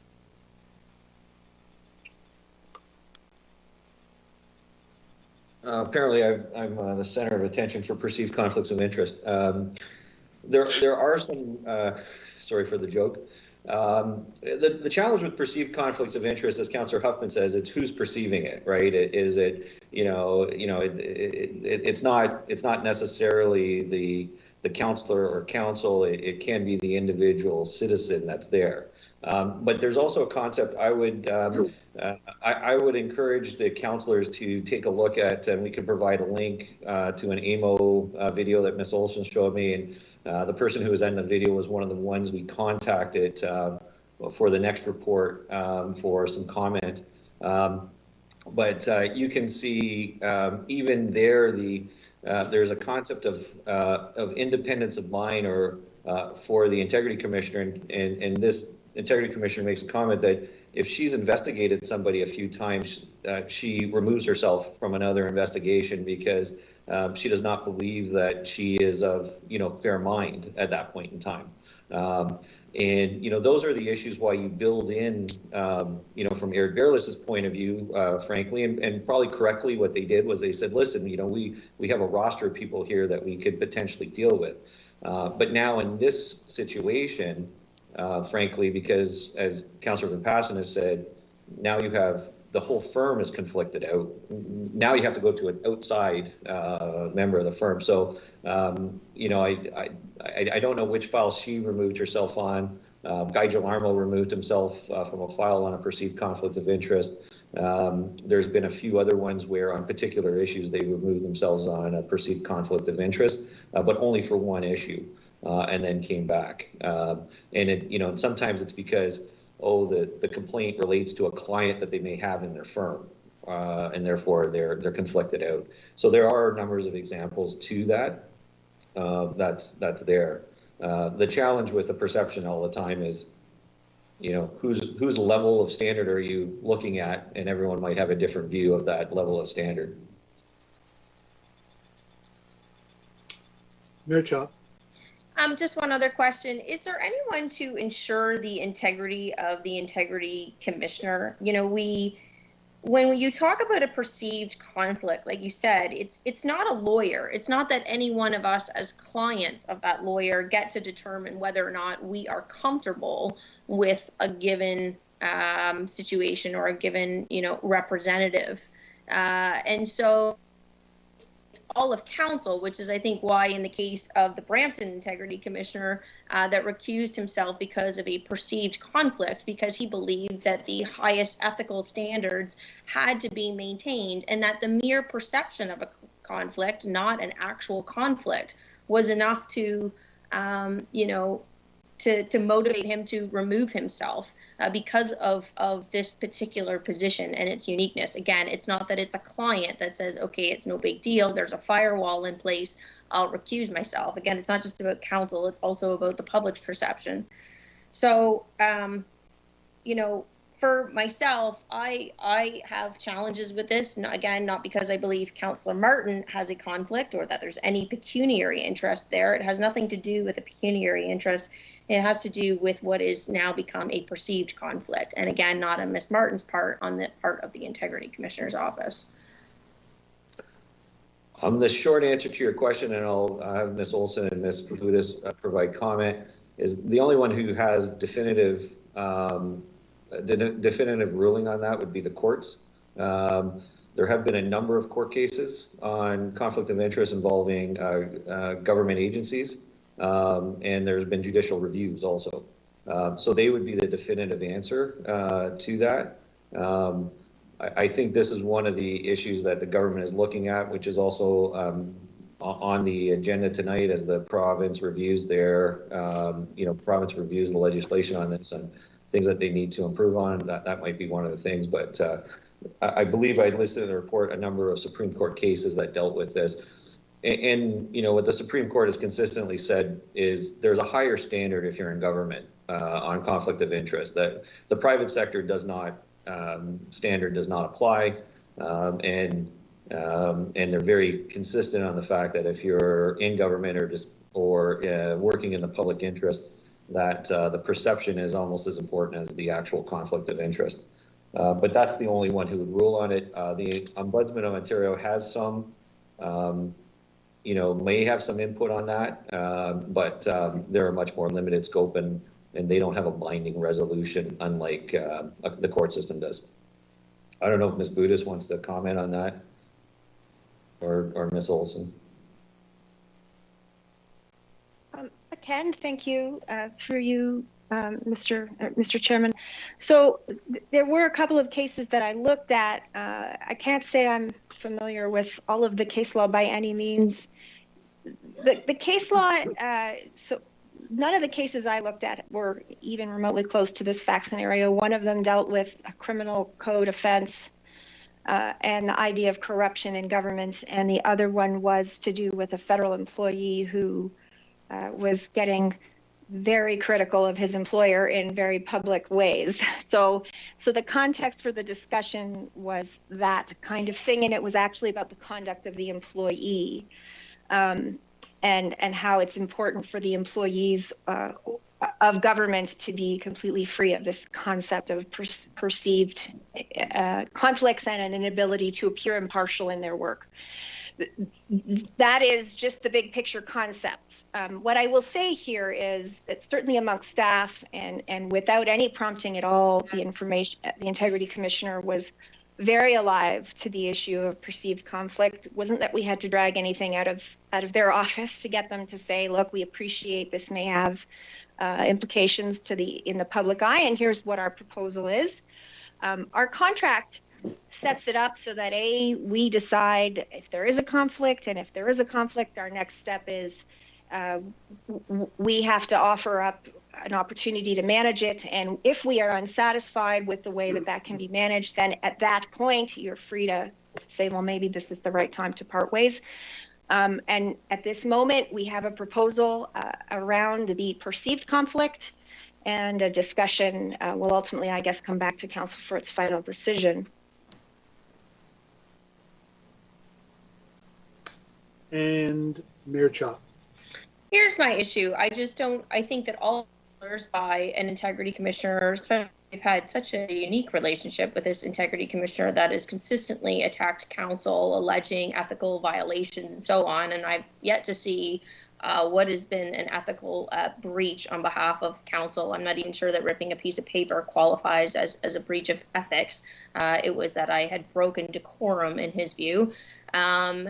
So, why would we have an integrity commissioner that is different for one council member and not the same for all council members? That's what I struggle with. That, we should all be assessed by the same individual and the same standard. Just to be clear, it might not be just for one council member. There will be situations where complaints as a whole might also be referred. So there might be, this doesn't just involve Councillor Martin. It can impact all of council, because if it's an issue of all of council, you would then have another integrity commissioner, because you can't pull that out. So there could be multiple situations where you'd have multiple ones. Right. But then all of council is being still, it's the same measure of the same metric. It's all a different person then, right? That's correct. And that's why I asked those questions. That's why it'll come back to council, and council will have to get their head around whether that's a practical solution to the conflict. And being judged by two different people under two different sets of circumstances with maybe two different backgrounds, that might be something that council would want to consider in the future. But we need to get a little bit more information on how that's all going to work.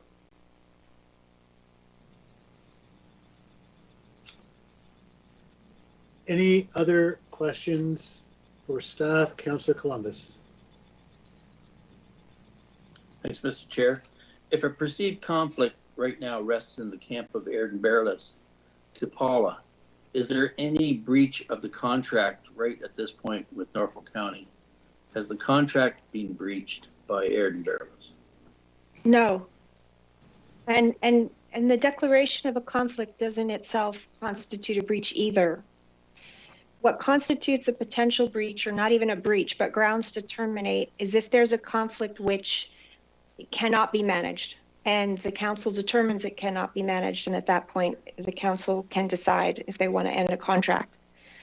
But there's no breach of the contract.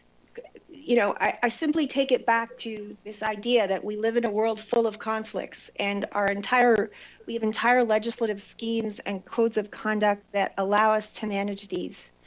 So it really will come down to whether this particular scenario is one that council is ultimately happy can be managed in the way that's proposed. Thank you.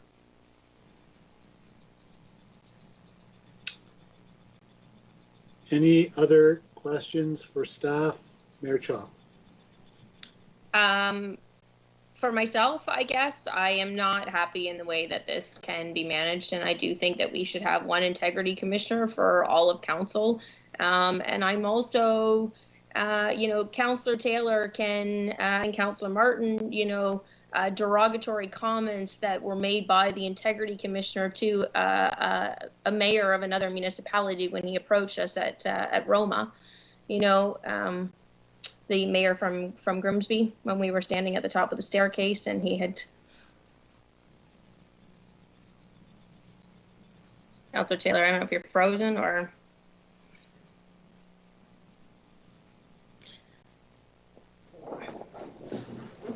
That was all garbled for the last 4 or 5 minutes there. Okay, I was just speaking of the encounter with the mayor from Grimsby at Roma that we had, with reference to comments that had been made by Mr. Mascaron to him, that he felt the need even to approach me to tell me about the comments. I do think there is grounds that a perceived conflict. I realize, Paula, you don't consider that a breach. But I also don't think that this is exactly it's not the rules from the Law Society. We've already determined that this is outside of that scope. and that it's not like a normal client representing a client, and that the integrity commissioner is also meant to be held to a higher standard where there should be no perceived conflict of interest in such a case. And it's not that we're short of there's many integrity commissioners that are out there from all different municipalities that, you know, we would be able to use in the same manner. And I can't see why an integrity commissioner, you know, if council didn't feel comfortable with that, you know, wouldn't be willing to recuse himself from the file. I'm sure there's a lot of other work that's out there, and he too would want to strive to ensure he's comfortable with the.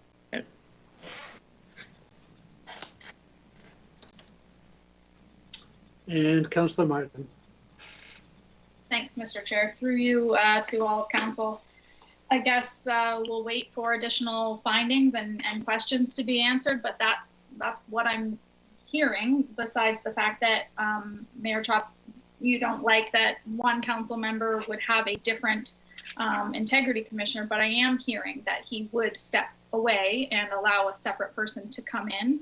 And I guess I just would share with council, you know, we're talking about perceived, and I recognize that that is kind of in the eye of the beholder, but I think it's worth noting and reminding council that as per the Simcoe Reformers comments from Mr. Mascaron, that Jane at the law firm doesn't work in the same area he does. These files are firewalled and protected, and I've never been investigated. So until such time as that situation unfolds, to me, this seems like an extra measure here. It seems a little messy to be going and getting out of a contract when there is no breach. And I'm comfortable to sit here and have this discussion with you today. And Mr. Mascaron has apparently put steps in place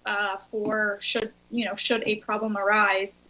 And additionally, I've heard from, multiple staff that there is no conflict, and the report in front of us has a recommendation to be received as information. So I just feel like it's being drawn in to terminate the integrity commissioner and remove ourselves from the contract when we're hearing from staff there's a report that could have had a different recommendation in front of us, and it does not.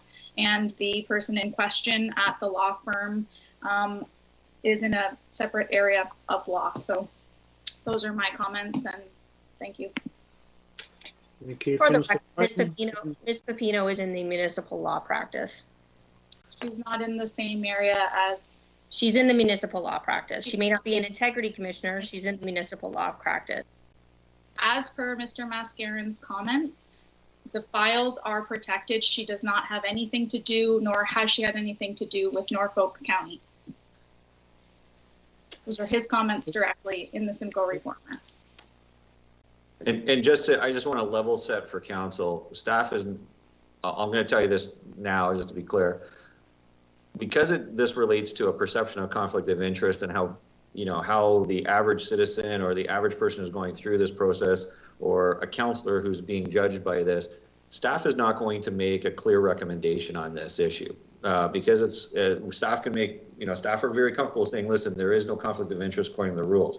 The perception of a conflict of interest is a different evaluation method, and as staff, we don't feel comfortable making that rule. We're going to provide you with information, and it's going to be for council to provide input on it, and we'll do that. But staff would be in a very untenable position because you have to remember, staff shouldn't be judged by the integrity commissioner. He only really interacts with council.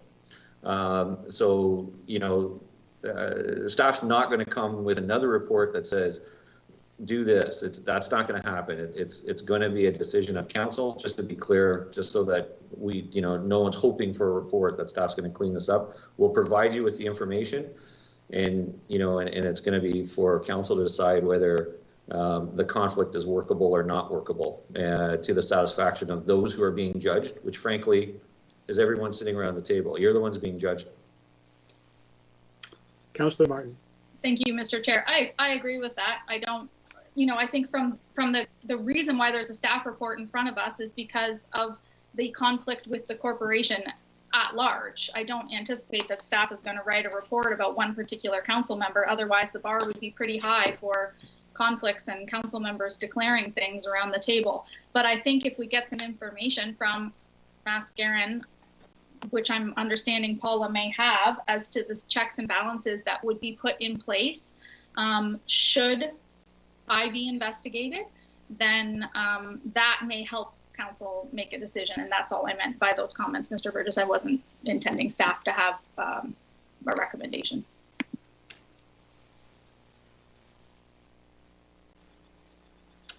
And Councillor Van Passen. Thank you, Mr. Chairman. When I read the staff report, it said, should council wish to explore these concerns further, staff requests additional time to provide a fulsome report to include legal review and advice. Put a motion to defer this report to allow staff to do that. That was defeated. Now the motion is to receive it as information.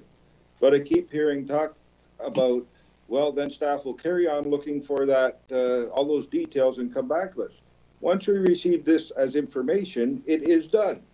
We have received it as information. They don't keep working on the file once it's done. So which way do we want staff to look at the details of how they're going to have the practical solutions to place the firewall, or are we going to receive it as information and it's done? So I'm a little confused now. Councillor Martin.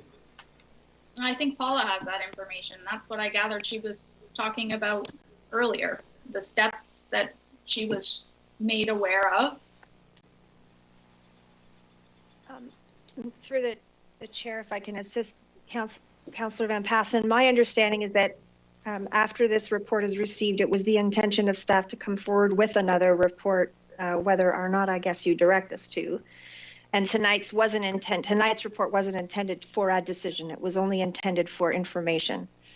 So it is staff's intention, and I would defer obviously to the CAO in this, but that was my understanding. So we are going to do that. I have some information. We may want to ask some more questions and get a little more detail. There was one comment you made though, Councillor Van Passen, which I'm a little unclear on. The firewalls that are established through the firm, and they're not anything we established or will establish because we can't. So I just wanted I wasn't sure, Councillor Van Passen, if you were somehow suggesting we would have information or that somehow we'd be directing that. My whole screen froze up there. Could you repeat that, Ms. Budis, please? Oh, certainly. I'm just not certain, Councillor Van Passen, if you have a question about how the firewall works. That is something law firms routinely set up, notwithstanding that the Information Commissioner is not a lawyer in this context. The structure is not different in terms of how they manage the issues. And they've already set up their entire system to firewall everyone who's not part of the Integrity Commissioner work out of those files anyway. So that's already established. That's something they already do. Yeah, I do understand that completely. I understand the recommendation in the report, but the report says if council wants more details that staff are still working on, that we want to ask for that. We have to ask for that. If we don't ask for that, you're not going to keep working on things when we're done with it already. So I'm a little confused. I'm sorry, Councillor Van Passen, I guess you didn't hear my comment. We will be bringing back a report. It was our intention to do that. Why will you be bringing back a report when we're already done with this issue? I will let the CAO speak to it. That was my understanding, is that what would be what we were doing. If council wishes to explore it further, you want more time to deal with it. If council doesn't want to explore it further, you are not going to continue working on it. I would assume. I'll address this. And when the report came to me for review, it was late in the process. I asked those additional questions, those practical questions. There wasn't enough time to amend the report. I think Councillor Van Passen is correct. the conclusion, the conclusion should have been, because we just left it as to be received for information with the intent that we would provide information to council on the remaining outstanding information that was required. We should have written that in the report. So I would agree with Councillor Van Passen. We could have done a better job with our conclusion on that. But it's kind of like, I'm the last review and I make some questions, and it's, Thursday at 5 o'clock at night when I'm asking those questions, unfortunately, and Kevin needs to print everything by Friday at 11, so we never had the time to do that. But in hindsight, I would say yes, we should have said, please receive this report for information, and staff will continue to provide another report subsequent to it. So that was the intent, as Ms. Budis had said. We should have just cleaned up the recommendation when I made that change. Would the mover and seconder be willing to amend the motion to reflect that so that it takes away my confusion?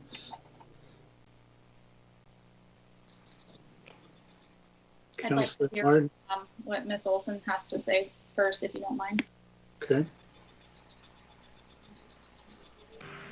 Through the chair, I just wanted to note that, and again, CEO Burgess is right, the language could have been cleaned up a bit. I guess when I read the report, because I wrote it, to me it's saying that that we are seeking further information. Once we obtain it, we will provide a more fulsome report.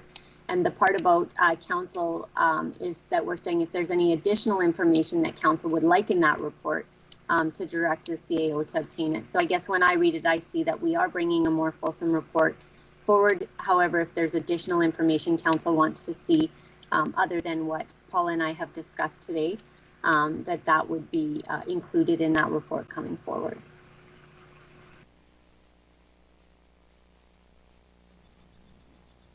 And Mayor Chop.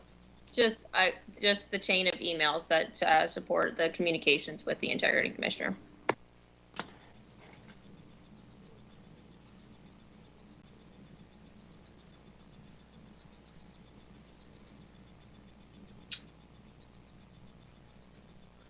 Okay, and Councillor Martin. Thanks, Mr. Chair. So at this point in time, we have a council member who's never declared a conflict. There's no pecuniary interest. There's no direct or indirect conflict here.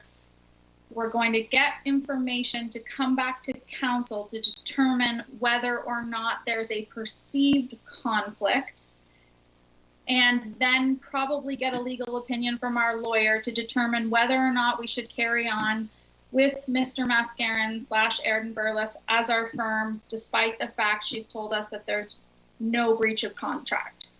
So if that's accurate, then no, I'm not going to amend the motion. It can be voted on and or defeated, and then someone else can table a new motion, because at that point in time, we should just be tabling a different motion. Do we wish to go forward with Mr. Mascarin or not? Just simply because we should stop wasting taxpayers' money on having this conversation and bringing it back for a third week. So if I can address that, Chair, just to be clear, all parties agree that there's a perceived conflict of interest. The IC agrees that there's a perceived conflict of interest, and staff agree that there's a perceived conflict of interest. What the contract states is that the IC must be given the opportunity to rectify any conflicts of interest to the satisfaction of the county. At this point in time, we're still investigating whether the solution put forward is going to rectify the situation to the satisfaction of the county. So staff is gathering that information, and what I'm telegraphing to council is, because it relates to a perceived conflict of interest, it'll be council's decision and input on that will be most significant in the decision making. Staff have already concluded in the report that there's no technical conflict of interest, and that's clear. But everybody, the IC and staff, are all on the same page that there's a perceived conflict of interest, and we're working on how do we resolve that and get the confidence of both the council members and the public that the process that's being proposed is appropriate. So that's where we're at. And that's why I noted pecuniary, direct and indirect. That's I did correct. speak about perceived, but I don't even believe in our code of conduct we have a perceived conflict of interest. So I think furthermore, that needs to also then be articulated. But either way, that's my position. If this is the route that we're going down, if there is a majority of council members who no longer wish to work with Aird and Bayless because they have fears of inequity with, we've got a 5-minute warning here. I don't know if that's accurate on our screen. Because they have concerns about inequity of dealing with a council member who does not have a direct, indirect, or pecuniary conflict of interest, and it is a fear for this council that the perceived conflict of interest is so severe, then I think we should defeat the motion on the floor, and then someone should table that we, no longer work with that firm anymore. I don't understand why this needs to come back and repetitively be hashed out when we're continuously discussing no actual conflict here. That's my thoughts. But anyways, there's a motion on the floor that's seconded and gone around and around and around. So I'll pass it back to you, Mr. Chair. Thank you, Councillor Martin. I do believe that Councillor Huffman had something. Yes, I have a question, I guess for Mr. Burgess. Or Ms. Olson as the clerk. I don't recall receiving any information, any kind of official correspondence from anyone within the public realm in regards to this. And I was just wondering if we have received any kind of correspondence that is part of our official documentation from the public regarding this issue with the perceived conflict of interest in our current integrity commissioner.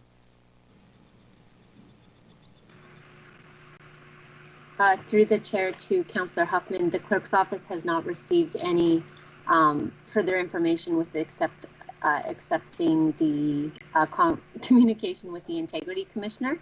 And then I'm aware there was some media stories that went around, but we did not receive anything formally. Okay, and I'm not going to get involved. I think we get way too involved in terms of the media, and there seems to be a big infatuation with looking at feedback on Facebook, which is a scary way to run your municipal government. So as far as I can tell, then we've received no official correspondence from anyone within the community. So that answers my question. Thank you. And Councillor Huffman, I believe our solicitor would like to add something. I just wanted to comment. I think that you have to make a decision on the motion in front of you. If there's going to be another motion that goes as far as termination, I don't think that should proceed without the benefit of legal advice, and we will want to wait for another meeting before that happens. Thank you, Paula. And are there any more comments or questions? We have a motion on the floor moved by Councillor Martin, seconded by Councillor Huffman. If there is no more discussion, we will put that motion to a vote. All those in favor? And that is carried. Thank you very much, everybody. We will move to Item M, Staff Report CAO 21-32 regarding the Integrity Commissioner's Annual Review. Chairman Shelley, before Jason begins his report, just for a housekeeping issue, can we move a motion to proceed past the hour at 9 o'clock? Yes, thank you very much, Kevin. I didn't look at the time. You are right. Can I have a mover to proceed past the hour of 9 p.m.? Councillor Martin, and seconded by Councillor Rabbits. Thank you, all those in favor. Thank you very much, and that is carried, Mr. Clerk.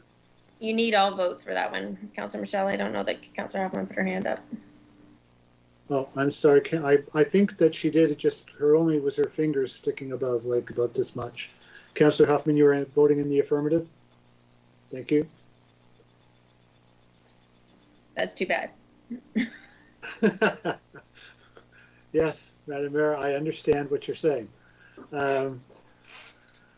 So in this case, staff report CAO 21-32, Mr. Burgess, if you are ready, or is that going to be presented by Ms. Budis? I see that her hand is raised.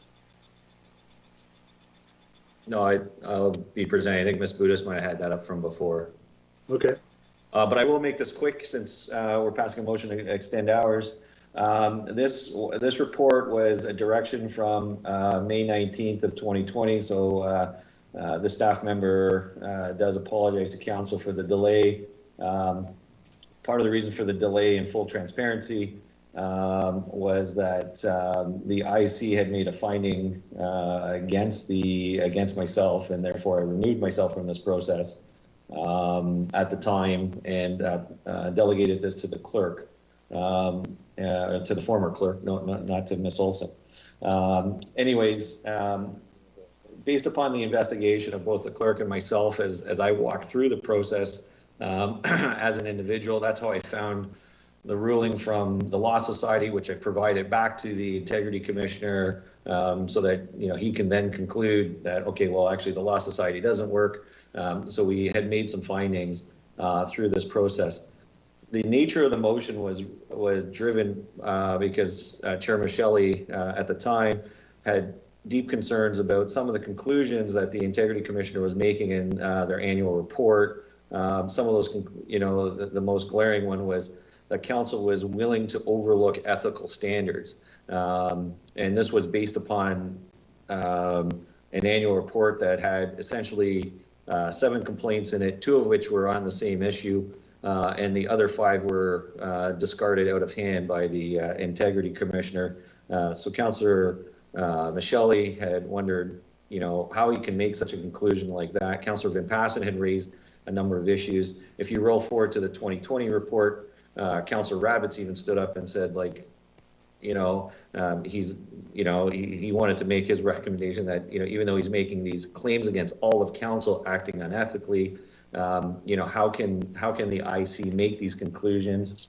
The reality of it is the IC can, under the Act, can decide what information goes in a report and what information does not go in a report. And council has very few options to challenge an IC's report. You can go through a judicial review, which is very expensive and time consuming. Staff had originally looked at seeing if we can do a peer review, i.e. talk to another Integrity Commissioner. We talked to 2 of them. They weren't willing to do a peer review. It's not really common practice.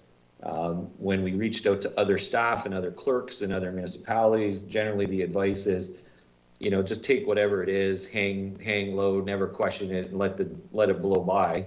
That's generally the advice. As I said, you can't go to the Law Society; they have no jurisdiction on it. So the only 2 options that staff came up with, and one was Teresa's recommendation, as she's smarter than I am, is council can formally note the complaint in a motion and send that to the Integrity Commissioner and say, we don't think you're doing. We don't like how you come to these conclusions. You can ask for a formal response. You can conclude on his report. The other one is council can request a review from the Ontario Ombudsman, but that would require a motion of council to do it. And you would have to file or direct staff to file a report with the Ombudsman on behalf of council to have them provide commentary on it. So that was the question that Councillor Michelle raised almost a year ago, and I apologize for the delay, but the options are limited, and the recommendation from staff is to receive this report as information. If council wants to direct staff to do anything, then that's up to council. Thank you. Any questions of committee?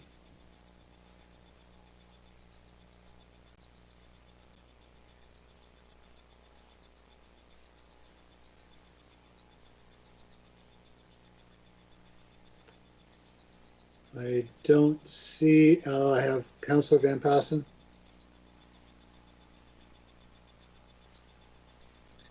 And thank you, Mr. Chairman. I still have the same problem as I had over a year ago, that I take exception to the fact that over 1 violation of the code of conduct he's able to jump to the conclusion that council was willing to overlook adherence to and respect for established ethical codes and standards. I think that's a rather large leap for a new council. Had one minor code violation over the course of a year.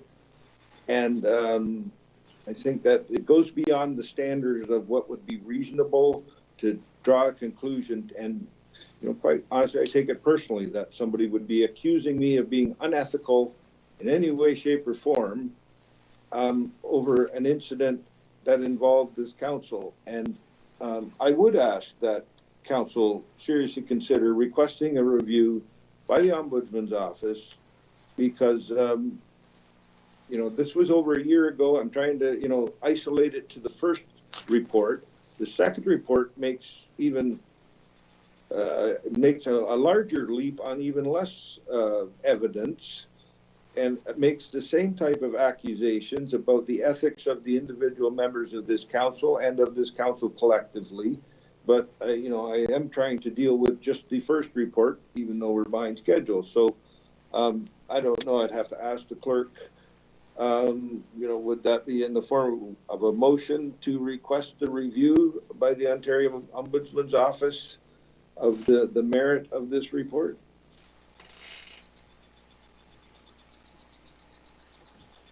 Through Chair Michelle to Councillor Van Passen, certainly you can put the motion on the floor.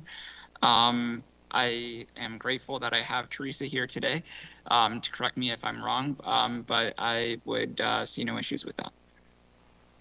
Well, I'm looking for your, I know what I want, but I don't know the technical words for what a review by the Ombudsman's Office would be, and I'm looking for a little bit of help here. So. Maybe I can assist the clerk because I had to do this process. You actually have to file a complaint. There's a very detailed complaint process by the Ontario Ombudsman. My recommendation would be staff would prepare the complaint on behalf of council and then bring it back to council for council to approve it and submit the complaint process to the Ombudsman if that's council's wishes.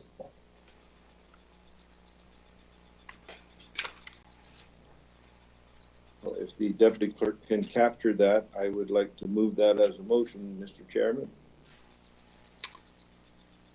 All right, Mr. Clerk, do you have that? Through you, Chair Michelle, I'm just working on drafting it up. Question for the mover, Van Passen. Would you like to include that as an and that clause with receiving Mr. Burgess's report as information? Yes, that would be acceptable.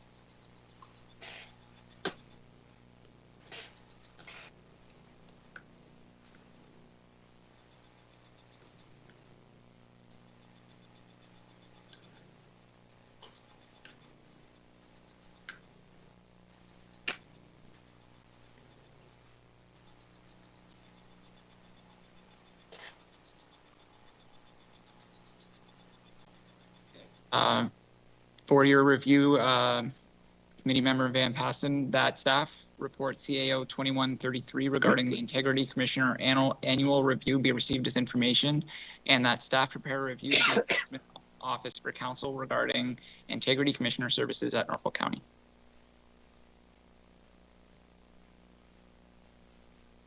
I'll just ask the CAO, is that clear enough direction from our part? That is correct. Yeah, we'd be fine with that. Okay, I would be happy to move that, Mr. Deputy Clerk.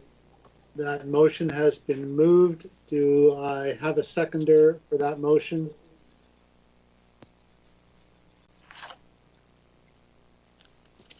And it is being seconded by Councillor Taylor.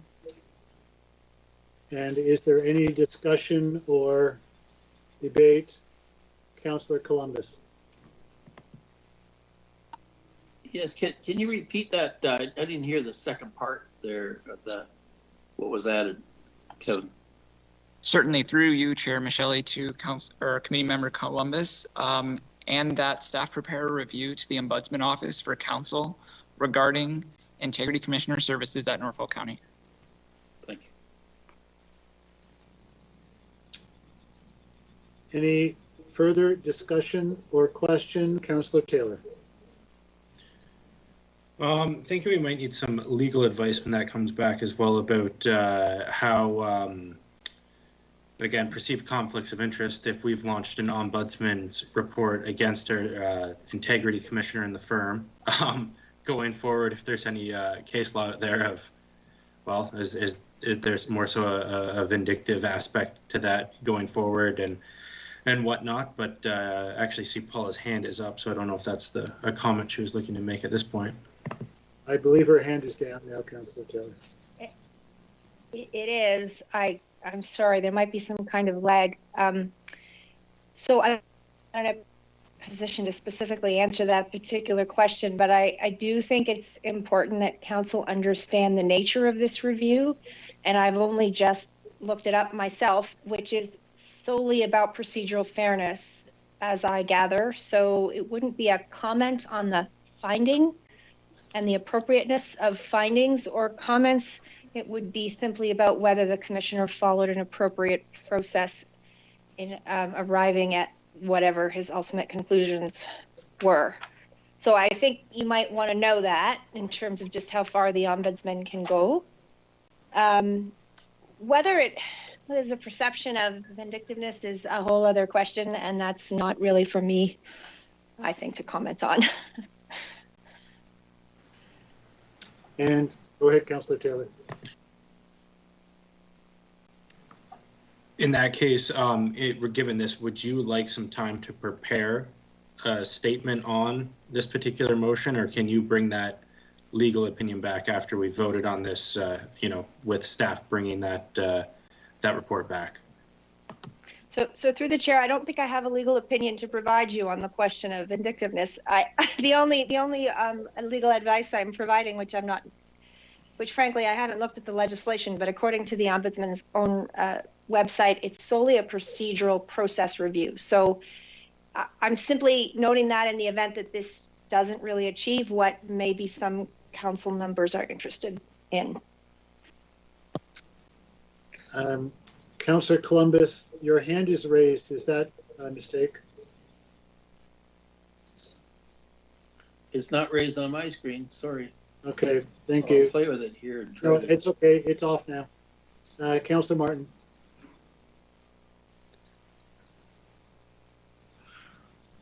You're muted, member, Councillor Martin. Oh, embarrassing. Thank you, Paula. Thank you, Mr. Chair, through you to council.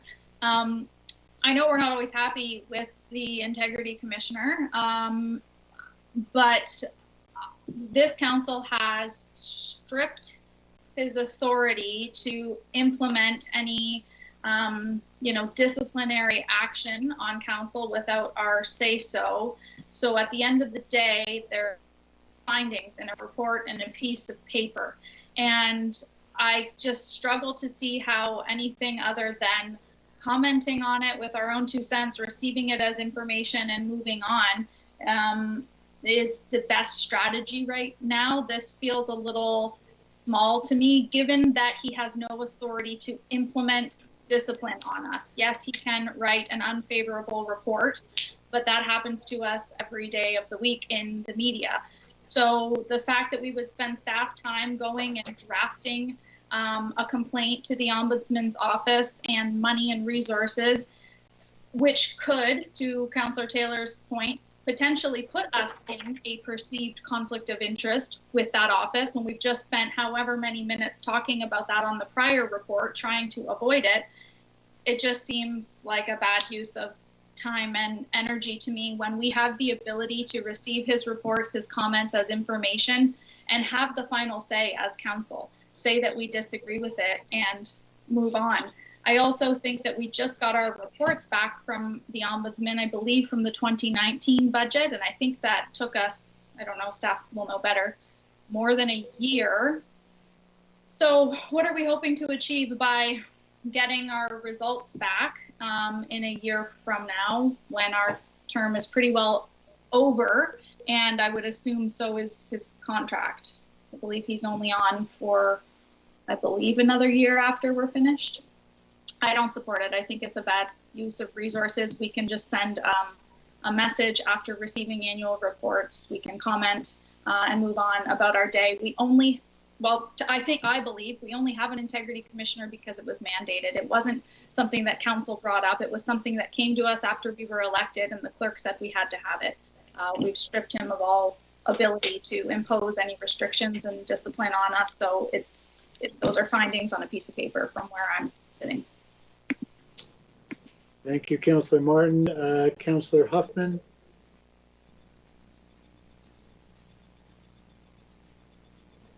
Thank you, Chair Michelle.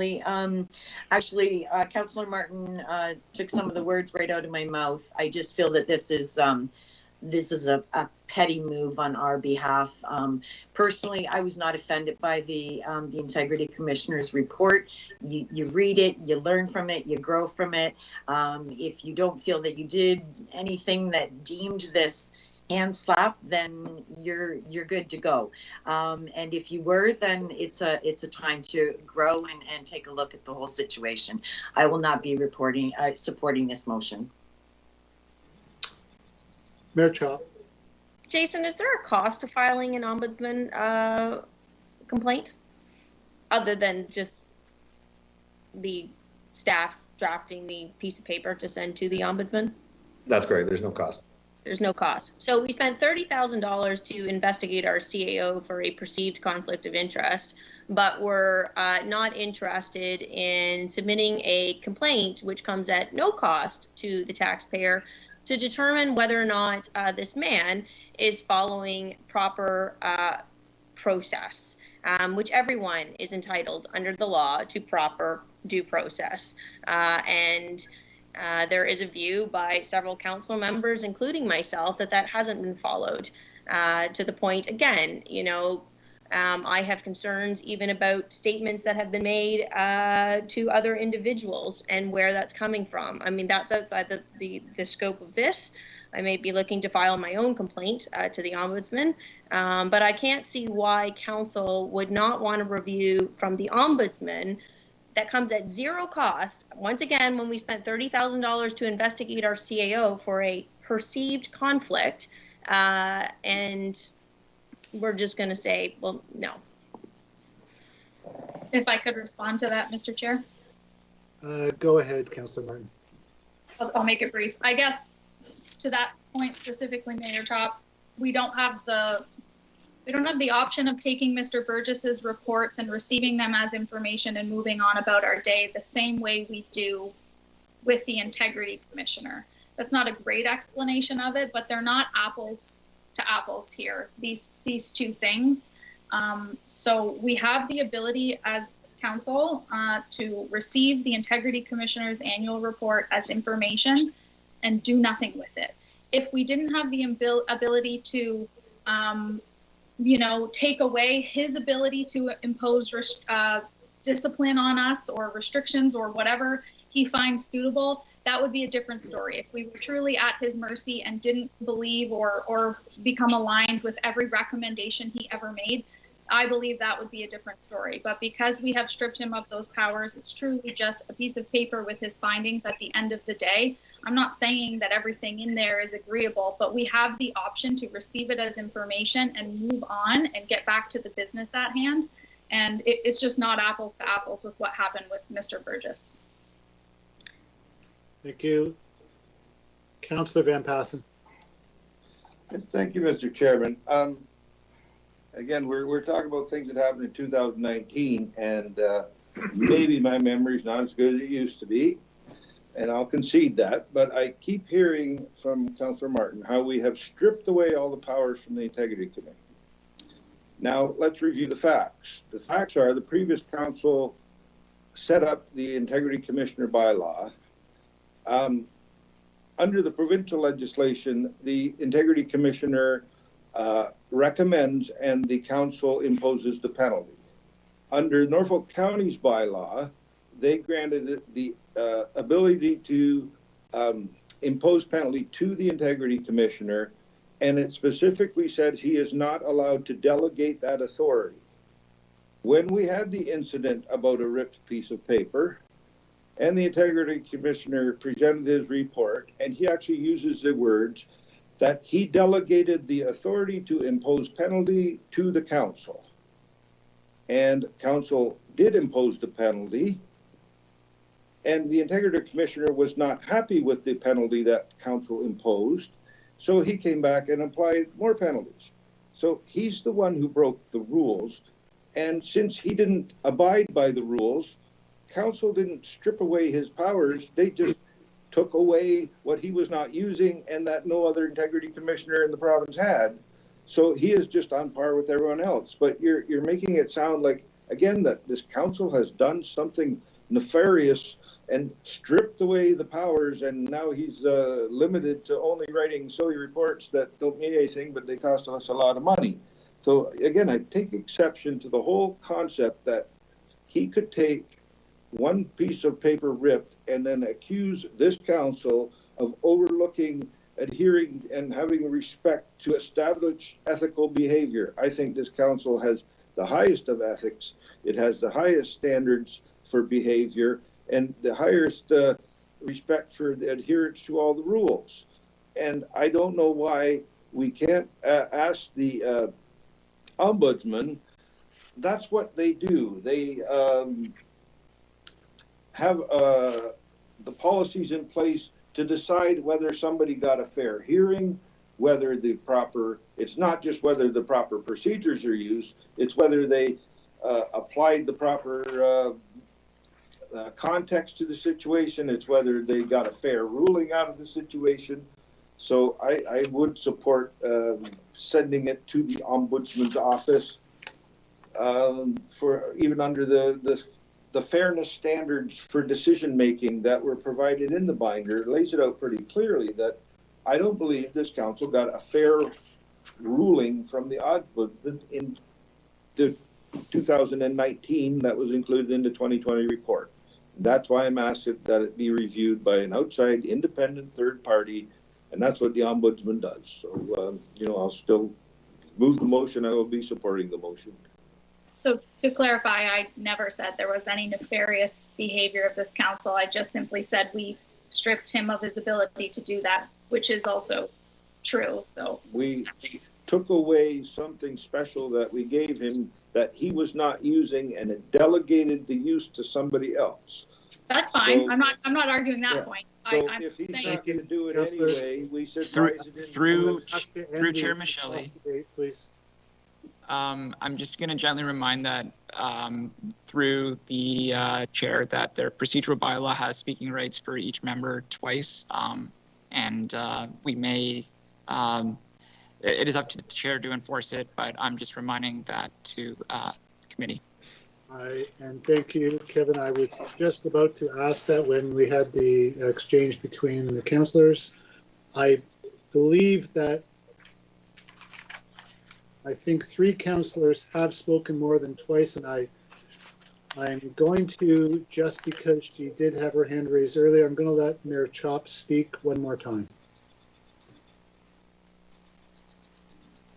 I don't remember, Councillor Michelle, whether I did or didn't, to be honest. I wasn't even thinking about us being in debate portion. All I would say is, you know what, even with the Integrity Commissioner being back to the powers that Integrity Commissioners have in most other municipalities, words do matter, and documents that live forever do matter. And so process matters. That is the foundation for the rule of law.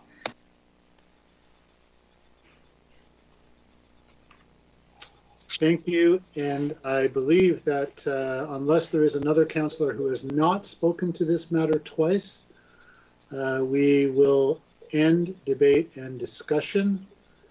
Through Chair Michelle, just in the case or in the event that the motion gets defeated, would it be amendable by the mover to split the vote on this one, to first receive it as information and then vote on, based on how the discussion has gone so far, to have two motions instead of one? Councillor Van Passen, that would be put to you. I'm not going to split it, but any member of council can make that request to the chair to have the motion split if they're two separate and divisible parts. So if any other member wants to ask that, that's in their realm. All right, thank you. I believe Councillor Columbus will speak to that. Yes, I would ask for a split vote. Thanks. And that is a motion, Councillor Columbus, you're making to split that vote? Yes, sir. I'll move that motion. Thank you. And do I have a seconder for splitting that vote? Councillor Rabbits, thank you. And I will just at this juncture announce that if this motion passes, I will be making a comment that I have not been able to make because I am the chair of this meeting. So I will be making a comment, assuming if this motion does pass, I will be making that comment. After that, I want to make council aware of that. And then if there is any discussion now about the splitting of this question that Councillor Columbus has to receive this report as information only, and I'm seeing none, so I will put that to the vote. All those in favor? And that is carried. Thank you very much. And I will now exercise my opportunity to comment on that report myself. I feel compelled to speak to it to a certain degree because I am mentioned in the report as well. Apologies, Chair Michelle. Could we reserve your comment to after the two votes have been passed? Okay, Mr. Clerk, I understood though that they would both have to pass for me to do that. Am I incorrect about that? Just through you, Chair Michelle, if we conclude the two votes, then we can continue with your comments. Okay, very well. Then we have the second question, and Kevin, would maybe better for you to read that second motion. Councillor Michelle, would you like me to take the chair for you? No, Mr. Clerk and I discussed this earlier, Madam Mayor, and I think this will be just a little bit more expedient. Thank you, though. So for clarity, what we've done is we split the vote. Now the first vote will be to receive as information, and the second one would be to prepare a review to the Ombudsman Office for Council regarding Integrity Commissioner Services at Norfolk County. So the first one is to receive as information. Yes, and that has been carried. No, hasn't been anything. No, sorry, we just did a motion to split the vote. We didn't do a motion to receive as information. Yes, my apologies. So now we have the first motion to receive it as information. If it assists, we can use the mover and seconder of Van Passen and Taylor. Thank you. And is there any discussion? Just for the future, we don't need a motion for a division of the question, to the best of my knowledge. Through Mayor Chop, that is correct. Or through Chair Michelle to Mayor Chop, that is correct. Thank you. Then on this motion, all those in favor? And that is carried. Thank you. And on the next question.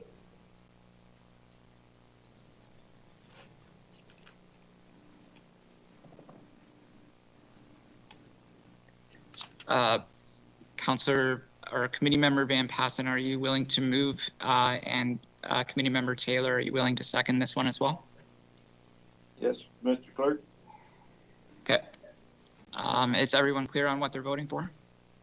Perhaps you could read that one out for us, Kevin. And that staff prepare a review to the Ombudsman Office for Council regarding Integrity Commissioner Services at Norfolk County. And we have a mover and a seconder. Is there any discussion? Seeing none. We'll put that to the vote. All those in favor? And that is carried.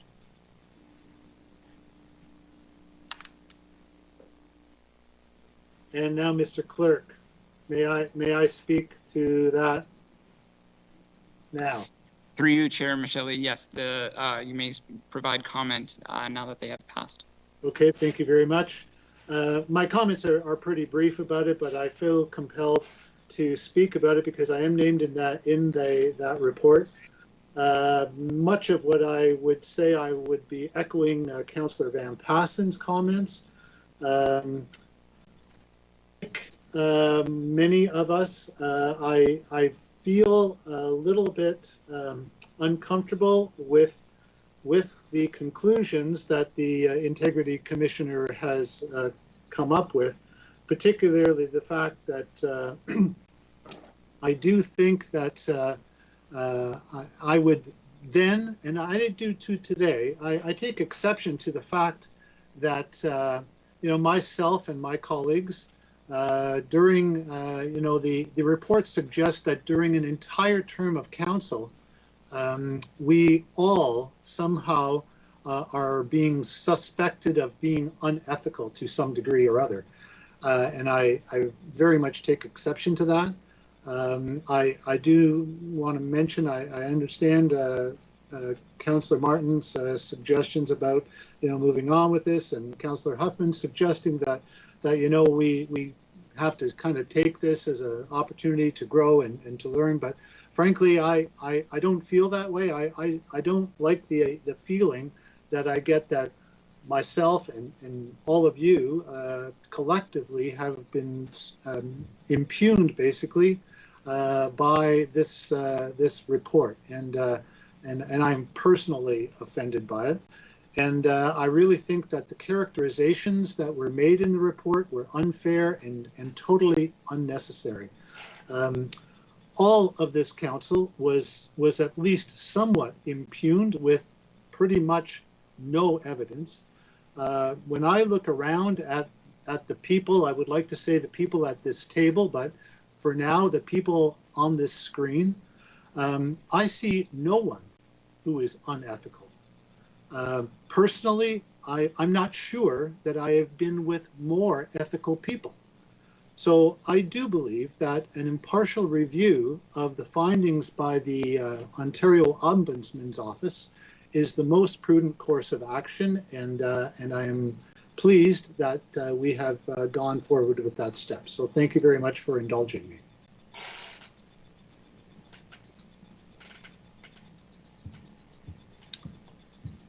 And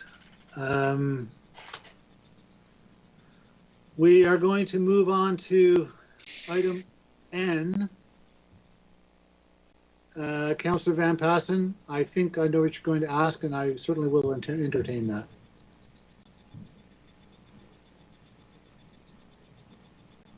Councillor Van Passen, you are on mute, please.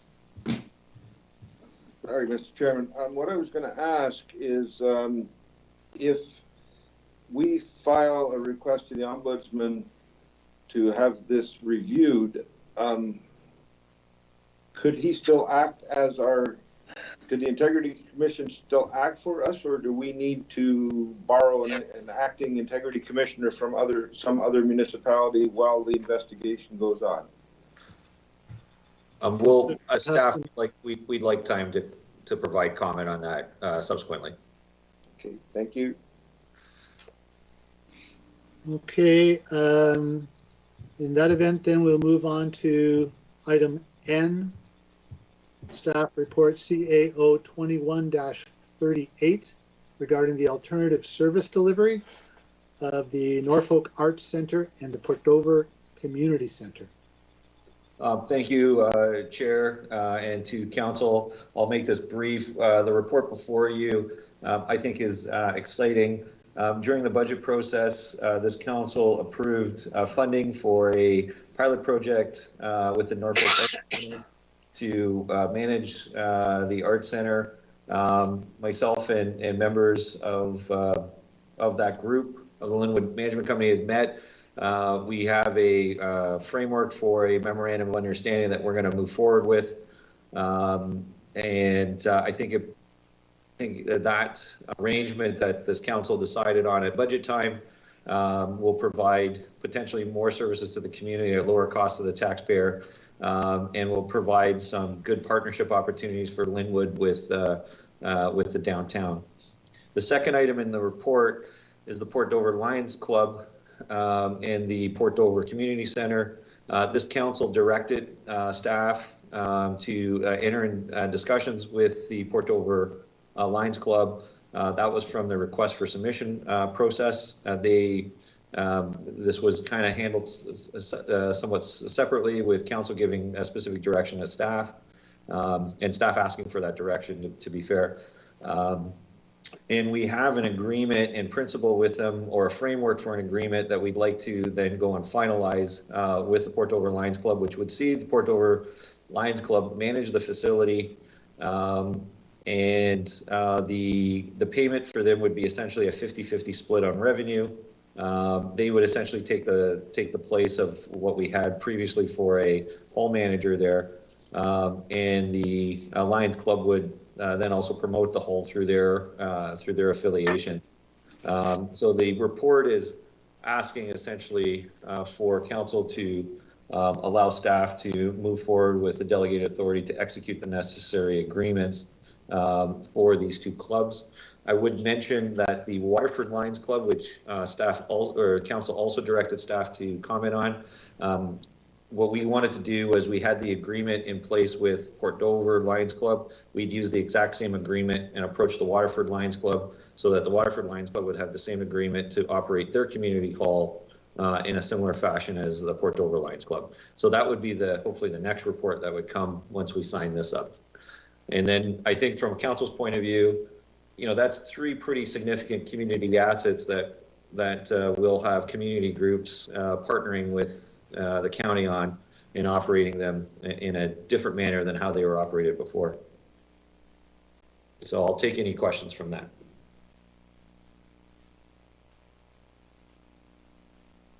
Thank you, Jason. Questions of committee, Councillor Martin. Thank you, Mr. Chair. Through you to Jason. I apologize if I missed it. It just dawned on me right now. We did talk about fees at the facility and the ability for the new managers to change or not change, or keep it within a certain range. Is that noted? Fees for the Dover Lions Club would be pursuant to our bylaw, and everything would be booked through our system, and they would just take a 50-50 revenue split. In future years, the Lions Club or Lions Clubs may ask council to look at fee adjustments, but for this, it's purely just based upon our bylaw. Okay, thank you very much. Full circle, because not the last staff member at the Port Dover Community Center, but the one before that, who managed it for the county, was also a Lions member. The lands were donated by the Lions. Great proposal, as well as the Linwood Arts Center. So I will move the recommendation. Thank you, and seconded by Councillor Taylor. Any discussion or debate?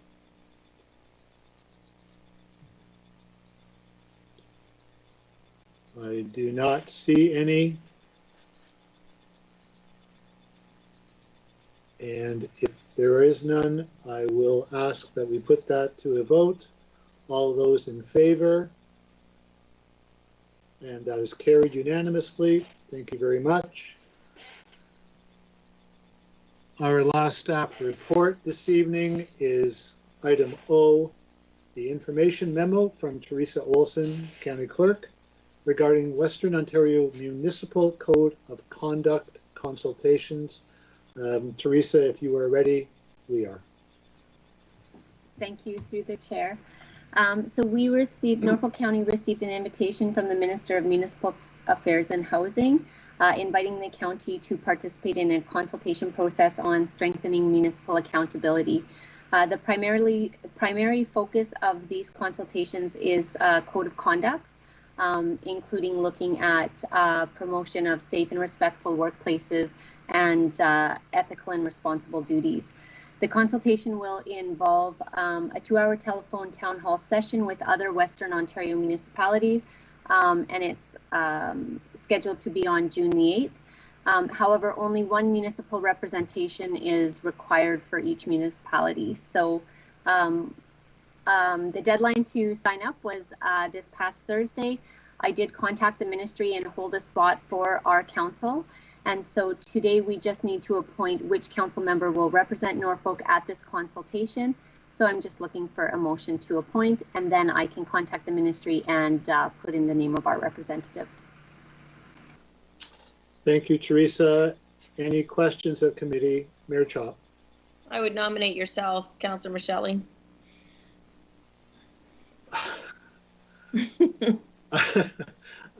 Well, Madam Mayor, I'm flattered. I would have to check my calendar. Teresa, that's June the 8th.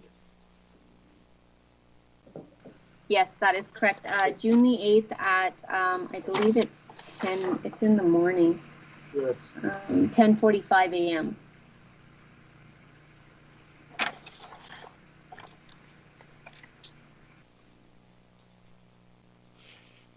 I'm sorry, but I have a commitment that day and I'm not going to be able to make it. Mayor Chop, I'm flattered and thank you for nominating me, but I'm going to have to decline.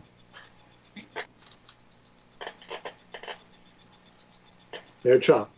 Councillor Taylor? I think it's important that it's somebody that's always remained quite neutral on things. So I'll have to check with work, but should be able to make it. Teresa, can I let you know in the morning? Sure. I guess I would just be looking for a motion then, perhaps for a backup, because I do need to register somebody for this consultation. Unless you want me to bring it back next week to council if Councillor Taylor is not available.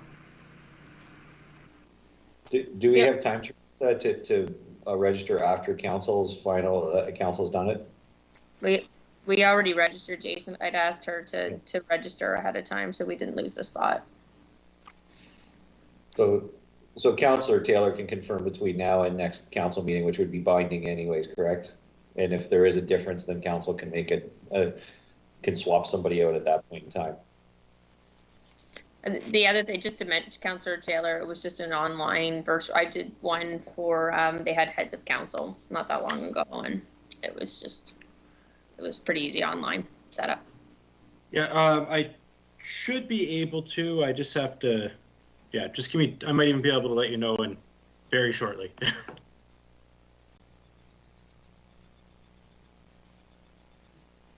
If it assists. I'm good to go, actually, yeah.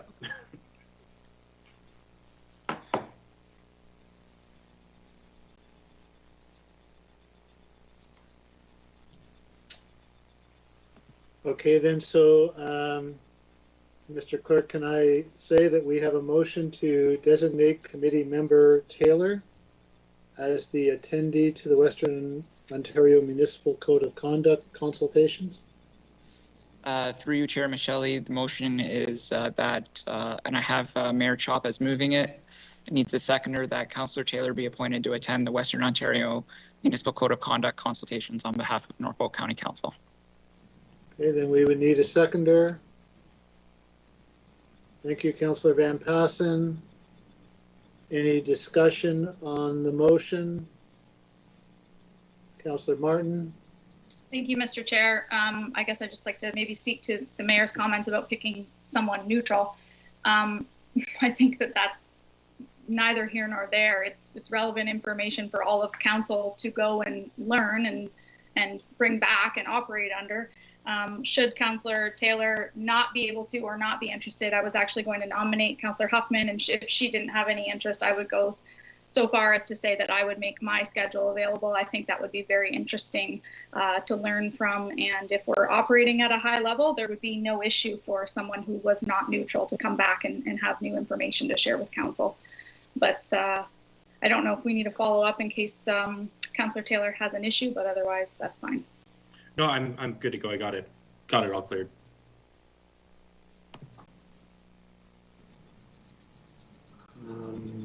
Are we, Councillor Martin, I'm sorry, are you though in that circumstance nominating Councillor Huffman, or are you? No, that's fine. I'll support Councillor Taylor. My comments for Councillor Huffman were if something came up for Councillor Taylor that she could step in, that would be a nomination to step in, but he's fine, so I'll support. Okay, very good. Thank you. So we have a motion that has been moved and seconded. Is there any further discussion? Seeing none, then I will put that to the vote. All those in favor? And that is carried. Thank you very much. That ends our staff reports. We have no notices of motions or motions today, unless someone has one that I'm not aware of. And we can then move to any general announcements that anyone has. Are there any general announcements? Councillor Huffman.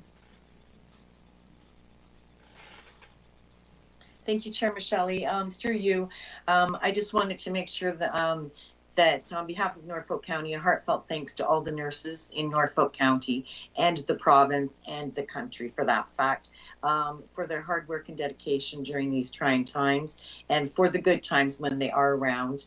And thank you. I don't know what we would have been doing without you. And I encourage everyone to thank a nurse in honor of Nurses Week 2021. Thank you. Thank you. And Councillor Taylor. Well, Kim beat me to that one, but I just got notice that MP Finley has declared her resignation. And I would just like to send a thank you out to her for everything she has done for the community. It just got posted, so. Thank you. And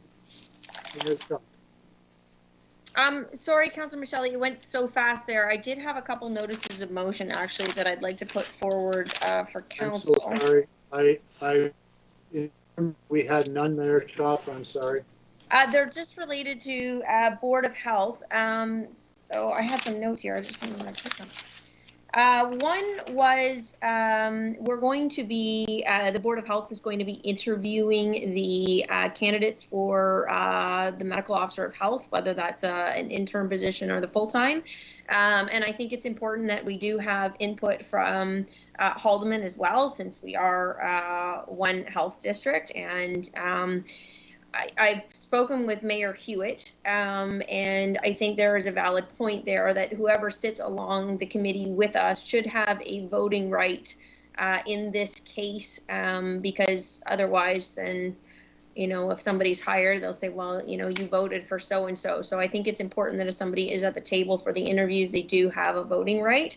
But I would think from Haldeman, it would be prudent to not only invite Mayor Hewitt to that meeting, but also Tony Del Monte as the representative on the Health and Social Services Advisory Board. So I don't know, there's not a specific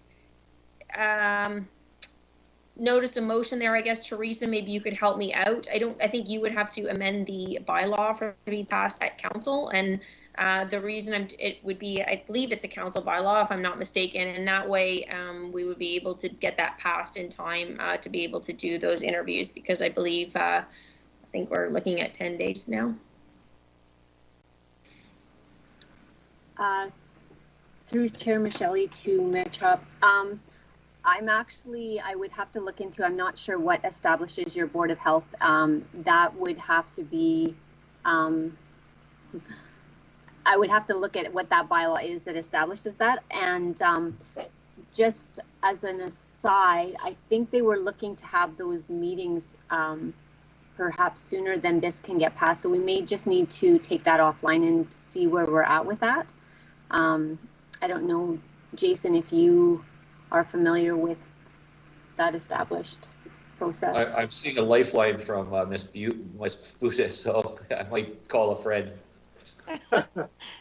I mean, without double checking, my instinct is to say that it's not possible for somebody who's not a sitting member of the Board of Health to have a vote on this. The Board of Health is constituted by the council, and that's who hires and fires, so to speak. I don't actually think it's possible. I mean, that's just my view of it without double checking, but I want to say, if you're going to go that far, you should probably have a proper review of that legal question. And I think there might be a possibility of a subcommittee of the Board of Health that is the hiring committee, and then they make that recommendation up to the Board of Health. I believe it was past practice. My understanding was past practice that Haldeman did have representation, and I could point to Councillor Columbus. Haldeman did have representation when the last Board of Health, Medical Officer of Health was hired. I'm not exactly sure how they did it, but my guess might be that we did it through a committee approach of the Board of Health. So I'm not sure if the answer is that the Board of Health would have to strike that committee prior to engaging in it, and then you can then move forward and then dismantle the committee of the Board of Health. But that might be a practical solution. But, well, maybe. Yeah, Councillor Columbus was there, so. Mr. Burgess, I do not recall the details of that, so I can't say for sure. I was just informed by the former mayor that was there's been some correspondence to the clerk's office by a former mayor that Haldeman had participation rights into it, but I don't see anything. It might be another Norfolk County tradition that goes undocumented sometimes. Mr. Chair, can I speak? You're on mute. Okay. No, that is true, Mr. Burgess. That was even confirmed to me by Haldeman, and it was Tony, I believe, that actually sat on that last hiring panel as well for the Medical Officer of Health. So I think it's important for us to be able to try to find the way in which they did it years ago and prior to this council. To be able to include them. We are in unprecedented times, and 45,000 people that we represent on the Board of Health with no representation from Haldeman County, and so I think it's fair in the same way that I invited them to participate in the AOC meetings, and we've invited Mayor Hewitt to meetings in Haldeman Council as well, that we are trying to include them, recognizing the fact that we do represent their constituents as well. And again, like Jason said, it was past practice. So that is one. That could also be done, I think, probably right before Teresa. Maybe if there was an issue and there was a day, perhaps we could do the planning, and that could be a special council meeting called just prior to the committee meetings if it was necessary. Through Chair Michelle. So sorry, if I could just step back for a second. Thank you, Paula, for clarifying for me. So I think I misunderstood what the question was. So I'm fairly confident that we can't just give authority to somebody else to make decisions with the Board of Health without actually changing the makeup of the Board of Health. And so that's what I was referring to when I said I would need to look at what authority established the Board of Health, how that's established, what your bylaws say in changing the membership. And I would have to refer back to, how past subcommittees may have been run. I recognize that there is a vested interest from Haldeman County in this process, but not understanding how that board was established at this point. I will make it a priority to look at that. I just want to be mindful that we have to make sure we follow that proper process, and I'm not sure that it's something that can be done in a very short period of time. Okay, again, hopefully maybe there's a way through a subcommittee, a hiring committee or something. I don't know if that's how it was done last time.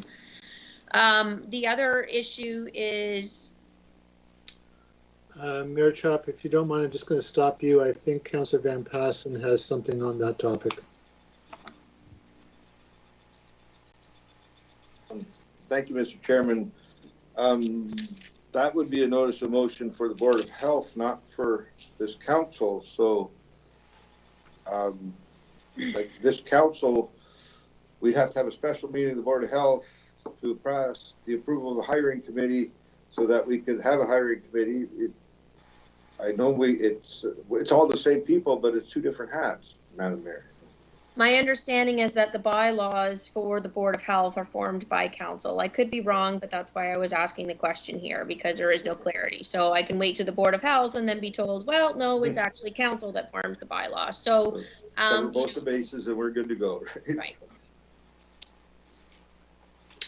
Okay, and Councillor, you have your hand raised. Yes, thank you, Mr. Chair. Under other business, I was just going to mention that Can I the finish latest my notice issue of of the Farms Councillor magazine Columbus, is out. I'm sorry, Councillor Columbus, but I'm just waiting for Mayor Chop to finish. She has one more item. Sorry. Sorry.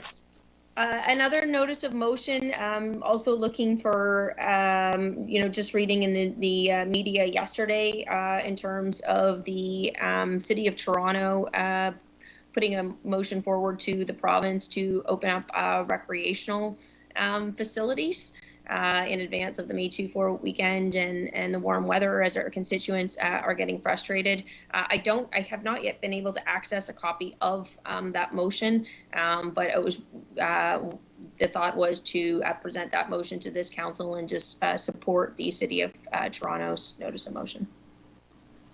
Or motion, rather, my apologies, so late. Okay, so that notice, and I believe, Councillor Columbus, if you don't mind waiting for one moment, Councillor Huffman. Thank you, Chair Michelle. I'm glad that Mayor Chop brought that up. Actually, Mayor Chop, have you had an opportunity to speak with anybody from Brantford? They put forward one as well. Okay, I have not, Councillor Huffman, but happy to get some language that somewhere else is used. I know I don't have the exact wording here, but we'll take somebody else's language and use that as kind of support, and that would be for. Okay, I'm just thinking we might be able to get our hands on Brantford a lot quicker and put in a letter of support in regards to that. And I also think that it's another issue that could be dealt with at the Board of Health, but I also think it's within the purview of council as well. And is there anything else, Mayor Chop?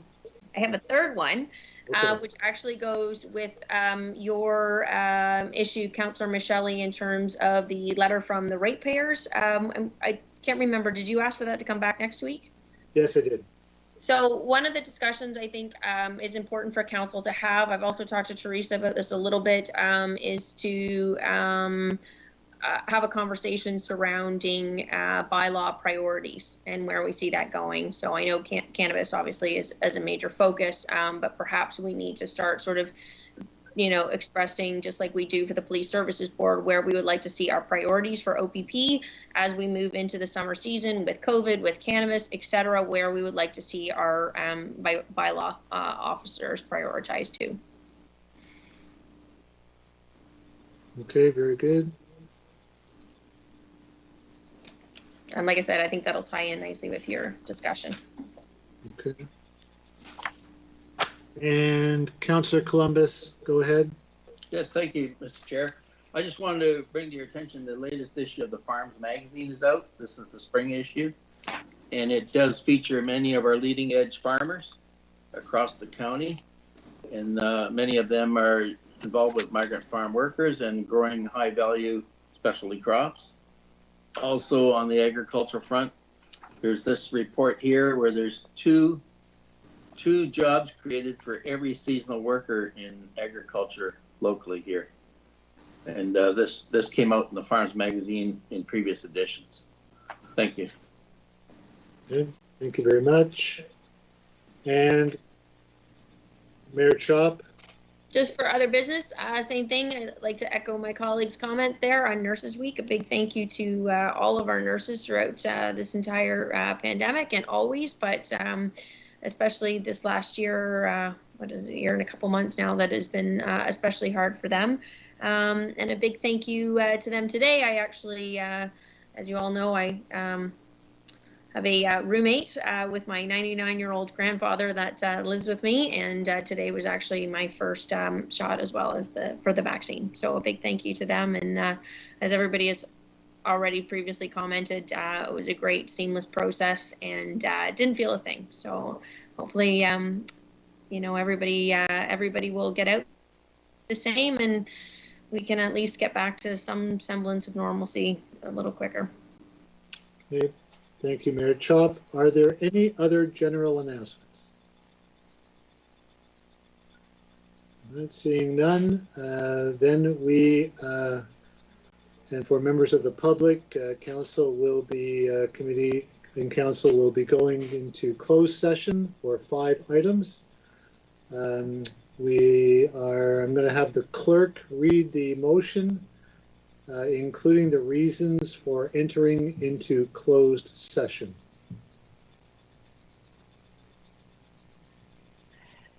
Thank you, Chair Michelle. The motion reads as follows: that council and committee enter closed session at 9:59 p.m. to address the following matters. Information memo, Lydia Harrison, Realty Services Coordinator, proposed property sale update. Information memo, Karen Judd, Manager, Purchasing Services, request for proposal update.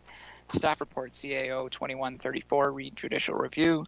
Staff report, CAO 2135, LPAT appeal. Staff report, CAO 2136, LPAT appeal. Pursuant to Section 239 C, E, F, and I of the Municipal Act, as amended, as the subject matter pertains to a proposed or pending acquisition of disposition of land by the municipality, litigation or potential litigation, including matters before administrative tribunals affecting the municipality or local board. Advice that is subject to solicitor-client privileges, including communications necessary for that purpose. A trade secret or scientific, technical, commercial, financial, or labor relations information supplied in confidence to the municipality or local board, which, if disclosed, could reasonably be expected to prejudice significantly the competitive position or interfere significantly with the contractual or other negotiations of a person, group of persons, or organization. Thank you very much, Mr. Clerk. May I have a mover of the motions? Councillor Taylor, thank you. And I would need a seconder. Councillor Rabbits, thank you. All those in favor? And that is carried. Thank you very much. Just to ask that committee, we are going to stay on the same link, and the clerk will enter committee into a confidential virtual breakout room. So he may need a few moments to do that, but and I'm going to suggest that perhaps we could all use maybe a 10-minute break. Would that be reasonable? Okay, thank you. Let's do that. So we will reconvene it at 10:11 or something very close to that.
There were some scary drives home that first year, late ones. It was a quick walk for me, so.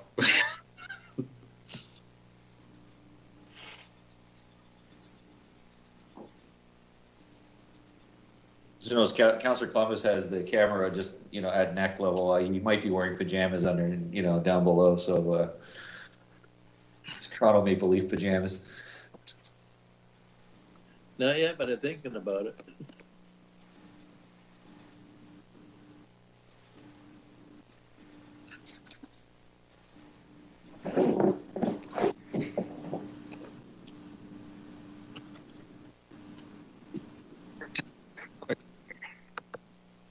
I think Kevin's earned his pay today.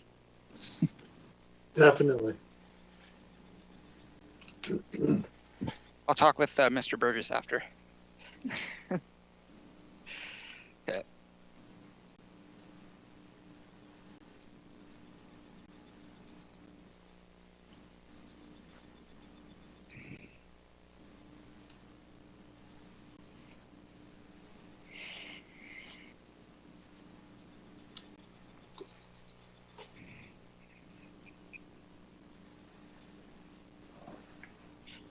Okay, if I can request a motion to reconvene in open session.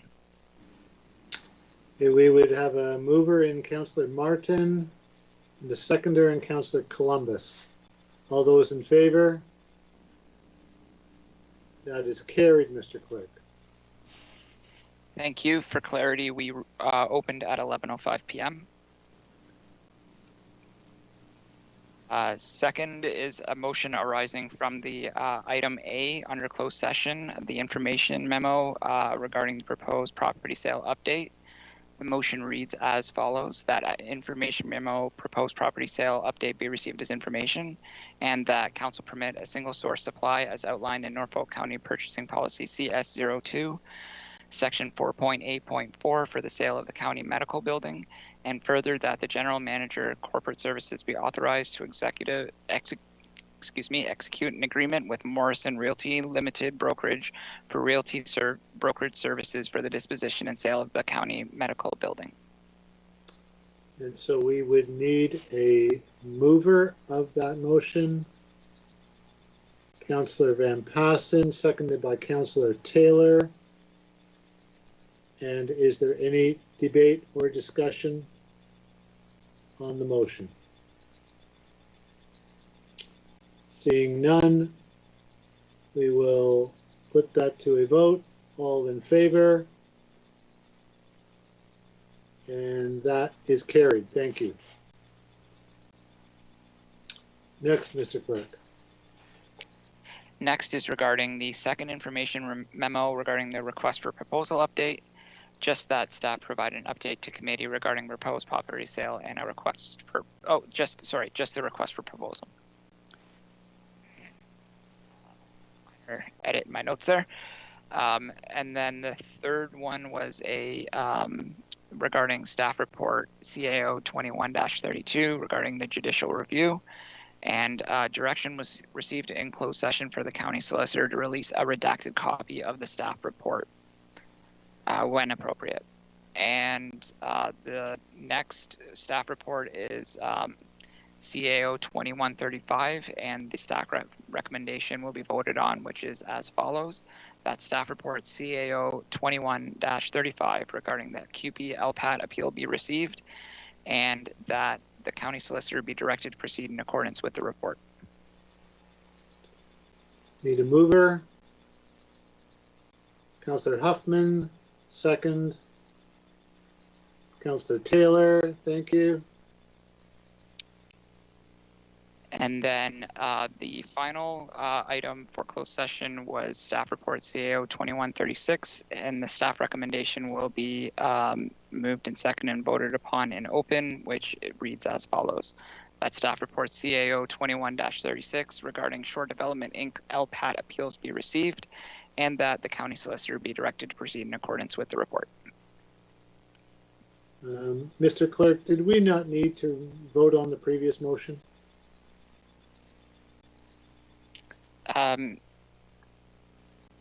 Yes, let's vote on it. Okay, so we are back to the previous motion. I have a mover and a seconder. And I believe that now there's an opportunity for any discussion or debate. I do not see any. Then we will put that to the vote. All those in favor? And that is carried. Thank you very much. And Mr. Clerk, if you can read that last motion again, please. Certainly. Apologies for the late night slip there. The report the staff recommendation reads as follows: that staff report CAO 21-36 regarding Shore Developments Inc. LPAT appeal be received, and that the county solicitor be directed to proceed in accordance with the report. The mover, Councillor Columbus, and seconded by Councillor Taylor. Any debate or discussion? Councillor Columbus. Yeah, on the front of my agenda package, it's got CAO-21-39 for shore development. And the report reads CAO 21-36. So which is the correct one? Is it 21-36? Is Paula still on?